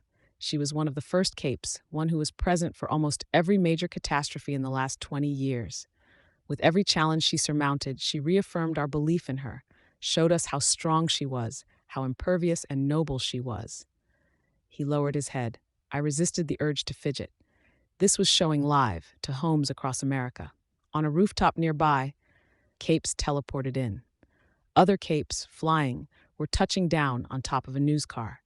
Dovetail, with Sarah beside her. If that was it, this would be hard enough, he spoke. But she was a mythic figure in her own way. She was a living symbol, recognized across the world. She was a leader among us. She was a friend to some of us. I sensed rather than saw Eidolon, hovering well above the reach of the lights. Legend was close too, though less intent on hiding. I steeled myself for what came next, willing myself to stay calm, to not give anything away. And she was a traitor. That garnered a response from the news reporters. Shouted questions pierced the silence that loomed in the wake of Chevalier's words. He continued, "When Alexandria was slain earlier today, it was done by individuals standing on this stage. Every word carefully chosen, so it was technically, or at least partially, true. Alexandria was a traitor. With her involvement with Cauldron, she had been slain at the hands of someone on the stage. There are individuals out there right now who have kept quiet about recent events. Only last month, there was an event in this city, a threat that was theorized to be a nascent endbringer. In the wake of that event, Alexandria was revealed to be partially responsible. The reporters, I noted, were deathly still, deer in the headlights. Good capes, Chevalier said, burdened by conscience, walked away from the PRT. Without them to serve as our backbone, we were left gutted. There has been rampant speculation on what has been going on within the PRT, on what might have caused so many capes to abandon it. They, couldn't speak because Alexandria held a position of power, because she was purportedly invincible, unassailable, because of the threat she posed and the resources she had at her disposal. Others were joining the crowd of reporters. Civilians, returning now that the blockades had been taken down, maybe going home, only to see the scene, the heroes in the spotlight. They clustered or parked at the periphery of the crowd, getting out of their cars. How many millions were tuning in right this moment? Some of us left, because their consciences couldn't bear serving a corrupt power. Others, many of us on the stage included, stayed because we felt the PRT, the Protectorate, the Wards program, and the teams that draw on us for resources were too important. I'm not here to say one decision was better than the other or to lay blame with those who sided with her. In coming weeks and months, our capes, accountants, and lawyers will be meeting with anyone and everyone in a position of power within the Protectorate program or the PRT, ensuring nothing of this scale occurs again. Something moved into my range. An insect. Large. Atlas. I moved him experimentally and felt how incredibly weary he was. His reserves of energy were drained, his body dying. His forelegs touched the walls around him. He'd been placed in the back of a van, and the occupants of that van, bugs, entered open windows to make contact with the others. Lisa, Brian, Alec, and Aisha. I could hear the echo, time delayed by 5 seconds, as they watched Chevalier speak on a tablet PC. Alexandria betrayed us on a fundamental level, and the whole Cape community has felt that. The public has felt that. I urge people not to blame her. She had no less than 18 fights against the Simurgh. We had been led to believe her powers rendered her immune, but she was clever enough to hide and alter the evidence. She was a victim, and it's a testament to her character that she fought off the Simurgh's influence for as long as she did. And there's the first egregious lie, I thought. With luck, nobody would believe anyone that was callous enough to point it out. Nobody would want to believe them. It was an ugly thought that Alexandria could be twisted to act against our interests just because of who she was. She'd worked with Cauldron, had experimented on humans, all in the interest of what? Creating powers? Selling them? I swallowed hard. I knew what came next. It was due to a concerted effort this evening that we were able to stop Alexandria before more damage could be done. Chevalier reached out, put a hand on my shoulder. He drew me closer to him until I stood in front of him, and he had both hands resting on my shoulders. Many will recognize Taylor Hebert, revealed to be Skitter in a controversial confrontation at the school just a week ago, a confrontation Alexandria ordered. Taylor Hebert played a crucial role in stopping Alexandria in a moment of crisis, ending the fight. And now half the world hates me, I thought, staring forward. The glare was so intense I thought my eyes might start crossing. And the other half, I don't know what the other half thinks. I'd agreed to share credit for the kill, but only because there had been a consensus that people wouldn't believe it if I took sole responsibility. Chevalier wasn't speaking. I saw a red light go on at the corner of my collar. The microphone Dragon had clipped there was live. The signals would be received by all equipped official cameras, something the PRT had arranged for convenience's sake some time ago. I had a chance to speak in my own defense, in front of countless tens or hundreds of millions of eyes, and the words were dying in my throat. My thoughts were grinding to a standstill. What was I supposed to say? We'd barely had any time to prepare. We hadn't had time to prepare. There were whole lines I was supposed to give, ideas I was supposed to express, striking the right tone, and I'd gone blank. I couldn't defend myself like this, even with rehearsed lines. Chevalier rescued me. He spoke, his voice clear. This isn't a happy day. It was a reminder of what my line was supposed to be. I'm not proud. I'm not happy that it came to this. It's not a happy day, but it's a good day, he said, skipping ahead 2 or so minutes. It marks change, and it marks a step forward. A chance to fight endbringers and other threats without sabotage, without worrying who stands beside us or whether our leadership is compromised. Dragon's ships descended from the sky above. My hair and the hood of my sweatshirt flapped as the vessels landed to either side of us. 11 vessels. The ones we destroyed had been rebuilt, updated. Others, old Dragon suits, had apparently been set up with AI to fly on their own. They gleamed, various shades of chrome and gunmetal, with trim in different metals and colors for decoration and highlighting. She had more made, I thought. A chance to fight endbringers without as many casualties, Chevalier said. And hope. We've investigated the portal to another world and confirmed that there are resources and even shelter, a possibility of escape in a time of emergency. I stared at the van where the Undersiders were, and new allies, as unlikely as they might be. His hands dropped from my shoulders. I reached up to the zipper of my sweatshirt. I pulled it down, then shrugged out of it. Chevalier took the piece of clothing in one hand. I bent over and stepped out of the loose-fitting prison sweats as well. Defiant handed me my new mask, and I pulled it on. Electric blue lenses, the opposite of the yellow I'd worn before. They helped with the glare, though they weren't so good against it as my old lenses. Light gray fabric where I'd had black. Armor panels in the same dark gray as before, albeit with cleaner lines, less bulk, and less in the way of edges. I had no points at the tips of my gloves, and both the mantle around my shoulders and the cloth that hung around my belt were marked with an electric blue border, with my gang emblem in miniature at each corner, flipped upside down so they faced skyward, altered to match my new color scheme. I admitted to reprehensible things, I said. I won't challenge that or pretend I didn't say or do those things. By all rights, I should go to jail. I may serve a sentence if the courts will it. I won't challenge that. I paused. For a terrifying moment, I thought I'd forget what to say again. Then I fixed my eyes on the windshield of the van at the far end of the crowd. It struck me that I hadn't suffered stage fright. It had been something else entirely. I hadn't wanted to speak because there would be no going back. When I finally spoke, I didn't follow the cues I'd been given. My eyes didn't leave the spot where the undersiders were watching from. I seized a territory in Brockton Bay. I led the local villains, and we defeated all comers. I was secure in my position. I had wealth, friendship, love, and respect. People depended on me. It was everything I'd ever wanted, if not quite the way I'd initially imagined it. I could have stayed and been comfortable. Except there are bigger things, more important things. The eyes and cameras on me made me feel like I was deep in the ocean, a crushing weight pressing down on me.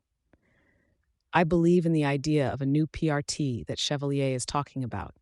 I believe in it enough that I was willing to turn myself in and take action to bring it to fruition, that I was willing to leave everything I had behind. If I have to serve time in jail first, then so be it.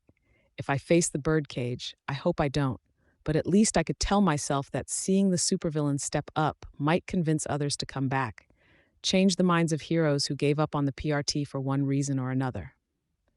A lump welled in my throat. I knew I didn't have many more words left before I wouldn't be able to speak. This is what I want to do, above all else, I said, and I said it to the undersiders. Given the chance, I'll serve the people. As I fought Leviathan, the Slaughterhouse Nine, and other evils, I'll fight to the last gasp to protect all of you. When? A howling in the distance interrupted me. Moments later, others took up the cry. 10 dogs, then 20. Others took up the cry around the city, from various shelters and homes. 100, 200 dogs, and the wolf cub that had started them off. When and if I do take up the job, I finished, speaking around the growing lump in my throat, you can call me Weaver. Chevalier set a hand on my shoulder. That'll be all, the hero said. We'll have another statement and a conference to answer questions early tomorrow, when we know more for sure. The reporters were already calling out questions. Is this the first time you've recruited a villain? How did Alexandria die? What crimes did she commit exactly? More questions until it was a jumble. He led me away, one hand steady and firm on my shoulder, and Miss Militia, Defiant, Dragon, and my lawyer fell into step behind us. I cast one last glance at the van, then entered Dragon's ship. You stumbled, Defiant said. Improvised, but that was good. I didn't respond.